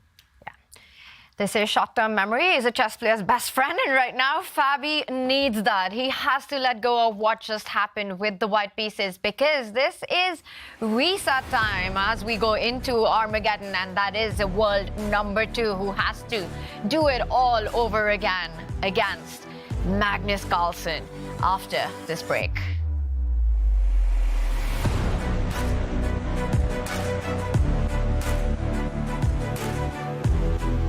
A new opening for your wall is here. Capture new major pieces on unique metal posters from Displate. Now with the official collection from Chess.com. Mount them in seconds with a tool-free magnet kit and swap them whenever you like. Make your move. Get an exclusive discount on all metal posters. Shop now with the code CHESS at Displate.com. It doesn't look like much, but neither would a Sicilian defense to the untrained eye. This is a performance enhancer. You don't see it? How about now? Manage your air quality, sharpen your performance, change the game with Air Things. Hey everyone, it's Kaya, roving reporter for the CCT Finals. I'm going to give you guys a venue tour. So coming out of the elevator, that's where the players will be entering all their games every day, heading straight into the player lounge. So they can sit here, relax if they want. Coming in here, this is everyone's favorite place. This is where we have the catering. And the catering, Kenti, is awesome. Oh, yeah. As you can see, best part of Gem and Chess store is this right here. It's the food. It's amazing. I'm having an egg burrito. Oh. I'm about to be so energized for today, Tania. The food is amazing. Okay, enjoy your breakfast burrito. I'm gonna take you guys in here. So I'm actually gonna say this is where the magic happens. First of all, in the corner here, that's where I have my mix zone and I get to interview all the players in between games. And take a look at this. Take a look at all the screens, all the equipment. A lot of fantastic people are here to make this event happen. I did say that's where the magic happens. Well, actually, this is where the magic happens. This is the venue, you guys. A huge room, actually, and so much equipment in here. I actually heard we have 20 cameras rolling here every day to show you guys what's happening on the boards. Should I try a chair? I'm not sure if I'm allowed though, but okay. Loving the CCT Finals, and thank you for joining this venue tour.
Well, number one, Magnus Carlsen, he does it when it matters the most. He gets that comeback win in the final rapid game and takes it to Armageddon. Armageddon, it is the sudden death of chess that will decide the winner of set one in this match. And you ask what it is? Take a look. Welcome to the most exciting format in chess, Armageddon. The ultimate tiebreaker. Armageddon grants White more time on the clock, but in return, White must win. A draw secures Black the match point. White starts with 15 minutes, and each player submits a confidential bid with an amount of time they are willing to start with. The lowest bid gets to choose their color, usually Black and those coveted draw odds. Let the Armageddon commence. It's going to be the ultimate mind games, and Kaya is with the players to find out their bids and their colors. There will be Armageddon to decide the winner of this first semi-final match. So you guys go ahead and turn those boards and let's see the bids. I see 10-01 for Fabi, 856 Magnus. You will play with the black pieces. You did circle, but I assume. Yeah, sure. What was the thinking behind this bid? I didn't think too much. It seemed normal to me. You have had success with the white pieces in the Armageddon so far, though. So, want to try something new here? Well, I think Armageddon, like, this is fairly balanced, so I don't know. We'll see. And Fabi, 10-01, are you happy with the white pieces? Well, there's no way I would go as low as 856, so whatever I bid it anyway, I was going to get white, yeah. All right, well, this is going to be exciting. Thank you for placing your bids. Back to you guys. Thanks, Kaya. Magnus with an 8-minute 50-second bid gets the black pieces. Fabi will start with a 6-minute advantage on the clock. This is the lowest we've seen Magnus go down so far. Well, Magnus believes in having the draw odds, which is interesting because we've had 0 draws thus far in the match. I'll have to say I would give a slight advantage to Fabiano just because that's a huge lead in the clock. But the look on Fabiano's face there, he did not seem like a happy chess player. He seemed a bit deflated. We'll see if he can bring his best in Armageddon. That's exactly what they need to do. It all comes down to sudden death. It's all about Armageddon. And before the games get going, let's check in with the crew in Toronto. Guys, predictions for the big one. Thank you, Tanya. Yeah, James, I mean, 856 is a low bro. bid. Now, I will say, I do think it matters less that it's a 6-minute time advantage for White. I think it's mostly how much time do I personally have to equalize the game and not lose. So I think Magnus thinks 856 is enough. 856 is very, very low. He really wanted the black pieces there, of course. I mean, he says, hey, you know what? Look, he says balance is what he said. That's the terminology he used, fairly balanced. So he was like, yeah, we want to imbalance it here by having low time, no increment, and the black pieces. So this is going to be wild here. Yeah, I mean, this is, but he did just have a really successful game with the black pieces. He imbalanced things exactly like he does, and he won on demand. Now, he doesn't need to win on demand, but I think my prediction is he's going to go again for imbalance rather than stability. Stability, White can play forever. Yeah. But who knows? Who knows, yeah. Who knows? He might just play 45, beat me in a stable opening. Yeah, how he just said, I think he gave us a little bit of hint there. He was like, yeah, it's fairly balanced, so I chose 856 to really tear it up and imbalance it and also take black because I got the draw odds. So not only am I imbalancing it with the time, we'll see what we do. I also have the black pieces as well. So we're really trying to win this and knock it out right now. This is a crazy balanced game so far. So we're going to see what happens in this Armageddon. What you think going to happen here? Oh, I don't know. And the good news is you don't care about us. So let's throw it back to Oslo and let's get these boys rolling. Armageddon, semifinals day one, starting right now. Oh, wow. It's going to be a lot of fun, Levy. By the way, great shirt as well. David, what do you think about these bids and Magnus playing with black? I've got to admit, I'm surprised. It does feel extremely low. I'm on Fabi's side here. I think online you can get away with 856. Over the board, it's going to be tough physically to make that number of moves. But we'll see who's rewarded. Magnus with a fantastic game 4 win, which he made look easy with the black pieces. Can he get those earlier opening imbalances? And we are about to find out. But this time, Fabi starts with the King's Pawn opening. We've got a Sicilian on the board. And Fabiano won in game 2, the white side of a Sicilian. But we don't have the Rossolimo that we saw them play in 2018 World Chess Championship. We'd say we have a Khan Sicilian, a different line. And for Fabiano, he's played this for the white side. He's played it from the black side. We'll see what variation he goes down. Can he win? Yes, he can. The Sicilian can. It's a risky choice, I must say, from Magnus Carlsen. So definitely not playing for stability, definitely not kind of trying to lock down this game, playing straight for the draw, keeping all options open. But you're walking up against one of the best prepared players out there. And look at this last move. Queen to e2 from Fabiano has forced Magnus to pause. Magnus prevents the white e-pawn from stepping up even further. But this one is guaranteed to get a bit wild now, and Fabi throws pawns forward. This is the ideal position in a must-win situation for white. Fabi with 15 minutes has to win. A draw means Magnus wins a set 1. And with that last move, Fabi reinforcing the threat that was previously stopped by Magnus's d6. e5 always in the board. In these positions, white is often looking at even the g-pawn marching up the board. And we can expect some early fireworks. I just feel like these are difficult positions to figure out, so you need time on the clock. And after knight bd7, I'm surely thinking about playing g4. And Fabiano had bad clock management in that 4th game. Here he's playing at a much quicker pace, and look at that pawn go. He's not holding anything back right now. Yeah, all the pawns storming forward, and Fabiano, he has pretty much said the white king is going queenside. He's going to castle to the left flank, so why not develop the bishop, keep the pace going, keep the speed. Magnus, he's cramped, he's kind of having to contort his pieces, and the clock time's still in white's favour. Actually, Fabiano has spent way less time than Magnus right now, still with a over 6-minute time advantage. Oh, I really fear for Magnus's position. I feel like Fabi can continue pushing up on the king side. Use your rook pawn now. Keep throwing those pawns forward. Prevent the black king from castling. And that famous game that Magnus lost to Andrei Yesipenko, I remember pawns were going up the board and Magnus maybe bit off a little bit more than he can chew, tactically speaking. For Fabi, this is the exact type of position you want in a must-win game in Armageddon. Yeah, but he needs to keep up on the clock. He really cannot afford to start taking so much time so early on in the game. Now he goes on the queen side. Yeah, playing on all flanks. This is greedy from Fabiano even. And I love it, pushing all the pawns forward, trying to gain space on the queen side now that he's pretty much conquered the king side with his pawns. And it's really tough finding counterplay here for Magnus Carlsen. Where the black bishop's going, where's the black king going? So many questions to answer, so little time. I wouldn't have played it myself, but I actually really like the move a4 because one of black's big ideas is to push that b-pawn forward, get counterplay of your own. Look at how cramped black's position is. That bishop on c8, that light square bishop for Magnus, it can't get out. Your bishop on e7 staring into that g5 pawn, that wall of pawns. And here comes another pawn. Where is the black king going? I hear you guys. Fabi playing on the right side of the board, on the left side of the board. But to me, that begs the question, where is Fabi's king going to find safety? It's not going to head to the king side with the h and the g pawn up the board. Do you really want to castle queen side after you've committed a4? Maybe it's going to stay. Maybe both sides are going to play a guessing game. They both have commitment issues, these kings right now. Neither side wants to kind of declare their intentions. And here we go, Fabiano. Yeah, he's not holding back. It's all about pushing pawns, and it's such natural, easy, straightforward play for white. Throw pawns forward until there are no more pawns to throw forward.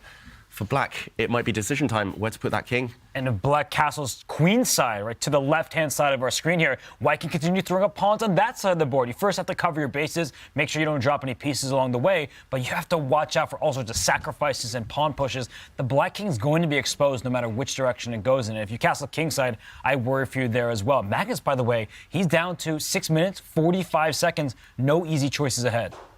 I'm going to predict a queenside castle for white. I don't know where Magnus's king finds safety, definitely under fire. But I think for white, I would want to get that king all the way to b1. Or maybe not anymore. Yeah, at least we know Magnus won't castle queenside now. He's pretty much taken that option off the table for himself. The black king is rooted to the centre of the board for now. Can still castle kingside, but that feels like it would be castling into the eye of the storm. And for Fabiano, it's just about improving pieces right now. Does he castle? It feels a bit risky lining up against the black queen and rook. How does he prepare the further advance of his pawns? Rook to g1. There we go. I like it. He's just waiting for Magnus to make a big decision. And Magnus is kind of running out of waiting moves. He has all of his pieces on pretty much ideal squares. Can he really push a pawn? I don't think so. White, on the other hand, can initiate a pawn break. Maybe pawn g6, maybe pawn f5, maybe pawn h6. You have all sorts of options. And whoa, after g6, maybe the white rook should slide back to where it came from, waiting for that open file. Quick call there, Robert. Once the rook has done its job on one side, on one file, it moves on to the other one, preempting and opening up off the H line. And Magnus first strikes with G6 and now in the center, forcing a decision. Do you capture that E5 pawn? Because that gives black a really nice hold with the knight jumping onto E5. I'm mainly wondering if white can take on G6 right now, because black can't take towards the center like you typically want to, because your rook is loose at the end of the file. And if you have to take away from the center, you cannot touch that knight on D4. That's just giving white a huge attack and a passed pawn. So Fabiano goes for it, and Magnus takes away from center. David, what do you make of this? Yeah, it's not ideal for black. Long term now, black is suffering on the H file. A really passive rook here, a big target in front of it, this backward pawn. That being said, fighting for squares, as Tania mentioned, and it might be important in the next few turns to capture on F4, as he has just done, and at least carve out one square for his pieces. Black is so cramped. There's a traffic jam of pieces over on this flank, so it's time. Drop that knight into E5, maybe even trade off on D3 first. And black is alive, black is breathing. Whose king is weaker? That's the key question right now. And it's a question I don't have the answer to. It just looks like both kings will come under heavy fire in the near future. But this is exactly the kind of crazy position that you want in an Armageddon, playing with the white pieces. Magnus Carlsen now under 6 minutes, no increment. The game for all three results, the position where anything can happen. And as this one heats up, take a look at what's happening in Toronto. It's all eyes on the Armageddon, as everyone's there. Wesley as well, watching the game. We've got Danny and the crew there. Give us a wave, everyone, if you can hear us. Hey guys, can you see us? The answer is no. They're not listening. They're following the action, because this game is really heating up in the center of the board. I think Magnus did the right thing, though. When he pushed that pawn to E5, it was just the right moment. And we see, look how intensely they're all looking. I think James is looking with the computer engine. Is this the best choice? The engine says it's about level, but that means nothing right now. So who can find the accurate continuations? Knight E5, a very good choice from Magnus. He hasn't committed his king over to G8, because if you castle kingside, that white rook on H1 is going to barrel down the H file and cause some pressure against the black king. So I like how Magnus is handling this. And the clock times are still dramatic. Whose position do you feel is easier, more instinctive to play? It's just under 11 minutes against 5 minutes and a half here. I'm liking black's position right now, but I'm not liking his clock situation right now. And I think it's still got some questions to be answered. For Fabi, this knight that you're pointing out that Magnus has planted on E5, there's really no happy way to capture it. If you take it with your own knight, black's bishop suddenly opens up and finds itself on a nice diagonal. If you give up the bishop for it, you've given up a key bishop pair in an open position with a big G5 weakness. I'm wondering if Fabi's going to castle queenside at some point. That rook on A1, if that were in the game, we might be talking about an advantage for white. But if he castles queenside, you're walking into the eye of an attack. So instead, he backtracks with his bishop to E3. Maybe he'll also reroute it some more. The B6 pawn, a little bit tender. I like that move. It actually forces Magnus to come up with a choice. And wow. He castles into the line of fire. That shows supreme confidence from Magnus Carlsen. Castling on a side it looked like he was getting attacked on, but now suddenly the 7th rank has cleared, and the one weakness, the black H7 pawn, can easily be defended by the black rook or even the black queen. And it's all about the white king. First, there's a threat, knight takes knight. You need to resolve that tension, and Fabiano needs to get his king to safety as quickly as possible. He's really regretting putting his white pawn on A4. If that was back on A2, you castle queenside with impunity. You just castle, get your king into the corner. But it's the white king stranded in the middle right now. And Fabi does take a decision. He doesn't trade on E5, opening up that black bishop, jumps in the center, and he castles into the line of fire. Wow, even giving up the A4 pawn. Black can even go and take it now. The black queen can slide over due to a pin on the C file. White's knight on C3 not really protecting that pawn, but Fabi doesn't care. A pawn is a pawn, as they say, but right now it's more important to get the king to safety. White will just park the king on B1 and say, you're not going to checkmate me.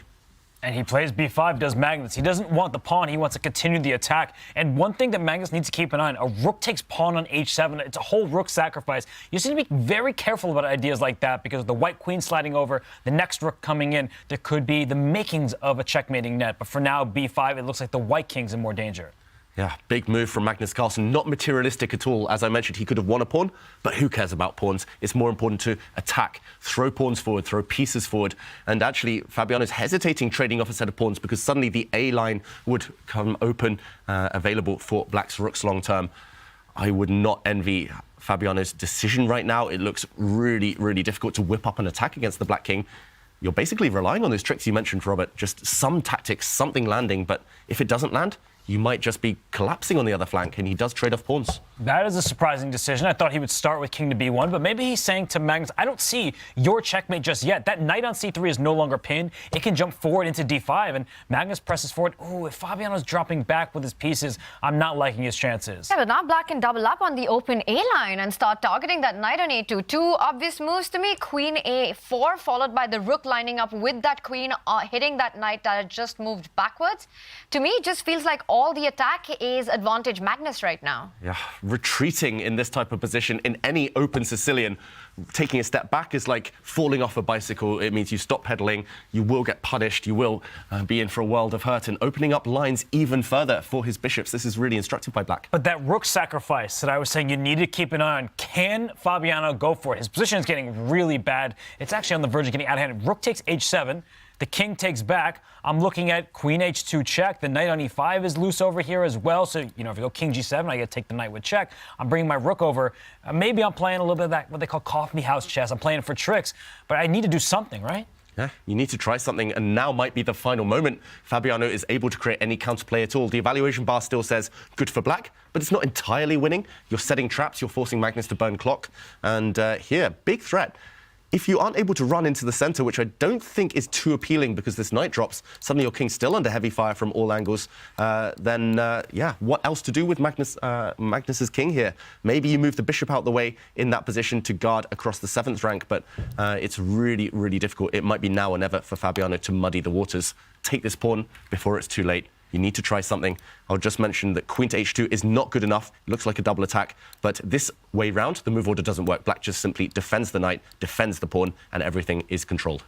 And Fabi pauses. He's having a think, and I think this is exactly the line that's running through his head. Rook into pawn to try to muddy the waters. Will Fabi go for this? Because if he doesn't, it feels like Magnus just gets a free hand to execute his attack. Hikaru. Now, you said it before. I was going to actually compliment him, but I was going to say that Fabiano, and Hikaru said this, doesn't like speculative sacrifices. He's not somebody who just says, oh, let me go for something and hope that it works. He's a calculator, and he's a calculating machine, and he's looking at rook takes h7. He's trying to prove that it works. We saw the eval bar. It says it shouldn't work out for white, but shouldn't doesn't mean that it can't, and it is going to be a scramble for Magnus. A lot of pressure around his king. And how many times have we seen that it's all about making these practical decisions in these positions? It's not about what is objectively the best move right now. He needs to pose questions to Magnus, give him the opportunity to go wrong in complicated position, under 5 minutes on the clock, no increment. But the more Fabi thinks, the more time for Magnus to think. Yeah, and we saw Magnus on the camera. I don't know if you missed it there, but as soon as we mentioned Hikaru, he was doing the head bob. He looked like he was dancing. He had something going on in his head. Maybe he was just confirming with this long variation, this kind of complicated line, rook takes pawn. He was thinking, oh, maybe I am surviving. Yes, I'm calculating on your time, Fabiano. And the longer he waits, the less likely this trick is to work. Rook takes h7. If not, then, black's light squared bishop comes to life. The white king will be doomed long term. You're playing without a white knight on a2. You have to do it, Fabiano. You have to try something. You have to gamble. He's invested 3 minutes already. So right now, his time advantage, it's almost out the window. So for Fabiano, it's one of these situations where if you're playing a bullet game and you're playing online, you just go for it and you hope that it works out. But Fabiano, if he doesn't go for it, his position is falling apart. Magnus just plays move d5. He's trying to break open the position even more. The A file is open. The C file is open. White's king does not have too many defenders in front of it. So this is going to be a situation where, as we were talking about, now or never for Fabiano. I think you just have to go for it, and if you pray and it works, so be it. On the board, bang, and who has calculated better? It's a check. Magnus has worked this all out in Fabiano's time. Big threat of checkmate on the board. Queen to h7 would end the game. Magnus needs to guard against it. But was Magnus only expecting queen takes knight? Because after rook h1, with this idea, had he thought this through, he would blitz out his next move. It kind of reminds me of his game against Wesley So, where Wesley beat him in Armageddon. He threw a ton of pieces at Magnus. Magnus defends the 7th rank and defends knight, but queen h8 check. Oh, wow, bishop f4. I was not expecting that move. Maybe Magnus wasn't either. I thought he could continue checking against the black king and pick up that knight on e5. This is really complicated. Really, really messy. Let's ignore the evaluation bar, which is misleading right now. With best play, black defends. Black has an extra rook and will win the game. But that black king is about to come under heavy fire. Threats against the black knight too. This is far from easy with just 3 minutes on the clock. Magnus makes a mistake. He gives up his queen potentially, but he's counterattacking against the white queen. Is this a mistake, or is this genius to try and save this game? An Armageddon draw would be enough. At this point, the players are just making moves. They're not thinking about what is the best move. It is about saving the position move by move. Knight jumps in. White's queen is attacked. Black's queen is attacked. You really can't trade off queens in this position, can you? There are some crazy tactics here, Robert. Yeah, I was going to say the black queen's kind of trapped, right? If white just moves the queen one step forward, where's that black queen going? But black will make a draw. I think black can just take the white bishop, give up the black queen, and black has knight d2 check. The white king's forced to the corner, knight b3 check, and there's a perpetual check. Brilliant. Black's knight will trap this white king. Magnus has spotted it all. And I think Fabi has just spotted it all. That is brilliant. And it's one of those decisions where it's given a blunder symbol because the evaluation's gone to the middle, but all Magnus Carlsen needs is a draw, and he's about to force the draw. This is unbelievable recognition. We just saw that video during the break of them doing tactics. Magnus, he's been doing his tactics and just uncorked a beautiful forced draw sequence. You've got to break this down. So white cannot take black's queen because the endgame after all the trades favors Magnus Carlsen. If white was to get out of the queen trade with the queen move, David, explain it one more time, the perpetual. Yeah, if the white queen steps away from the second rank, then all black needs to do is remove white's bishop, first of all. If, for example, queen to h3, black will take the bishop in either direction. Rook takes bishop. As soon as the white knight goes and captures the black queen on g7, there's a perpetual check. Black's knight comes down to d2. Fabiano allows the queens to disappear instead. He's fighting for the win, but with lack of queens, this will mean lack of attack as well, and Magnus trades off rooks. This is just over. It could have been a draw that would have ended in the same result. Magnus is going to win this Armageddon. And it's not because Fabi missed that perpetual check. It's because it's the same. He has to fight this out till the end. A draw is a loss at this point for Fabiano Caruana. He had to choose the lesser evil in this position, which is going to a busted endgame, but the game goes on. Yeah, but Fabi's head was in his hands. I mean, he's down an entire rook. He's just playing on for the sake of it. He could just throw in the towel. Magnus Carlsen, brilliant tactical awareness to take this Armageddon. Yeah, it's a surprise this game is still ongoing. 3 minutes for Magnus is more than sufficient, but Fabiano just frustrated. He got so close. He tried what he had to, but in the end, handshake, Magnus wins. It is match over as Magnus Carlsen with the brilliant tactics on the board that he spotted in seconds, and it was all over, takes the win in the Armageddon. That is set 1 to Magnus. Set 2, Fabi will have to strike back. And that's something that Magnus should be proud of. I know he's been upset about his play. It was shaky earlier on, but to defend that position and to just end it on the spot, he did not even allow a semblance of hope to Fabiano Caruana in the Armageddon. Ridiculously good game from Magnus. And once again, Magnus shows it. Even when he is off form, even on a bad day, Magnus, even as off, is actually on.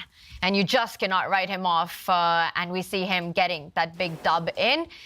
David, I think it all comes down to that moment that you were pointing out, which was the tactics that Magnus spotted that decided the Armageddon. Let's break it down, Tanya. Let's do a proper action replay of that tactical flurry. Just genius by both players, but especially on the side of Magnus Carlsen to guide the game towards safety there. And it was here where Fabiano correctly chose to gamble, to risk it. Maybe playing this same move quicker would have been better, but he decided rook takes h7 before it's too late, before there's no semblance at all of an attack. Rook takes h7, dragging the black king out, and a check, forcing the black king back, now threatening checkmate. Magnus found the key defense. This square is the mating square. He simply played bishop d6, defending his knight, covering this post. Yes, Fabiano could have given a check. Yes, he might have been able to give other checks, for example, but unfortunately for him, his queen here in the corner would have been trapped. A queen exchange, black would emerge with extra material. He instead chose the very clever, the very sneaky bishop f4 move, but Magnus had worked it all out. Instead of delve even deeper into the complications, he played queen to g7. The computer says it's a blunder, but this is a genius move. Now, the queen looks trapped, knight to e6. Magnus, though, counterattacks against the white queen, and if the white queen moves, this was the crux of the matter. Queen to h3 would have left the d2 square undefended by all other than the bishop, so remove that piece. Rook takes bishop, and after the black queen disappears, a beautiful drawing motif. Check, the white king is forced into the corner. Another check, the king is forced back, and the position would have repeated itself. Instead, Fabiano gave up more material, but was not able to save the game. Puzzle Rush on display live. Just to see that all the way back when White had 2 pieces covering the D2 square. Wasn't on our radar, but Magnus Carlsen, he proves why he's the #1 rated player in the world. Even when his back is against the wall, he can come out on top. That was really brilliant stuff from him. That was a stunning find there by Magnus and played out in seconds. And Fabi had no option but to go into the loss to endgame. And this is where we are after set 1 of the semifinals. We started with 8 players. 4 were knocked out going into the semis. And tomorrow we continue with set 2 as Wesley has to strike back against Nodirbek Abdusattorov. Fabiano Caruana, who did take the lead in the rapid, Magnus took it back in game 4, equalized the score, and then won in the Armageddon. Wow, that was thrilling, especially considering that Magnus got the black pieces. He bid for the black pieces. It got really messy at the start, and then finding tactics with just no increment. Yeah, thrilling for Magnus. I can't heap enough praise on his play, but heartbreaking for Fabiano Caruana. Throughout the first 3 games of the match, it could have been over in Fabi's favor. He was up a queen in the first game and still lost in that bullet scramble. So for Fabi, there is no consolation prize right now. He lost today's set 1. He needs to come back tomorrow and win set 2. And then if he gets there to a 3rd and final set, but you know he's going to just be heartbroken after today's affairs. Yeah, that's the beauty of the format. We always find a winner, but it's also the downside. Nobody deserved to lose today. They were trading punches, both at the top of their game. Fabi, in the end, it was just such small margins. In the end, it was Magnus Madness that got it through. And yeah, I'm still recovering from all of that action. It was really, really entertaining to watch. Yeah, really entertaining, especially that line that you pointed out with the perpetual at the end, the knight jumping from D2 to B3 to just find that kind of chess. This is the beauty that we love when the very best play in the world. Now, for Fabi, it's been heartbreak, but he doesn't have that much recovery time. And there's big action coming up for all 4 players tomorrow. And for more breakdown on everything that we've just seen, we're going to head over to our gang in Toronto. Danny, what a day of chess once again. What a day of chess. This has just been wild. I agree with what David just said, guys. It felt like nobody deserved to lose, but somebody had to win in the end. It's Magnus again. I guess that happens a lot. Yeah, it happens a lot. It's really interesting. I'm kind of, I guess I kind of expected it when James and I talked about the Armageddon time choice. And yeah, even though you're down 6 minutes, you still have enough time to think. Being down 8:56 versus 15 is not the same thing as being down 5:56 versus 12. Like, the time gap is the same, but you yourself have enough time to create an imbalance in a Sicilian defense, which is what he went for, and he just timed it perfectly. And ultimately, that's what it comes down to. I mean, Magnus is either going to beat everybody over the course of a game from start to finish, or in just 2 or 3 critical moments. And that's what he did there against Fabiano. I think it was important what he said about the timing there. The timing was really nice. As you have black, right? I chose to go with the 8 minutes, 8:36 or whatever he chose there. I chose to get that time. I chose to imbalance it. I knew you were going to come at me. Him being Fabi, you're going to be aggressive, try to win here. I'm going to choose something that's going to give me some chances. And if I find that draw, then I win the game, which he was able to do. It was amazing how he found that draw, because he played a line that was objectively, of course, not the right way to defend, but forced liquidation. Although I'm going to kind of disagree in that the way this one started, he goes into a con Sicilian. Yeah. Fabiano Caruana is as dangerous as anyone. We're sitting there with Maxime Vachier-Lagrave, who's been on the black side of some sharp open Sicilians against Fabiano. Right. And it felt like things were going his way. Right. And then the gloves came up, but because of what you said, because of well-timed counterattacking moves by Magnus, G6 and then E5. Obviously, this was crazy. I think we're about to be joined by the champs. So let's just scoot over and get him in here. Magnus, it's I don't know where you want to be. You can be in between all of us or on the edge, your call. But you've now won 2 must-win games as black to force Armageddon.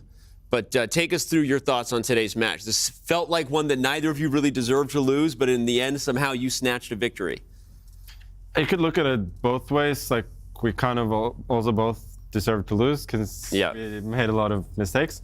To be fair, I think the first 2 games were quite poor. I mean, I just made a really, really childish mistake in the second game because I can only ever trade queens if his king doesn't get to the center. And I noticed immediately after I made the move that he gets this trick with King F1, and then it's quite unpleasant for me already. Or at least then I have to seize the moment to force his knight to D2. But I was so pissed at myself, and after that I think he played flawlessly. But I think the third game he just outplayed me. I mean, I didn't even feel that I played that badly, but I was just crushed. You know, losing 2 games in a row, of course, I didn't have a lot of hopes. But these Armageddon, sorry, not Armageddon games, but these must-win games with Black, they never seem to be quite as straightforward as they should be. I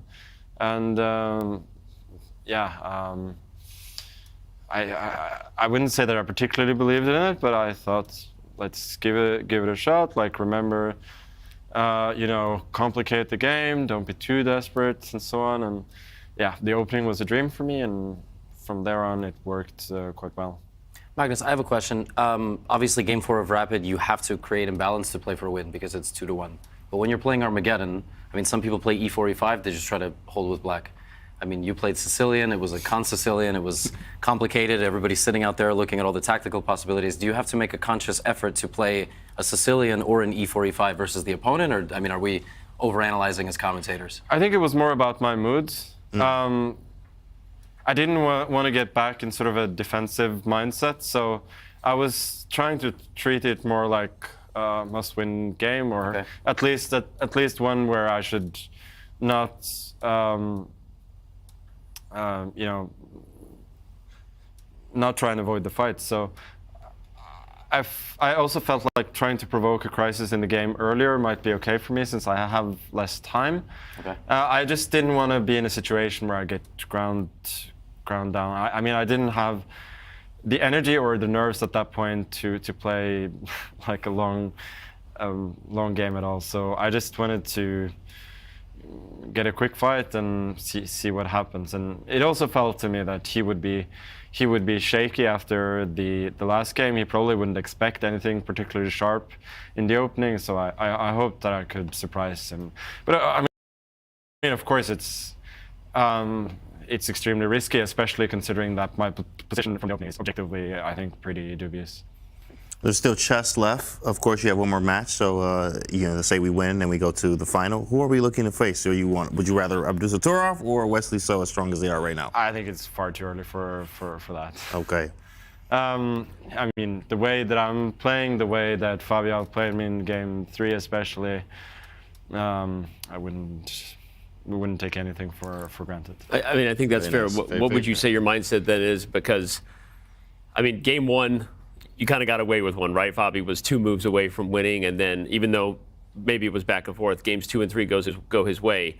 What are you doing tonight to maybe feel like, hey, like, I don't know that I played my best chess today, tomorrow bring... Yeah, I guess I got to do something else before the game, because like the last 3 days, really, I've just turned up and felt horrible. So that's the thing, really. I've just not been ready from the start at all, just feeling super sluggish. So I think that's where it is. I know, of course, that I can play good chess, but the way that it's been the last few days, I feel like I'm on the back heel, on the back foot from the get-go, and yeah, that's you can't rely on swindling your way through matches. Like I was going to say though, but the content is great, so maybe you can. I mean, obviously, I'm making jokes about the content, but seriously, it's amazing because you did have to come back. But you know, good, honest thoughts that you want to show up a little bit more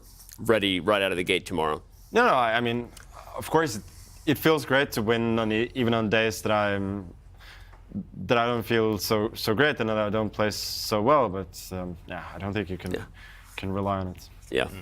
Well, whether you can rely on it or not, you did put on quite a show. That was amazing to watch, and so we wish you the best of luck tomorrow. And I guess we'll see you again. Yeah, thank you. Thank you. No other last thoughts? No, I didn't hear any predictions. Okay.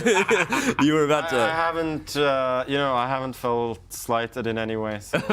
You gave me a smile that made me think you had something else to say. But anyway, we appreciate it, man. Good luck. Enjoy the night. We'll see you tomorrow. Thank you. All right. And that was the guy. That's the man, Magnus. He gets the job done in crazy, crazy fashion today. A comeback victory, as we said. He wins with black to force Armageddon for the second time here in Toronto and ultimately gets the job done. Oh, man, it was crazy. But okay, he wasn't the only winner in this semifinals matchup. The youngster, the 19-year-old, that dude didn't even need Armageddon tie breaks, guys. He didn't even need anything but four. I guess he needed 4 games because he lost the first one, but he took 2.5 points and ultimately defeated Wesley So, and Kaya caught up with him right after his victory. It's massive. Nodirbek Abdusattorov takes the first match in the semifinals. Congrats, Nodirbek. Thank you. How are you feeling right now after managing to beat the unbeatable Wesley So in an entire match? Yeah, it's quite an achievement for me. Yeah, this is my first match win against Wesley, so yeah, it feels great, and yeah, but it will be it will be decided tomorrow. Yeah, so he's gonna reach finals. So yeah, we'll see. But let's first look back. So what are you the most happy about with the way you played today? Yeah, I'm quite happy. I played good chess in every game. Yeah, just satisfied with my result today, and also I think Wesley was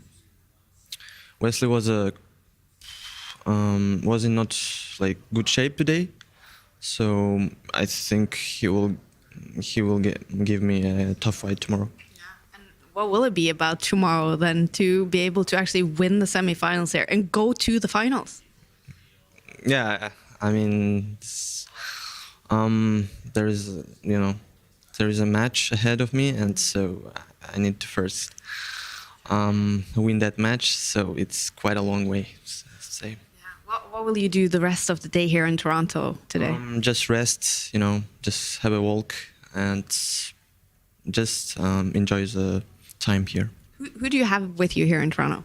I have my mother with me. So actually, we are going to the shopping center every day. So we are just yeah, we are having a great time here. Is she dragging you to the shopping center, or are you actually enjoying that? No, I mean both. Like I just want to forget about the games and just rest. All right. Well, can you reveal any great finds? Have you bought anything you're really happy with? Yeah, we are about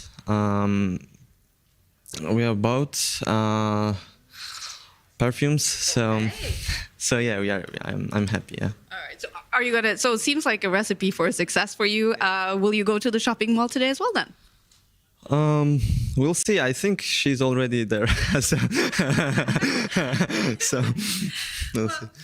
Fantastic, Nodirbek. Go enjoy the mall, enjoy your victory, and good luck tomorrow. Thank you. All right. Well, you guys, that seems to be the recipe for success. Just go relax at the mall. Back to you guys. Well, maybe that's how you deal with your nerves as a mom. Instead of watching your son win the most important chess match of his career, maybe you go shopping. But that's what he did, guys. 95.5% accuracy. He beats Wesley So without even needing Armageddon. And all right, guys, let's talk about this one a little bit, because obviously Magnus and Fabi steal the show usually, but let's not let Nodirbek get away without some big compliments or whatever we want to say. Levy, I'm going to start with you. What can you say about the young man from Uzbekistan? It started literally the worst way possible. He was playing with black. He gets outplayed in a super long drawn. He over pushes and then loses. Yeah. I mean, he loses. It's okay. It's back to business. Wesley So 6-0 in Toronto. Right. For Keep show. the flow. And then then he loses to Fabiano. But like Wesley could have went 7-0. I mean, he just lost to Fabi in the Armageddon. So we're like, all right, great. Back to business. And then Nodirbek gets white, no problem. Then wins with black, and then absolutely no problems in the fourth game either. So that's really crazy. Impressive, really impressive. Danny dubbed it Nordy, the magical, mythical, everything go dragon. That he is. I mean, that man is like a dragon. I'm going to get confirmation from him on the nickname. I think that's fair while we're here. You've just called him that the whole show. I've been calling him that, I think, since he was 15 years old. Oh, okay. So, Nordy, the mythical dragon. I like it. The magic dragon. The magic dragon. Yeah. Okay, that's what it is. I don't know how it started, but frankly, it started with me thinking there was an R before the D, which there's not. So I'm going to get permission to continue using it. But jokes aside, I do want to go back because Levy, you and I were in the mix zone, and Fabi loses in heartbreaking fashion, right? But Nodirbek also lost in kind of heartbreaking fashion. He overpushed. And then Wesley so punishes him, and yet he turns it around. That's the type of makeup, the type of mental makeup we're watching of someone who's a future champion, because that takes guts. Yeah, he's ice cold, water in his veins. Time is ticking, and the first game didn't go his way, but to just come right back. And the first game didn't go his way exactly in the style of that matchup. Nodirbek, the aggressor, the young gun, right, the magical dragon. You can say it. He likes it. Wesley is cool, calm, and collected. Defensive resources like through the roof. And Nodirbek to come back to win the second and the third game, 2 in a row from a defeat is massive. So. What can you say? That's beautiful. I mean, you got to know that also Nodirbek, a lot of times we forget this, he is a rapid champion. So playing this format, it's fair. That's fair. No, I mean, it's really fair. And, I was sitting with Wesley out there, and he was having fun, which, again, just shout out to Wesley and his general wholesome demeanor. Who he is, I guess. His wholesome demeanor, because he sits down with me and he goes, after I won the first game, he turned it on, and he just outplayed me after that. I'm like, He goes, I guess I got to play better tomorrow. I'm like, I think you will. He's like, okay. But it was just like no part of him that was, backing down from the fact that Nodirbek outplayed him. And we'll see what kind of mindset Wesley has going into tomorrow, because he is facing a World Rapid champion, despite how good Wesley is in this format. He did also talk to Kaya right after the loss. Wesley telling me just before we came on that life is good. You can't win every time. So are you okay, even if you lost a match today, Wesley? No, I'm very much okay. I mean, first of all, my opponent played like perfect chess. I mean, I had a few minutes that I looked briefly in between the match, and he basically gave me no chances. Okay, I shouldn't have lost game 3. Like, that was very stupid. But at the same time, it happens when you get low on the clock, just things explode. It becomes unpredictable. So, I mean, I think he played really, really well. I mean, I think I didn't play that poorly today. It's just he played better. So it is what it is. I mean, you can't win every day, as they say. So it's not what I was hoping for, but at the same time, it's a good day. I got another chance tomorrow. I think I'm gonna make a shout out to my boy Anish Giri for holding the fort. And on Twitter, you mean? Yeah, and for watching the games on Sitges. On the Spain, because I saw that Lanier drew against a 2350. I mean, Lanier is a good friend of mine, but at the same time, we're competing. So and then tomorrow another day. I'll give my utmost best, and at the very least I'll get some practice. I'm not going to bother you too much with what happened today, but in an interview here, Nodirbek did say that he felt you were a little bit shaky when you came into time trouble. So that was part of his tactics. Did you feel shaky in time trouble today? Yeah, for sure. He was always ahead on the clock. But again, I didn't think I played that poorly. Maybe my time management wasn't the best. Like in the openings, I was spending a lot of time.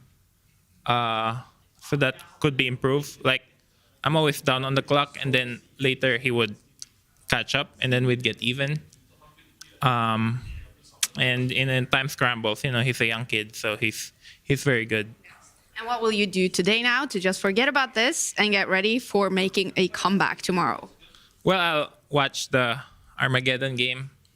I'll just relax, try to find some ideas, and try to sleep well, not to be too stressed.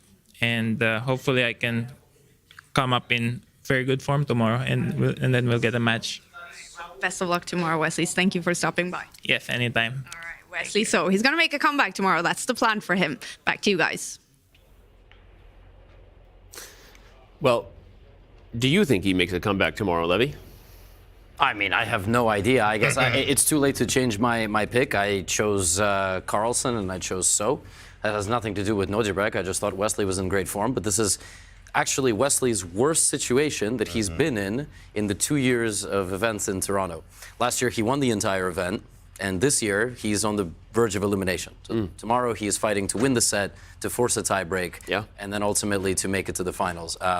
I mean, I can't just change my pick knowing the result of today's match, so I'm sticking with Carlsen, and so we'll see if he can make a comeback. And if Nodirbek wins, listen, that's the future. Yeah. He is the future. Yeah. So, Right. I am sticking with my pick of Carlsen, and so, but as a Jedi, I do feel a disturbance in the force here with Abdusattorov, the way that he's playing right now. So it definitely is a shakeup. Of course, Wesley's coming from behind, but Abdusattorov is not going to slow down. So it's scary, but I'm still taking, my picks there. So. You said shakeup. Before we go, I want to give you both a chance to react to that, because I think the most critical takeaway of both players being honest there was that Nodirbek said he felt like Wesley was shaky. Yeah. That's not something we normally see, right? And Wesley kind of acknowledged it. So what's going on with that?